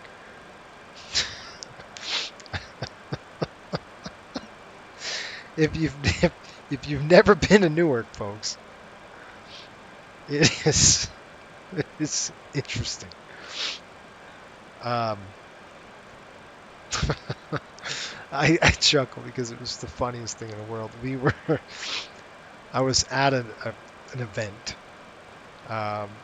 with a coworker of mine. He was from Connecticut, and obviously I'm from New York, and we know Newark, right? And we just know it. We've been there. And this was years ago. Now, I don't know how the city is now, but I'm telling you, years ago. And it might be really nice in the area that we were talking about, but this guy's going on and on how Newark is great. It's great. You know, this place is fantastic. And I'll never forget, his funniest thing in the world. So he's from Connecticut, you know. So I kind of like do like this. Wait, did I just hear that right? And then he's like, yeah, he's across the table. He kind of looks at it like this. We got the same kind of look, like just say that. And so we were on a break. We got to laughing. We got to giggling so hard.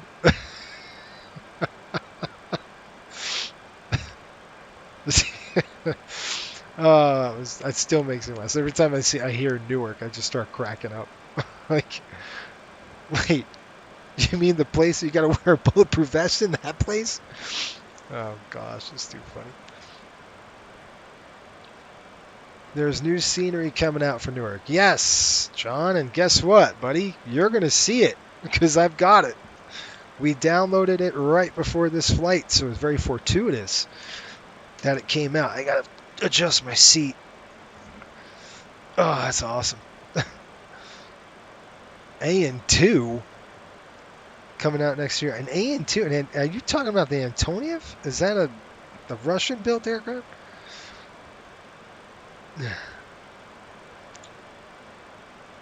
Nate says, just did a perfect 3-wire in a Buffalo 2-3 at the end of 402. See, now 218 feet a minute, that's to be congratulated. Good job. Good job. Hey, if we're about getting into retro, Coastal brings back the Wright brothers plane. Yeah, that's not going to happen. This is about as retro as it's going to get. I hate to tell you.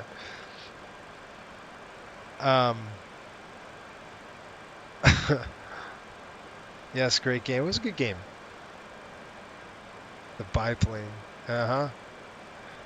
Retro. No, I really want somebody to do a 73200. Now that is going. If that is going, that is a beaut of a bird. That airplane is a monster. It's gorgeous. Very comfortable in it. It's got nothing of an autopilot. It's fantastic, folks. This is so cool. It's such a cool airplane.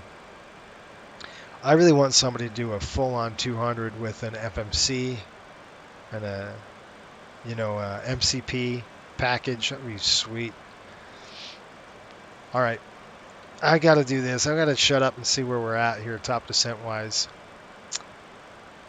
We're looking at 411 miles to go. It's probably about, 1858Z right now. So inside, it's probably going to be about 50 minutes. We'll be touching down. I got 85 feet today in Las Vegas. Good.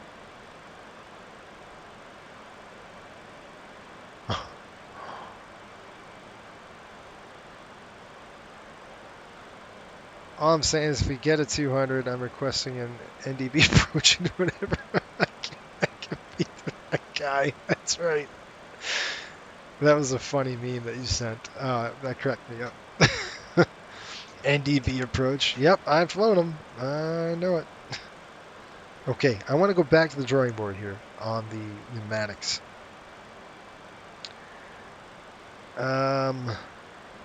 Really interesting schematic here. Let's see if we can find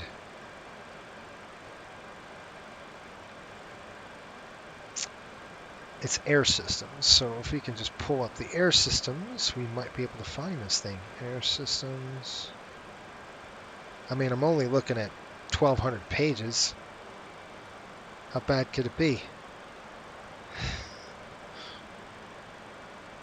Probably pretty bad, right? Not found? What are you talking about? Maybe it's air system. There we go.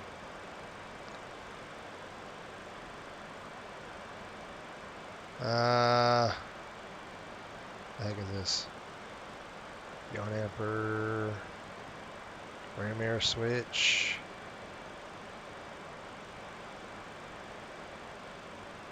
QRH stuff.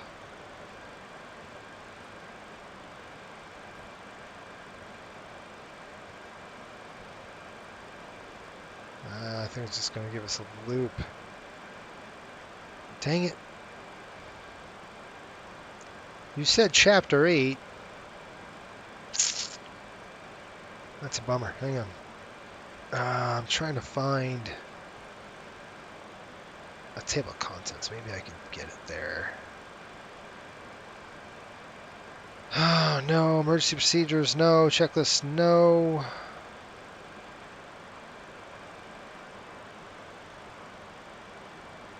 Of course, we got all this stuff. Fuel leaks is QRH crap. We don't want that.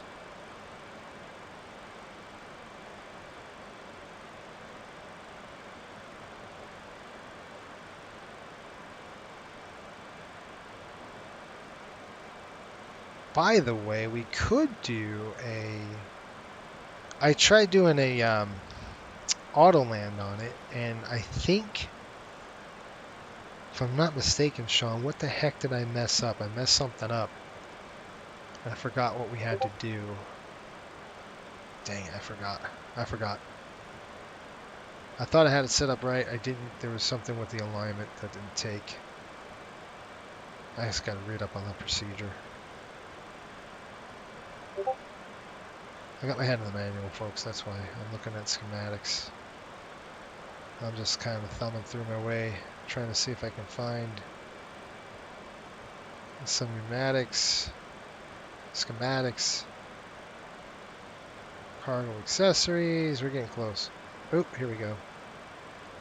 Here we go, or something here. I see engines. Getting closer, right? Oh, this is general crap.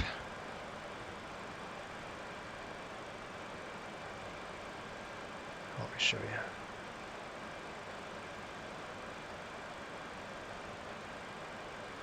Alright, we're getting there. Air conditioning and schematics. That's what we want. There's the pressure. That's the pressurization. Great. Now show me the money. Here we go, right there. Pneumatic cross feeds. Right there. Open. Supplies engine bleed air for airfoil ice protection. Let's see here. Blah. And for making pneumatic crossfeed starts from opposite operating engine, also on the ground. Supplies APU bleed air from air pneumatic ground. We know that. A crossfeed valve lever is moved from closed position with airfoil anti-switch on. Associated augmentation valve is energized to maintain airfoil anti-temperature control. If engine fire handle is pulled, placing respective pneumatic crossfeed valve lever to open will retract the engine fire handle, because that makes sense, McDonnell Douglas. Tons of sense. What? It makes no sense at all. If the engine fire handle is pulled, placing respective pneumatic crossfeed valve lever to open will retract the engine. Well, okay. Close. It shuts the engine bleed airfoil. We know that. Deactivates temperature control of associated augmentation valve. Each air conditioning pack is supplied. So are you telling me... Okay. Is there a schematic on there that I could find? Where's that stupid schematic? They should have a,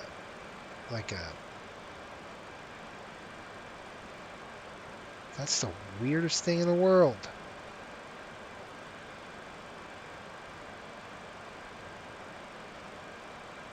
So goofy. Alright, well, guys, you just learned something, right? When you pull that...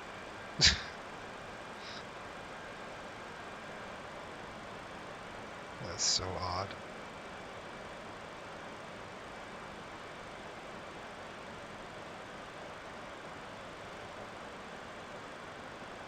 I really want a schematic. I really want to see the schematic because I want to be able to dissect it and go, oh, yeah, this is connected to this. This linkages to that.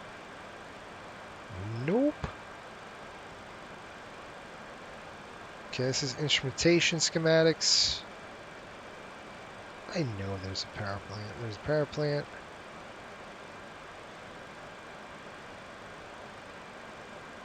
Oil system. Fuel system. Ignition system. Blank. Yeah. Anyway. Alright, well, you learned something new right there, folks. Tyler Heckman's in the house, folks. Everybody back up.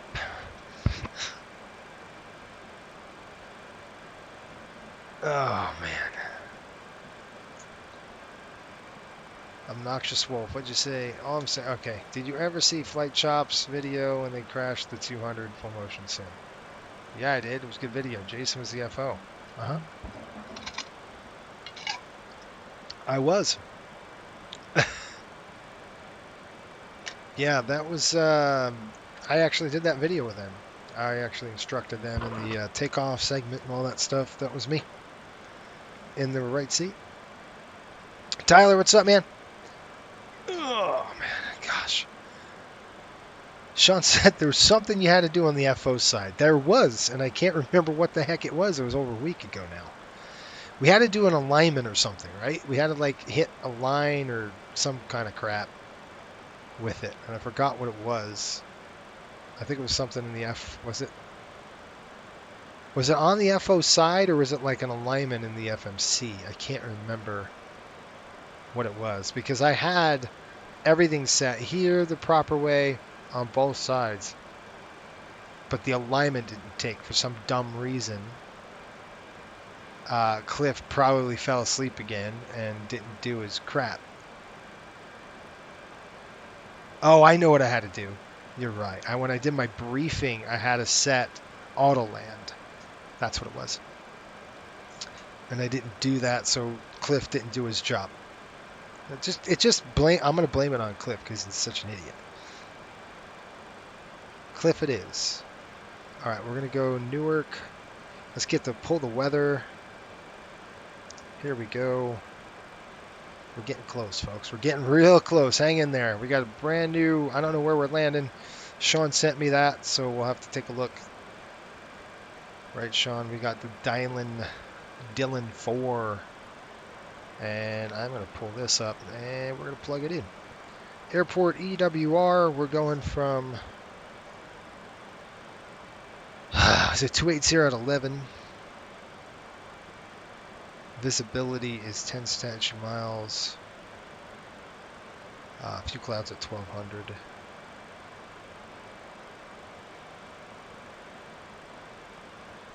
Excuse me, that's 12,000. Few clouds at 012, 1200. Few clouds at 3,000. We got another 3,000 there. And then overcast. So that's really going to be our ceiling. Overcast is 8,000 feet. It's plenty. 05 over 02 altimeter is 2963. Runway in use. Departing runway 22 left. LS runway 22 left, approaching use. Departing runway 22 left. GLS approach available upon request. 1129 is closed. 22 right, 4 left is closed. Okay? Everything's closed. 22 left it is. 22 left. Well, that's what we're going to do. Let's go ahead and check this out here. Pull up the airport information. This is a brand new airport. I don't ever fly into here. Ah, crap. 22 left. We got to go up and around. So it's on the back side of that. Looks like we'd have to get vectored all over the place. Let's pull up the chart. 22 left. I'll show you what we're going to do. Hopefully we can get an RNAV in there. I can't fly an RNAV. Sorry. All right, let's do an ILS just straight up. It's going to be a visual, but we'll have to vector ourselves downwind over the Hudson, and then we'll flip around over Teterboro, and then zip back down on the other way. Probably going to be the best route. I don't know what they'll do. Would they send us to the north side? I'm sure they would. They'd probably keep us away from Kennedy and LaGuardia. So we'll do that too. We'll go on the other side of the airport and then zip down. Probably the best bet. Not much, just waiting for these passengers to board so we can head back to Miami. Ah, cool. Where are you going? Where are you out of? Didn't you just go to you fly to LaGuardia? You flew LaGuardia, Miami, right?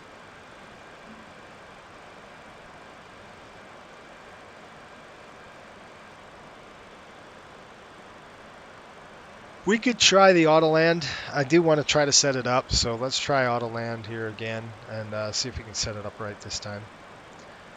Cliff, maybe he can get the memo. He didn't get the memo last time, so maybe he can get it this time and we can get him right. All right, I'm going to set this up 108.7.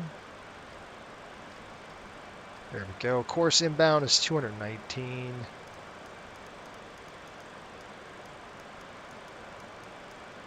Quite fun, and I'm on vacation, folks. I got the next 2 weeks off. I'm loving it. That is awesome. Looking forward to a lot of flying. I'm probably going to do. We're going to go to Boston tomorrow with this aircraft. I'll tilt it down. There's nothing. There's no radar. Nothing. It's a beautiful day out here on the northeast. It is slick. All right, so we got 108.7 on the FO side. We'll do the same thing, 108.7. And we'll put in 219 on the course.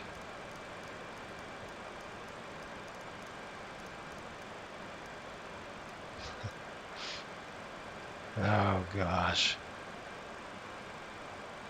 Yes, I am going to enjoy it. Sean.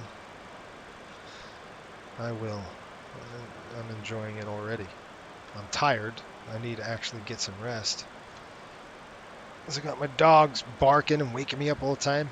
4 o'clock in the morning. Get up, idiot. That's how it is. All right, we're going Teterboro. We got Teterboro with some... Tell this airplane what we want to do. So we're going to go arrivals, and we'll plug in 22 left, straight up ILS. Let's go with the... How many miles is that? That's only 6 miles. So pattern transition. That's what I'll probably do. This way, kind of fly us to pattern first, and then there. Before you execute anything, let's go to the legs page and find out. The Dylan 4 will dump us off basically at Metro. When it dumps us off at Metro here, we'll fly direct to pattern and then kind of flip around. So it'll be on a downwind segment. And then we got Teterboro. So pattern, we're going to go Metro, pattern, and then hook up. That's probably what we'll do. And we're going to get it going. I'll show you what, nope, I did Bar Harbor to LaGuardia. Now heading back to Miami. Oh, you're heading to Miami now. Okay, cool. It's a fun flight. It's a nice and quiet. It's a long one. Cool. Okay. So that's set. And I do want to check out really quick. Let's pull up our EFB. We'll look at our performance data. Select landing. We're going to go EWR. It is dry. Winds are 280-11. 280/11. Outside air temperature is pushing 5 degrees.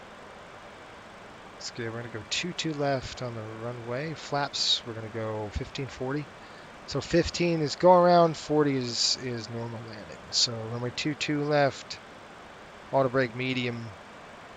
That's all good. Flaps will be 40, 15. So that's what it says. On a go around, you'll set 15. Landing weight, we're going to push, probably pretty light right now, I'm assuming. At least 1,000 under what our paperwork says. How about 105? 105.2, that's really light. Obviously, we only have 60 passengers in the airplane. We got 209, 164, 142.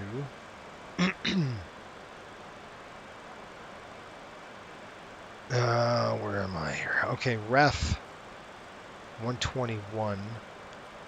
And then our extension was 209.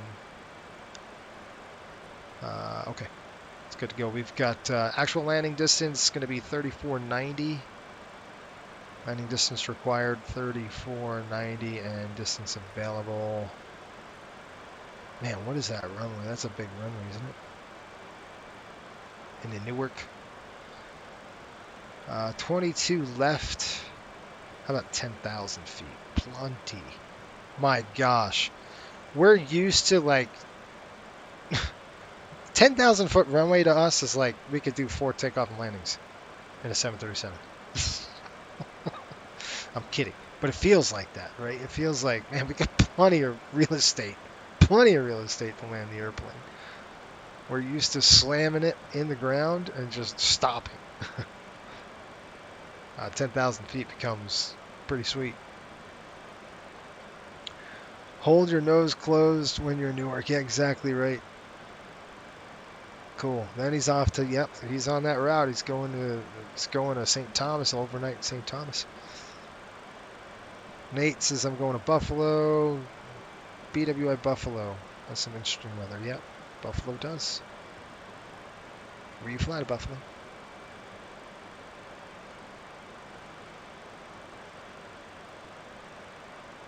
So, let's see. Let's do... I'm going to get the approach briefing here, folks, just so to show you what we're going to do here. How's that? Okay, let's call up the Navigraph charts, and we're going to put in our Newark here. We're flying the Dillon 4 approach here. We're flying from the Flat Rock VOR. We're just going to head up to Nottingham, to Fubber, and then all the way up to Somoto. Somoto's going to be 11,000 feet, so I have to plug that in. 11,000, Dillon's at 8,000, and then it's going to dump us off at this metro. Once it's dumped us off at this metro, we're going to fly north, pretty much northbound. We're looking at a Teterboro VOR, 3,000 on the MSA. Nothing to worry about in terms of mountainous terrain. I am a little tired, so I'll be watching the fatigue issue. But we're going to come up and just basically do a downwind, flip around, come back down. As we do so, we'll set up for the 2-2 left approach. We're just going to do straight up ILS 2-2 left into the airport. Pretty straightforward. Okay, 108.7. I've got that dialed in on both sides. We're going to try to do this auto land and see how it works. We'll set it up hopefully correctly. Hopefully Cliff wakes up and does it for us. But it's just one of those things I want to just test just to see what we need to do. I could have used it in Edmonton. I mean, in Vancouver, it was like 154 feet. It was bad. So we could do a Cat 3 approach if I could set up Autoland correctly. So we want to do that on this just for practice. I'll guard the yoke just in case Cliff decides to drive it into the ground. So we'll be prepared for that. Again, I said the MSA is 3,000 feet. We're inbound.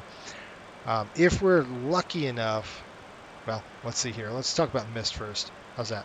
We'll do a Cat 1 approach. This is going to be an RA 102. Again, we're just going to guard the yoke, do an Autoland practice. Mist approach 500 feet. We're going to do a right turn 3,000. So we're going to come up 500, then right turn 3,000. We'll bug out, go 225, and we'll hold at this Kilma VOR. All right. That's kind of what we are looking at here. And let's see what we've got on the pad. And we're looking at the Dylan 4. We want to be over Smoto at 11,000. That is programmed. And then we want to go to Dylan at 8,000 hard altitude. That is programmed. Good deal. Okay, we got about 142 miles top of descent. We're looking pretty good. And everything is stable. So, good to go there. Let's tell them... Are you ready for the approach brief? Are you ready for the approach brief? Go ahead. All right. So, I think the last time, Autoland, yes. APU after landing, yes. Runways dry. Threats or none. Yeah, I'm fatigued. ILS approach, good weather. I'm going to run the brief here. Are you ready for the arrival brief? Go ahead. Our current weather shows nice VFR conditions, and we've got the arrival and approach for guidance in FMS for descent planning to get down to the airport. It'll be an ILS approach. The runway is dry, and we take the first available turn and taxi to the gate per ATC instructions. Once cleared, we can plan to start the APU for taxiing. Any questions? No questions. Brief complete. You got that, Cliff, you dumb idiot? Okay. Oh, gosh. All right, I think we got it. Maybe. All right, I said yes. Let's see if he does it. Now, there's an alignment thing you got to do. I'm going to go ahead and set this as well. All right, so we're set on that. I'm going to stand up for a minute. We got about 142 miles top of descent before the aircraft starts yelling at us to descend. So I'm going to stand up and stretch them out. You guys can take a look at the aircraft. I do want to go over landing here. Once we land, I believe we're going to go north of the airport. So once we land here, 22 left, we're going to go ahead and scream down here. Probably get off on Echo. We'll go Echo. We got to go all the way up here. So we're going to go Echo, cross probably this runway as well. I'll show you the terminals as we come across up to here. Go all the way up RL, Whiskey 1, Zulu 1, up to this area, and then we'll hold there. Ooh, there's a little bit of bumps. All right, I'll be right back. I'm going to stretch them up and hit the lav.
All right, who's there? Anybody here?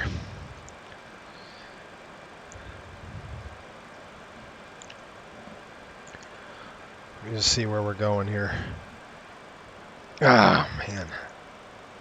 Well, I'm glad they released Newark. I mean, just in time, right? They couldn't get any closer than that. It's really cool. Everybody falling asleep right now? Alright, let me see what Sean has sent. Sean.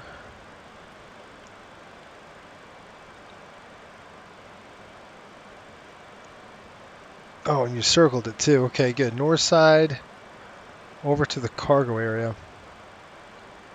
Okay, air cargo ridge. That's where we'll go. Cool. That's what it looks like. Sweet. So we're going to be parking on the cargo ramp. You didn't get a number, did you? Yeah, you did. Parking info. It's C12, C10, C9, C8. Okay. Okay, C9, we'll say. One of those, right?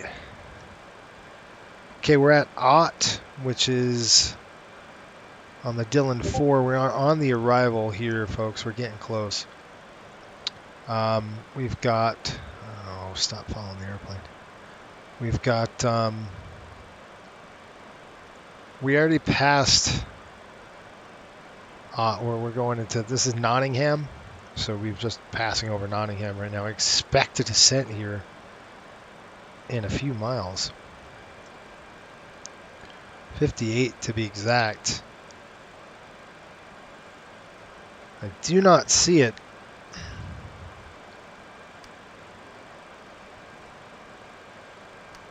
There it goes. Top descent right there.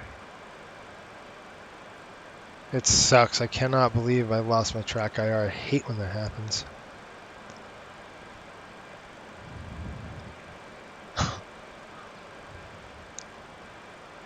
Okay.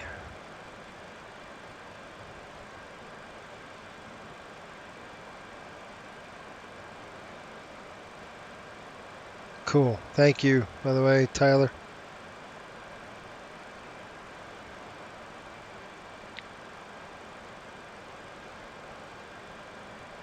And if you...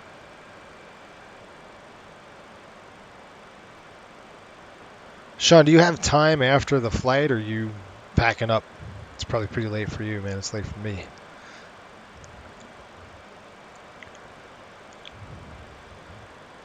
Let's go outside. Oh, look at those engines. Woo! Smoking. Low bypass. Bypass what? There's nothing. There's no bypass in there.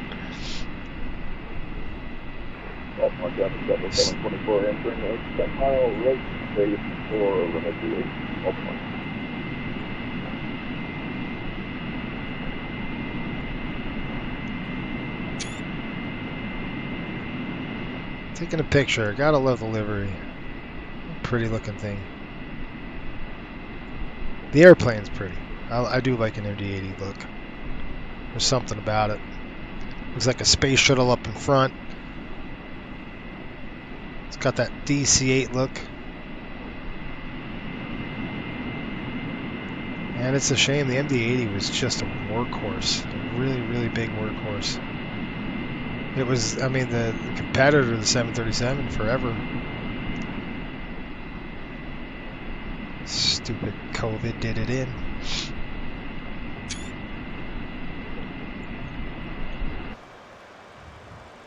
Alright, we got top of descent coming up here shortly. And we got to get cooking. I might be around a little bit. Okay. If not, we could do it tomorrow. That's fine. That probably won't take more than 10 minutes either. So we could do it tomorrow.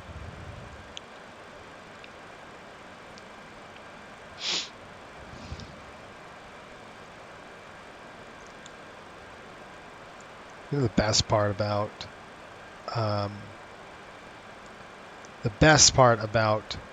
Baltimore traffic south of 724, 10 miles, final runway 28, Baltimore. There's an airport I haven't been to in years, is Baltimore. I wouldn't say years, but it's been a minute. So for Southwest, I'm based over in Vegas, so I'm not crossing over the Mississippi really a lot, which is fine by me. I do like this. This one was I flew from San Diego to Austin, which I was really impressed. The Austin scenery is pretty, and I think we go from Austin to Denver. So that might be, if I don't get on that flight this week, it might be a stream. We go Austin to Denver, Denver back to Austin, and then Austin to San Jose, all in the 800. That's day 2. Oh, cool. You know what? I'm done with day 1 in Austin, so that's good. I was going to do a turn, but I didn't have to because that was the end of day 1. Day 1 was we went Las Vegas, San Jose, to San Diego, to Austin, and then we're done. How do you like that? Top of set coming up. I better start gearing up here. I'm tired, folks, so you need to watch what I'm doing. MICU's on, which means one thing. We're on descent. We're getting close.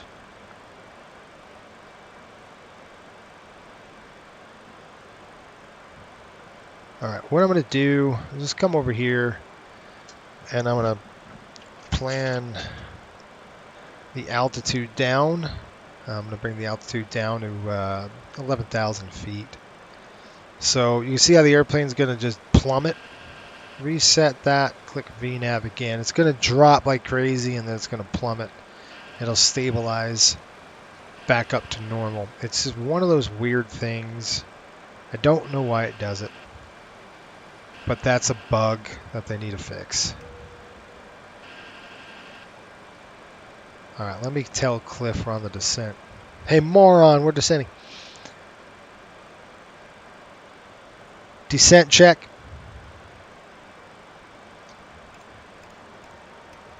Fuel quantity. Checked. Approach briefing. Performed. Landing data.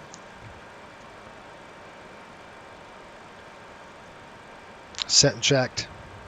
Descent check complete.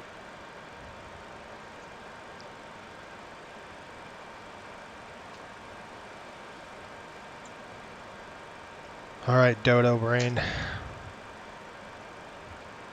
All right, let me pull this really quick. I got to get my I got to get one cheat sheet. I'll be right back.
What'll happen here? Oh, okay.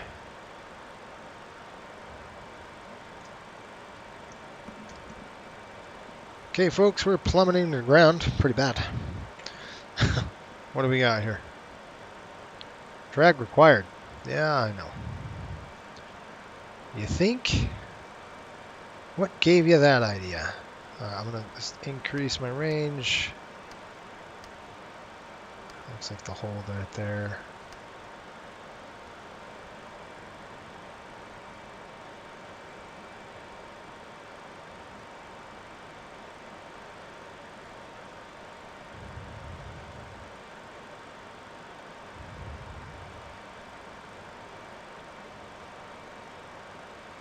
Now, even that's too far back. Barely see my instruments. That's too far forward. I don't know. I'm trying to get a good. I wish I had my track wheel on. Cry. I think that's probably a good spot. We'll settle for that. I can see out the window. I can see my gauges.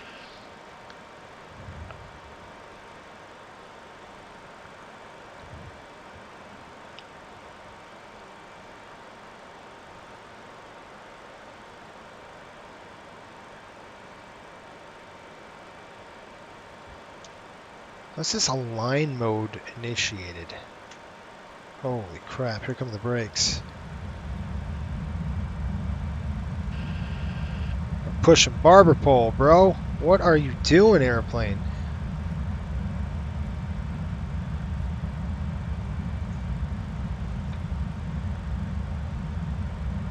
Samoto has to be at 11,000 feet. We're going to get there. I'm going to help you out.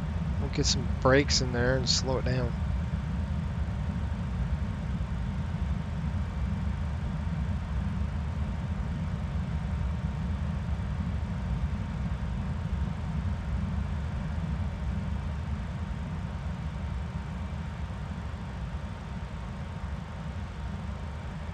Get some brake out. I'll just keep some brake in there for it.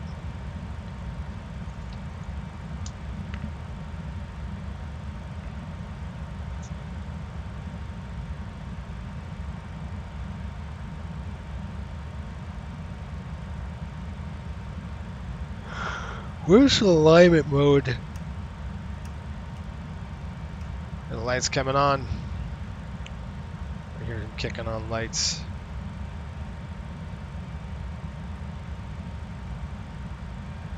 Brakes coming in.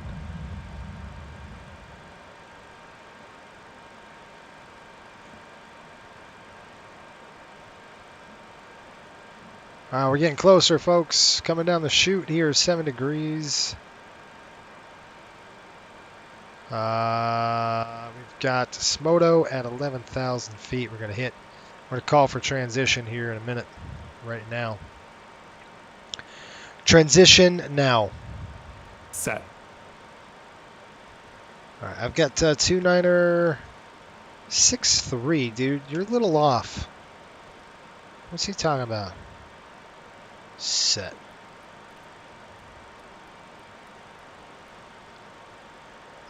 He said alignment mode.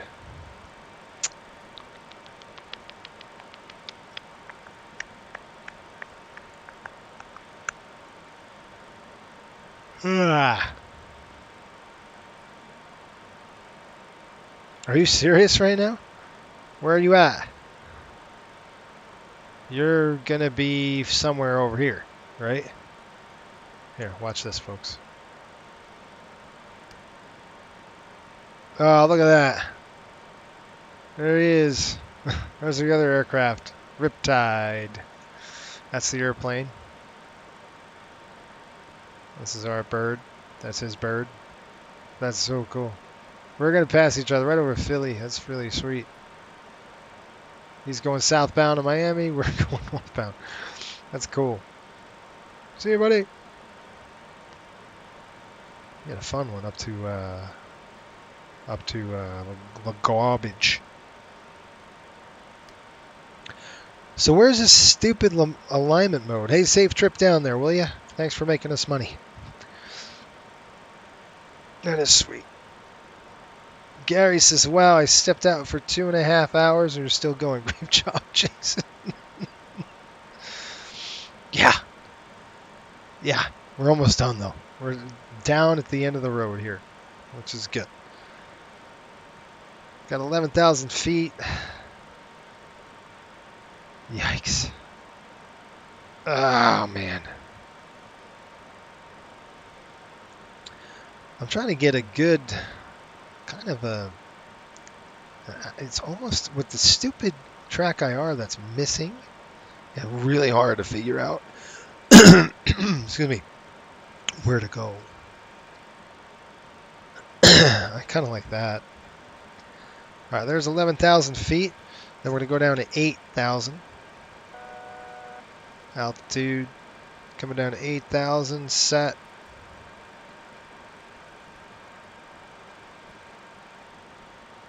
Set VNAV. We'll set that again. That'll reset it. We'll start slowing down the aircraft, and we are what? Negative 0 degrees.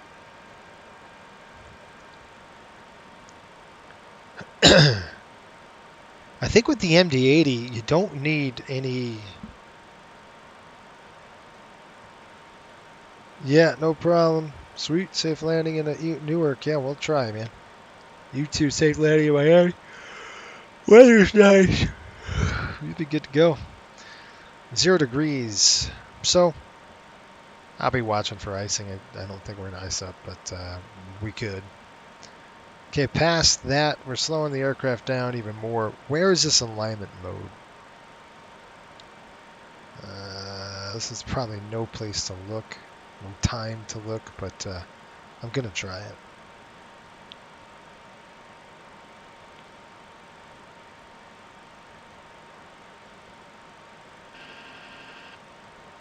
Not found. Oh, that's why. That's not found either, because I can't spell.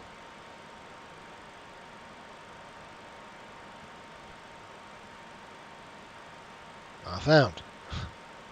Are you kidding me? 10,000 feet.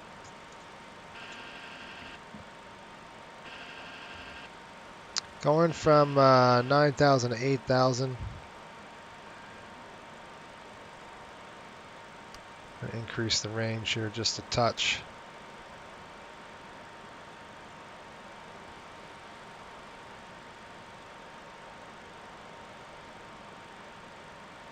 Oh, yeah, altitude. Okay, we're going to capture. We've got VNAV capture coming up. That's at 8,000. And we're just going to get up and still probably hold about 8,000 until we can get to the downwind. We're going to have to start slowing down about 210 knots. We get into class Bravo. Okay, 424 is what I want.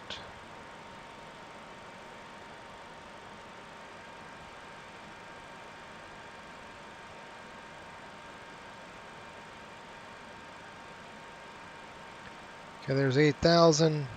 Perfect.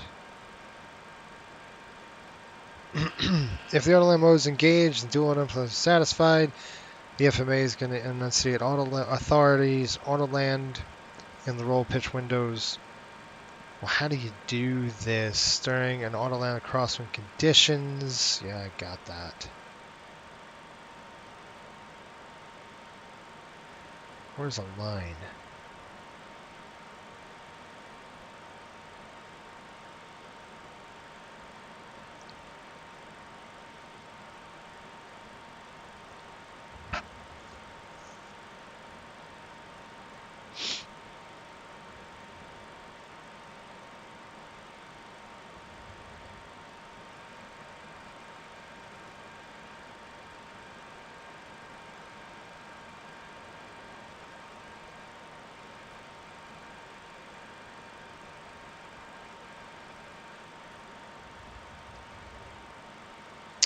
Just kind of reading here. Alright, I'll unplug this. We still got a ways, folks, so I'm not too concerned with it. I'm going to get a drink of water, though. He said it's 5:40 Saturday afternoon here. Gosh.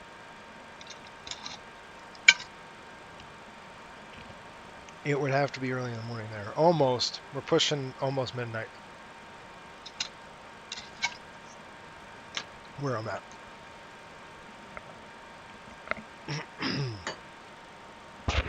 East Coasters have it worse. Oh gosh.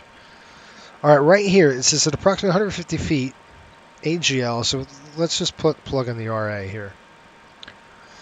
RA in a Cat 1, or excuse me, Cat 2, let's call it 100 feet, all right? So let's set our DH here to 100 feet.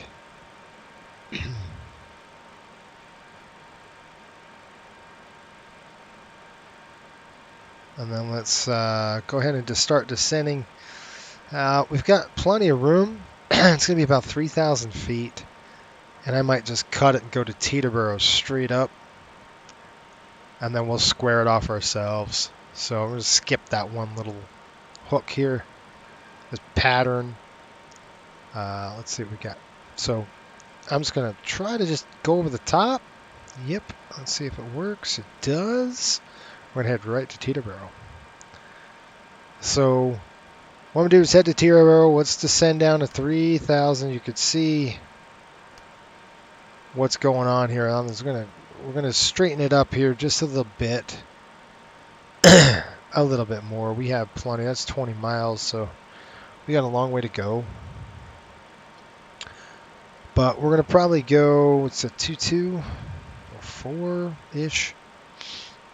When we get a little closer, that's probably going to be a good time to turn shortly. And then we'll start slowing down and cutting it. But I'd say about 10 miles out, we'll turn in and then start descending to 3,000. I'm actually going to set 3,000 feet here on the altitude. And then I'm going to call my vertical speed, okay? I got the vertical speed on the aircraft now, so we're going to just do about 1,200 feet a minute. I'll go ahead and reset that 3,000 feet. Okay, you can see how it's going to take it. It's going to start a nice descent. There we go. It's a little too aggressive on the rate, so I'm just going to pitch it up. Give us a good rate. Speed's going to come back down to about 210 knots. We got to start slowing for Class Delta. Excuse me, Class Bravo. Heading's coming in now. I'm going to go heading select and we'll start flying that downwind leg. There we go. Heading select's on the descent.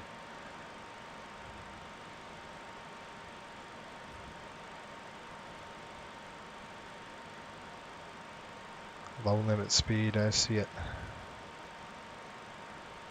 Okay, perfect. We're on a nice downwind.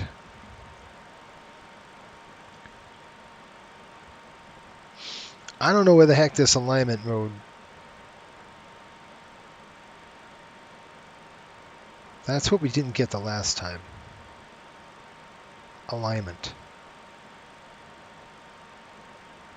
And it should say ALN. How do you get the ALN? That's what I want to know. Yes.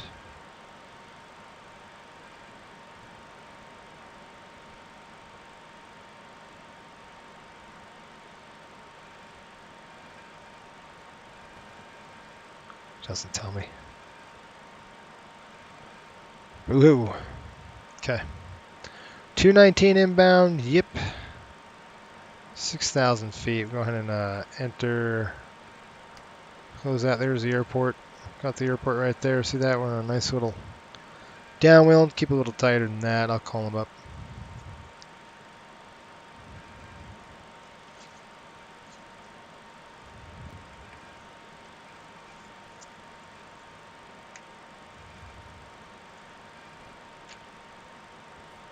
Newark traffic, Riptide 5800 on a downwind, runway 22 left, 15 out.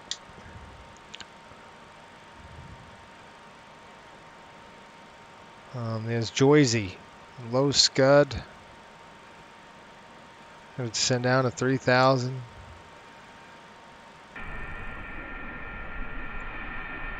Those clouds look pretty darn menacing. Ask me.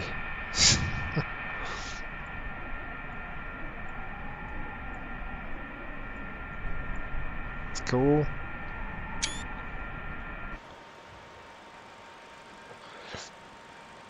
All right.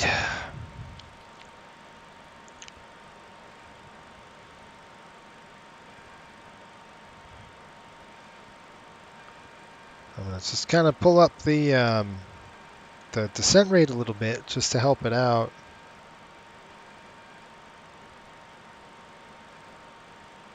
Heading select is on. I'm going to turn 5 degrees.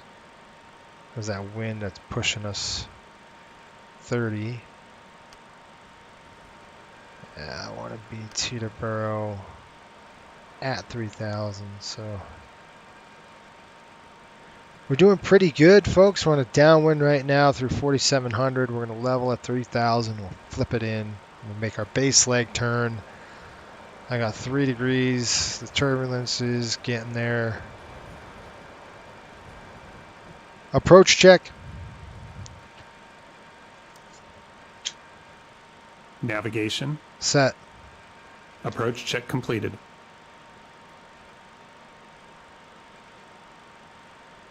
Okay, looking good. Oh, man.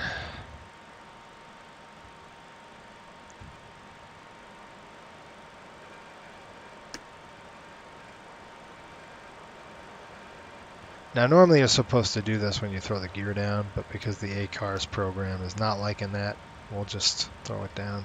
Probably ding me anyway.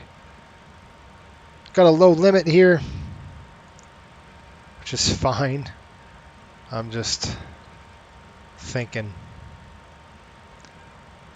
There's 4,000. Teterboro's coming up. We got plenty of time.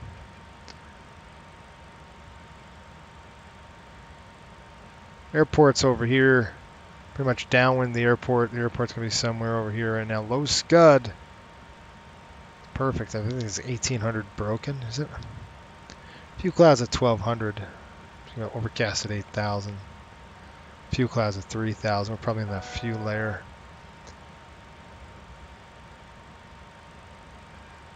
Altitude. Should be coming hold here. Oh, vertical speed. We'll check up that vert speed coming in. About 400, 300 feet a minute. Nice and slow. There we go. Engines will come up. I don't know what's better. Like, it might be a big pain in the neck to land like this. I don't know. Difficult to say, especially without track IR. It's really hard. That's too far out, it feels like. And I can see the gauges, but I feel like I'm way too far back. Let's see, one more.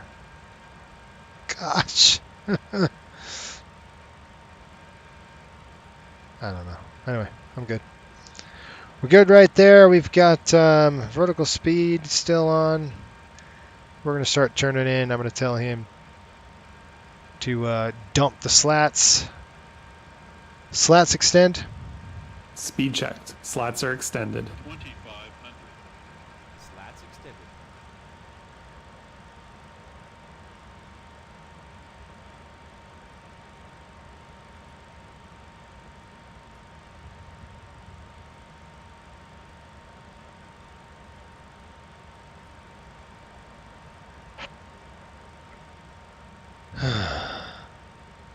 I left some tire marks for you. Well, good. I'm glad. Altitude. We got altitude hold. That's good. 3,000 feet there. I want to see that. Okay. I like this. I can see my gauges. All right. Let's go ahead and turn in final. Base leg. Right now. Heading hold. Here we go. Roll it. Newark traffic, Riptide 5800, base leg, runway 22 left, Newark. Let's tell them to throw the flap in there. 15.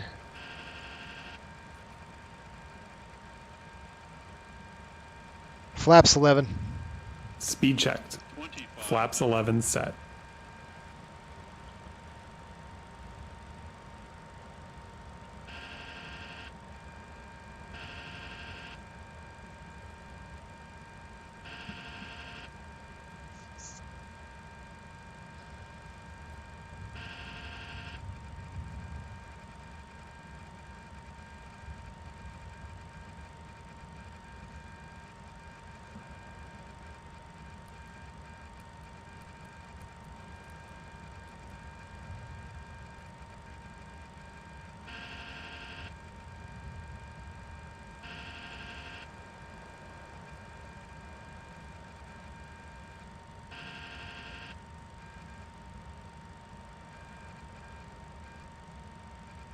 2500.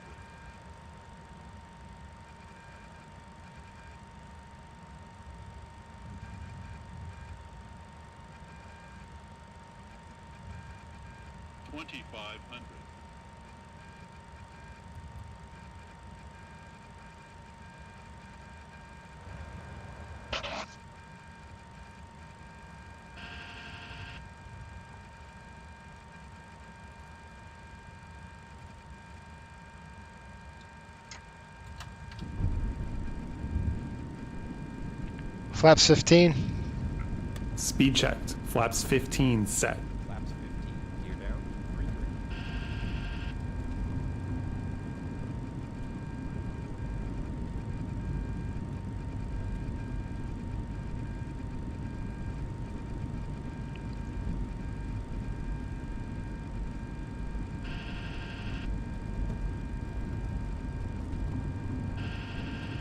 Flaps 40. Speed checked. Flaps 40 set. Final check. Gear. Down. Ignition. Flaps 40. Set to alpha. Auto spoilers and auto brakes. Set. Set and checked. Flaps and slats. Set and checked. Landing clearance. Received. Final check completed. Good night, Irene. What are you doing, airplane? Let's see. It's overturned. Let's see if she comes back on track here. We got speed 133. We got land localizer captured in. Speed 133. That's set. Land is set. For heading select. We got localizer captured. Let's see if it could try to find it here. I kind of was a little aggressive trying to get it. We're going just slightly fast here, I think. Alright, there we go. Alright, we're on an auto land setting, so we should see localizer captured. We have that. And it should say speed, land, localizer track. We've got that now with glide slope capture. Keep your eyes on the FMA, right? We've got runway alignment next. We have auto authorities go around. Yes, that's good. Auto land, that's set. And then I'm looking for ALTN, which is our next one, which is going to be the alignment segment. I've got auto land, but that's not going to help me. I need alignment, so we need runway alignment. Why is it not capturing? That's my point and my problem. Like, it's not capturing the glide slope or anything like that. Boy, this deck angle is brutal. Alright, get back in the flight deck here. I still got auto land. I don't see alignment. You see what I'm saying? We're at 1,000 feet. And it's hunting. It's still hunting. It's not helping us align. That's my problem. I gotta take over. I mean, I'm gonna hold it to about 500 feet, but we should have an alignment on about 1,500, so we're way late. I got the aircraft. Auto throttle's off my plane. Get some gas in there. Oh man, I don't know what happened, but boy, that's brutal. Feels like a wind shear. Like, man, that's performance right there. Holy smokes. 500 above. Gosh. I mean, pushing the nose down just to fighting it. I got it. Gosh, airplane. Get that spooled up now. Aligned. Approaching minimums.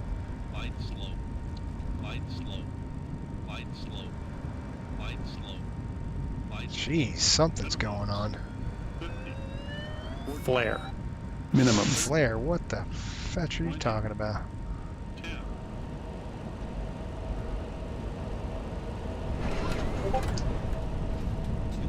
Spoilers deployed. Can't see, can't see. There we go. 80 knots. Can't see it. Off the 60 center knots. line. I'm gonna brake. Let's get off here. Alright, my plane. Welcome to Kansas. Where are you going, airplane? Where are you going, airplane? Stupid thing. Alright, there we go. Alright. After landing check.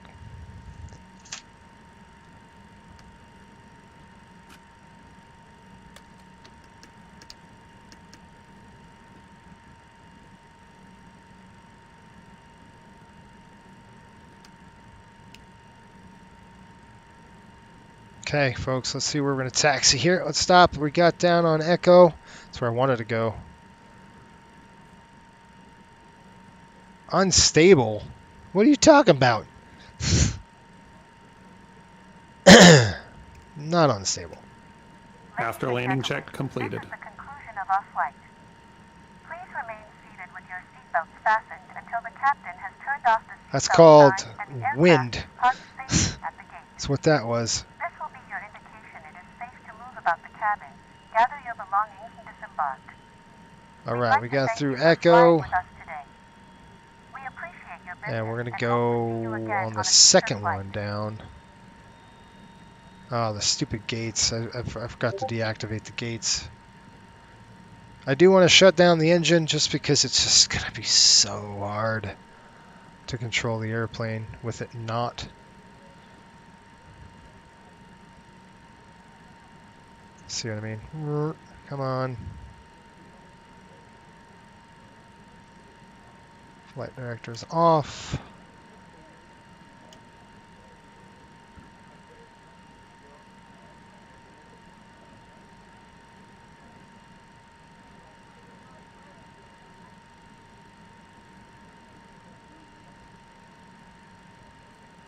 Yeah, I felt like a major updraft going on.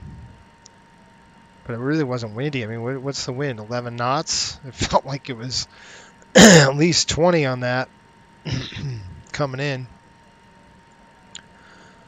All right, let's go outside. Check it out. You're going to see double gates here because I forgot to disable them. But this is the new scenery, folks. We are in it. Hang on. Flaps and slats.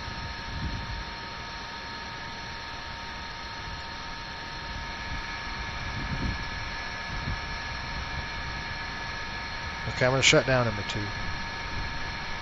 I just have to. We're just going to get out of control here.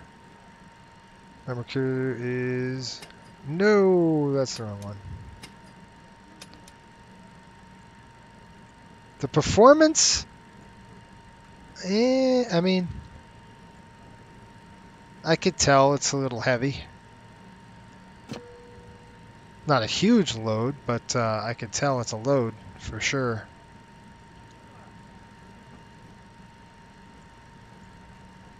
I don't know what the camouflage look is. It's kind of weird. Strange, isn't it?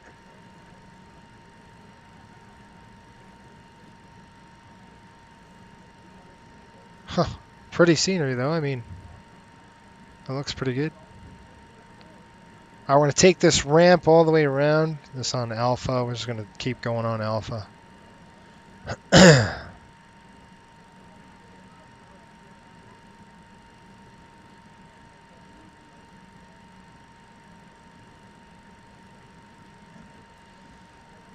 The interior is absolutely stunning, although it's a tad heavy on performance. It really is. I could just kind of tell a little bit heavy, you know, but there's 2 gates, to be fair. But it's pretty. It looks real nice. For sure. Yeah, I reckon without the other gate, it's going to be pretty good. And he's just going to update it. So, I mean, he's going to get complaints that it's a tad heavy on performance. He'll optimize it even better. But it looks really good. One of those areas by the A gates, buses should be there. The A gates. We're going into... I remember there was a bus. Yeah. We are... oh, there's an aircraft right there.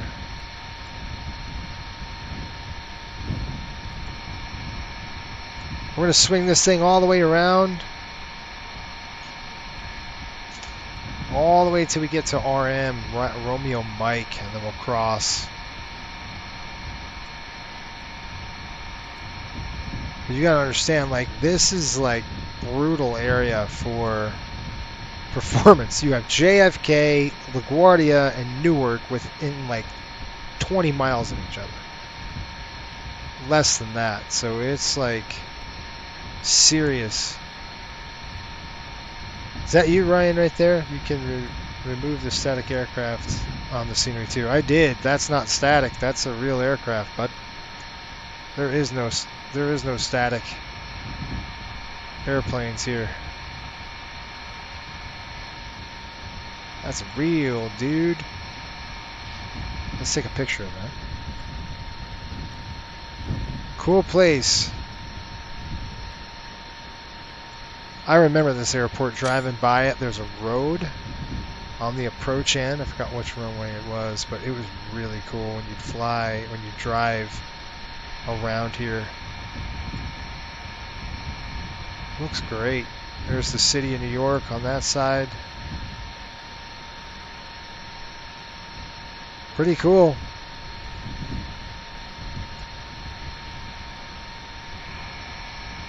I'm just kind of creeping.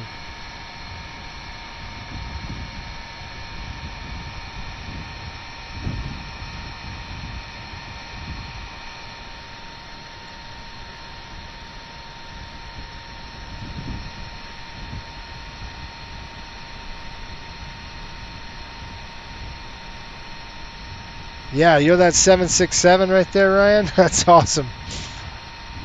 I'll take a picture right there. That's cool.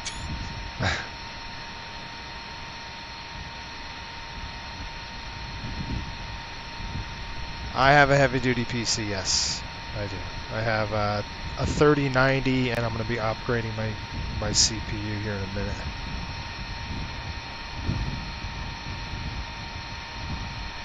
Yeah, it's pretty good. The PC, it's pretty good performance-wise. I'm not getting. I mean, I can see a little bit of it. It's just nothing that that would hamper me or anything like that. Even if we take a gate, take one of these gates off, I think we're just gonna get better performance. All right, I got to get back to the drawing board here and figure out what gate we're going into. We're going to go into Charlie Niner. Let me do this right now while I can and reset portal. Restart it now.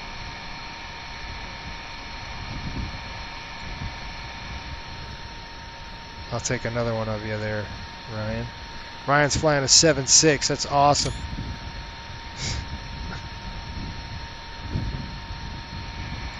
Cool. All right, we're just kind of crawling, folks. Just kind of goosing it around here. I'll push a little bit more gas in and we'll get going. Gate, what did we say? Charlie Niner? No, you said ramp. Yeah, ramp cargo, Charlie 9. Nope. All right, we're going to go all the way down this taxiway.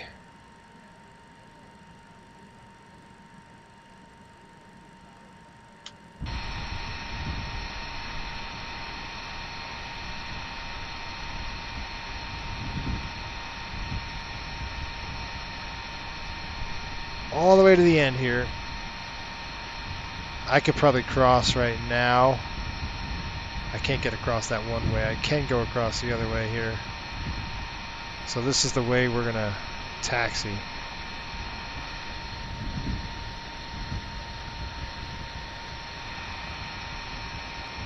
I see it's a little bit of performance hit. I'll send you those pics, Ryan. That's what it is. 129. I remember, as a kid, I remember driving past here, and it was so cool because we'd see lots of 727s here.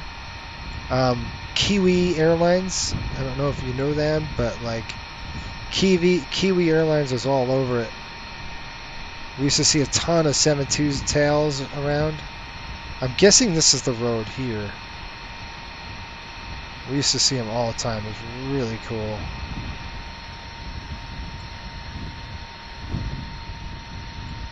Nice. That's what's really cool about these charter flights, folks, is like you get to go places that, you know, the normal line flights wouldn't take you. You know, you wouldn't be able to go here on a, you know, if you're just doing a line, you're kind of stuck. And we'll just try to see if we can taxi.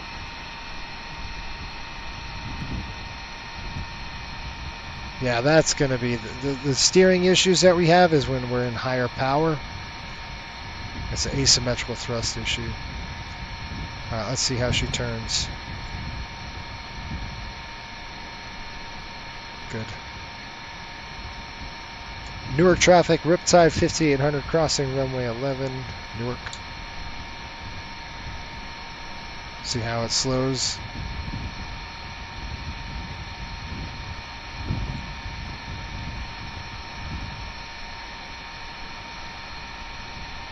Scenery looks nice.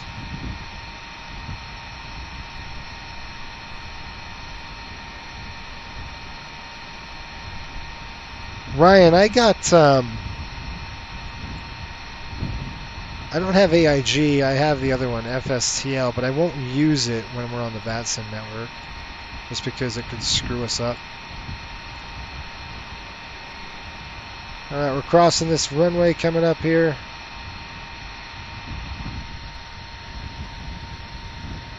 That was really cool, Ryan. I love that.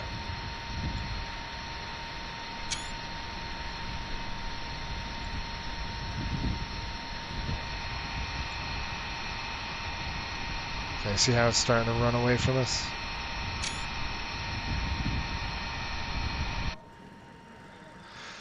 Alright, the approach ends looked good.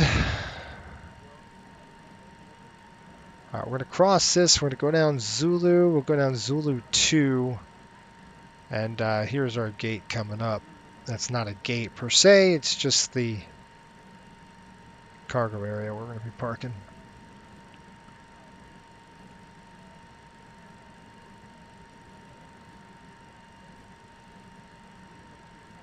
Yeah, I so remember it. The Kiwi aircraft is really cool. It's a really cool airport. Lots of traffic coming in here. I remember Continental just running this place. I really do. They were all over it. Okay, we're going to turn into this area here, and then we're going to kind of taxi through. I'll let the nose pass the line and then turn over the line like that. And you can see how wide that is. Give a little kick. Oh shoot. I'm not going to make that with my wings. I'm going to back it up because I'm not going to make this kick in, and I got to get in there to this United area. Okay, idle. Go Zulu 4 is what we want. I was going to try to sneak our way through this, but it wasn't going to happen. Just because of the wingspan. I would have caught that. Let's get back on the center line. Zulu 4 is what we want. I think that's coming up. Heck yeah, Continental Airlines. Yeah, I remember Continental running this place. I mean, really do. They used to run this place like crazy. Obviously United now, because they bought them. They merged, right? Continental merge. There you go. I see your guys right there.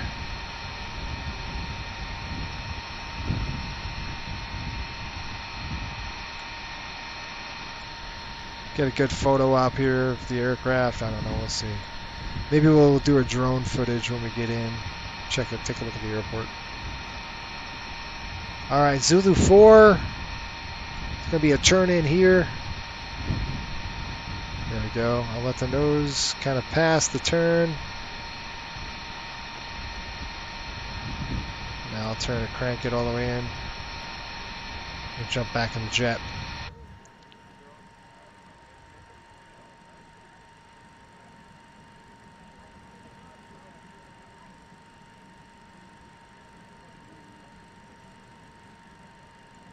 Continentals are cool. I just remember them running this place like nobody's business. You see a marshaller anywhere? On gate Charlie 2 over here somewhere.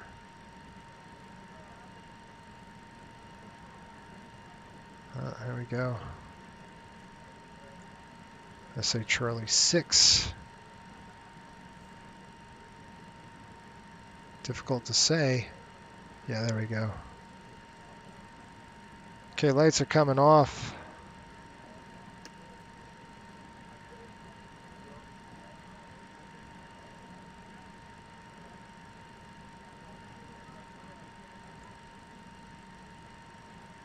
Yeah, I know you're gonna hit me into this tug, dude.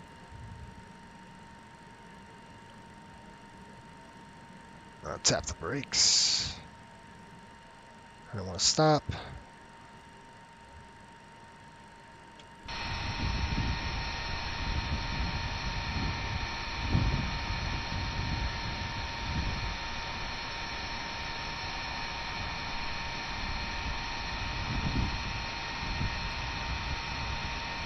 Continental threw a ton of MD-80s, didn't they? Too much. I'm right there. I'm good right there. All right, brakes. Engines.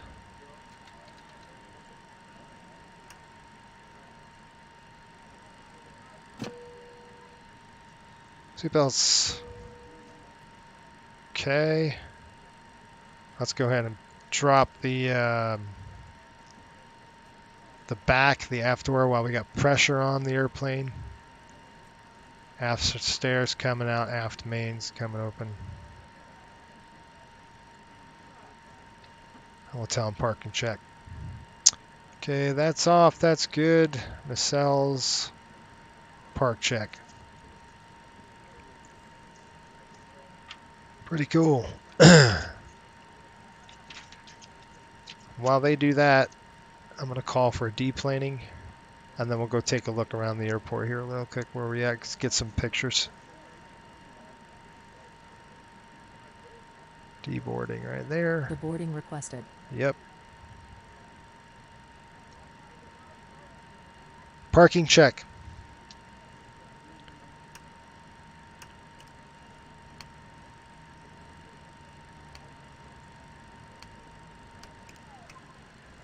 Parking brakes. Set. Flaps and slats. Retracted. APU or external power. Established. Fuel levers. Off. Anti-collision. Off. Hydraulic pumps. Off. Seatbelt switch. Off. Ice protection panel. Passengers bus off. is coming. Transponder. Standby. Parking check completed. All right, awesome. Let's go check this out. Let's get into the drone. Let's go get some shots here. Hey Ryan, are you still at the gate? Yeah, you are. Stay there. Let's open that door open, huh? Let's get these doors open really quick, and then we'll deplane them. And before I do that, I'm gonna do something really fast, folks. I'm gonna pop that main door open, and then I've just gotta pull up. Let me get the fuel load, because last time it crashed on me, so I gotta get our fuel load in here. 40, Passengers 550. starting. over 4,700. I'm going to write that here, 4,550 or 4,700. All right, let me see if I could. I would love to just file the flight. So I'm going to do a couple things here really quick.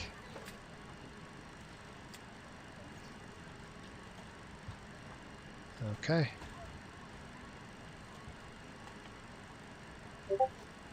Okay, that did it. All right, Ryan, stay where you're at.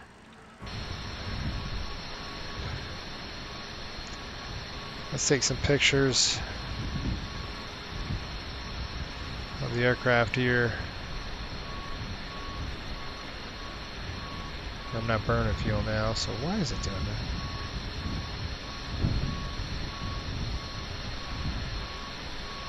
Gotta get some cool shots of this. Trying to get a good picture here, I guess. There we go. Yeah, let's get the nose. All right, here we go. We're gonna go across the runway.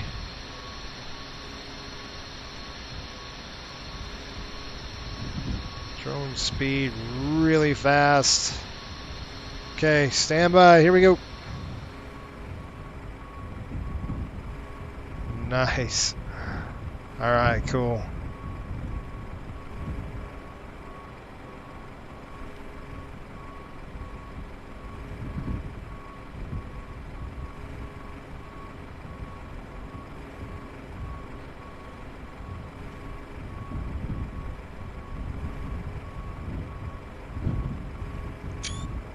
Dang, I'll try that one more time. That thing popped up. Even though this is just the... That's cool. See the gates, how they're double gated? So I'll pull this one gate off and get rid of all that crap. Just gotta go and set it. That's the cool shot.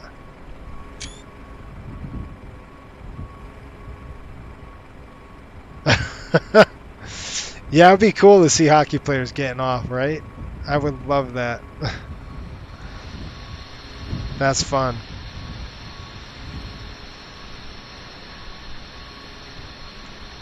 There you go. I like that shot. Nice and high. Really cool. Scenery's awesome. I like it.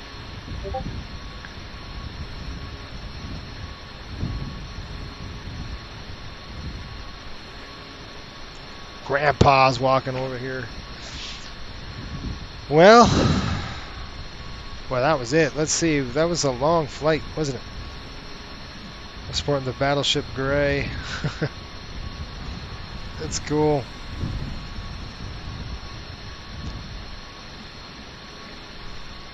Yeah, that looks cool.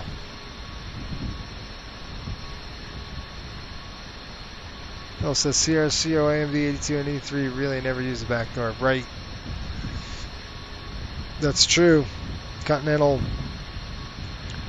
we're doing that because we're a charter and we're just normally we wouldn't do it, but GSX won't deplane you unless you use the back, which is stupid, but that's how it works. All right, folks. Tomorrow we go to Boston from here. It's a quick flight. We're looking at maybe an hour. And,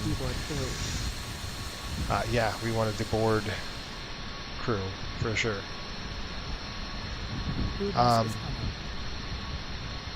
Let's go and shut the aircraft down. What do you say? We'll come here, going to close it all, shut it down for the night. Everything's off on my side. We'll shut the APU off. Air's coming off. And we'll shut this off. Come down here. We're going to close. These two valves are open. We'll close them right now. All right, let's do a shutdown checks. Before leaving aircraft. Emergency lights. Off. Air conditioner. Off. Galley power. Crew to boarding starting. Off. Windshield anti-ice and anti-fog. Off. Pitot heat. Off.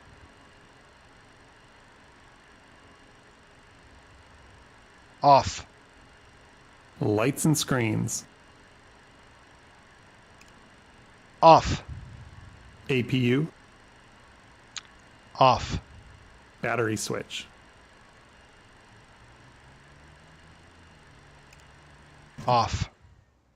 Before leaving aircraft check completed.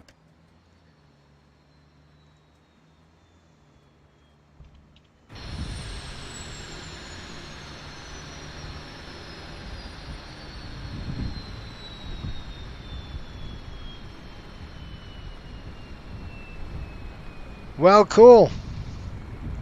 Inside of the terminal. Yeah, let's do that. All right, let's check the inside of the terminal. I didn't know there was... You could do that. All right, let's go zipping across over here. I am actually going to disconnect this really quick. Your crew has deboarded. Okay. And I'm going to go zipping across here. Come on, here. Let's go. All right. Oh, that's why.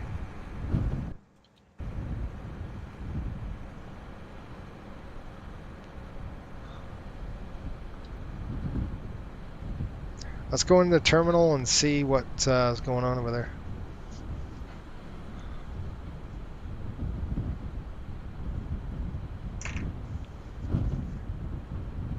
Any old terminal? Or is there special ones?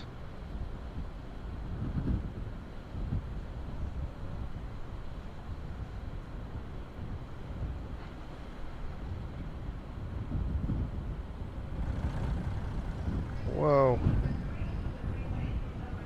Dude, look at this, man. That's cool. Ha! Look at this, dude.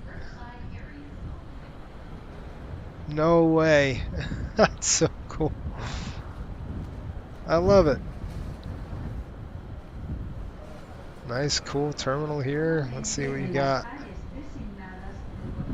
Alright, it's got security checkpoint. Oh, no way. You guys, this is slick. Holy cow. There's security. Looks like there's more gates here on this side. We're going to go gates that way, it looks like, huh?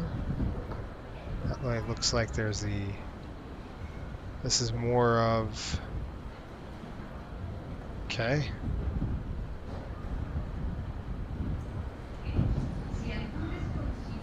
This is super cool. Providence looks like this. What is this? Okay, that's where he was. I gotcha. This is going to be your, like, your CRJs and stuff with those small gates. No way. Let's drop down here. Let's see what's up. That's so cool. Alright. So it's kind of a big old triangle. Gates that way. We want to go back out here. Let's get lower. No. Yeah, it's too low. There we go. Is there a tram here or something? Another ramp. Security.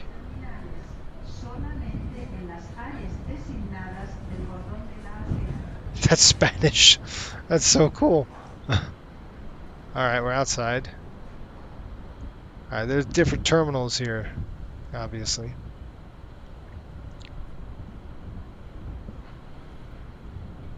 Dude, that's no joke. This looks pretty cool. What's this place?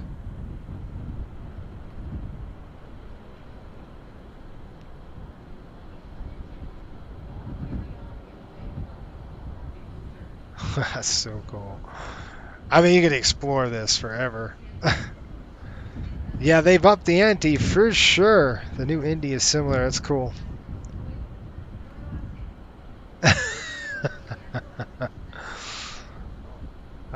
Yeah, it's pretty cool. It's pretty cool. They've done a good job. Like Providence looks like something like this too. It's really cool. But this is awesome. I mean, they've done a good they've done a bang up job on this. I wish that we could fix the stupid jetways. That's the one thing that I wish we could fix. Like, we can't. You know, it's a shame right now. Alright, this is a circle.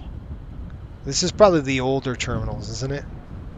The newer terminals we just came down through. Which were those? The Southwest used to fly out of here. They don't fly out of here anymore. We did come down through here, right? I don't remember. Alright, this looks like security checkpoint again. Yeah, so each term, it's like Chicago, right? Each terminal has a security checkpoint. They're not interconnected. Maybe they are, I don't know. It just doesn't look modeled. Probably not. You probably have to go to each individual terminal. So it's probably not like... There is a tram. You see the tram? But that's after... Uh-oh. I'm not going to be able to turn. Let's go here really quick.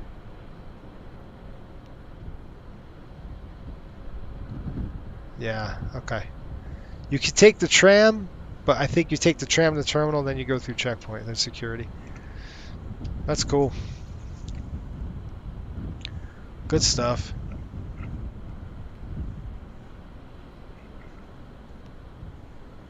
Disable, I'm sorry. Yeah, I'll disable the jetways. I have to go to the other menu to do it though. Anyway, cool. I love it. It looks awesome. Scenery's great. Cool stuff. Tomorrow we go to Boston. Probably going to be tomorrow night sometime. It's kind of a... I'll do saying it'll be for patrons. So it won't be... I think it's going to be just a private stream. And then I'll probably do a couple of streams, public streams. You might just see impromptu streams come up throughout the week. Some off, I might fly in the morning and just fly, you know, maybe a couple Southwest flights. I want to do coastal, but I don't think I can because I'm stuck here. So that's the only downside to all of it. It's like once you're stuck, you're kind of stuck, and you're flying these charters, you're kind of stuck to where you are. So I can't pick up an airplane and fly out of here unless I, you know, fly this or we create a flight down to Miami, which we're not gonna. So we go to Boston, I think, tomorrow, and then it's Fort Lauderdale. I think it's a quick turn out of there, and we go to Fort Lauderdale again. So it's just a couple days. Anyway, that's fun. You should see if the FBO is there, just the northeast of the cargo. All right, where is it? Let's go.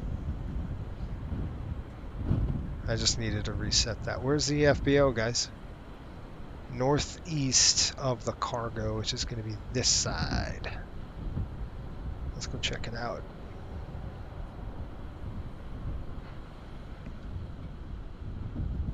Alright, northeast of the cargo. Look at the fire right there. Fire engines are there.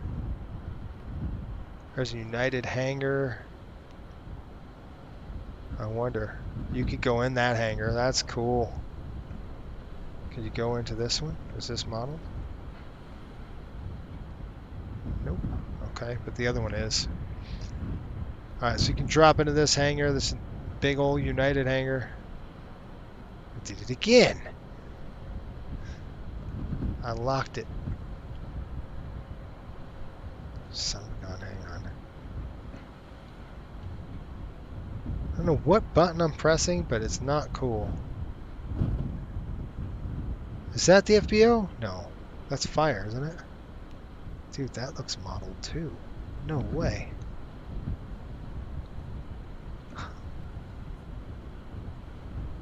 No, okay, it's not. Just the offices. Admin offices.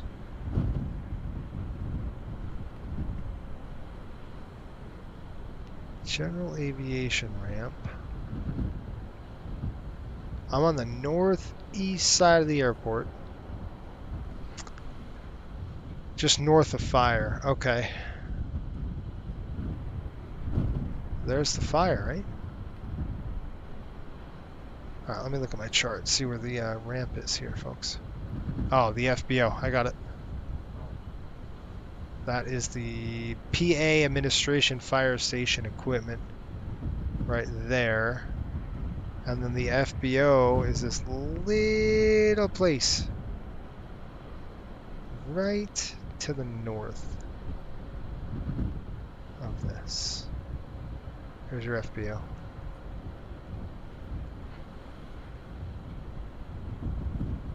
Cool. Let's see. This is the FBO. If you're flying an airplane in here, it's where you get a signature.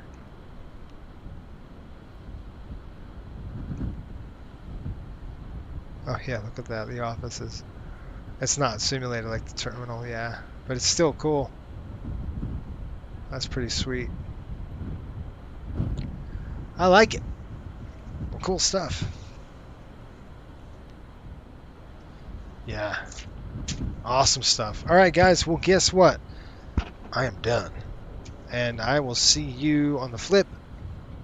I'll see you, I don't know, sometime next week. Thanks for watching. Again, if you're new to the channel, subscribe.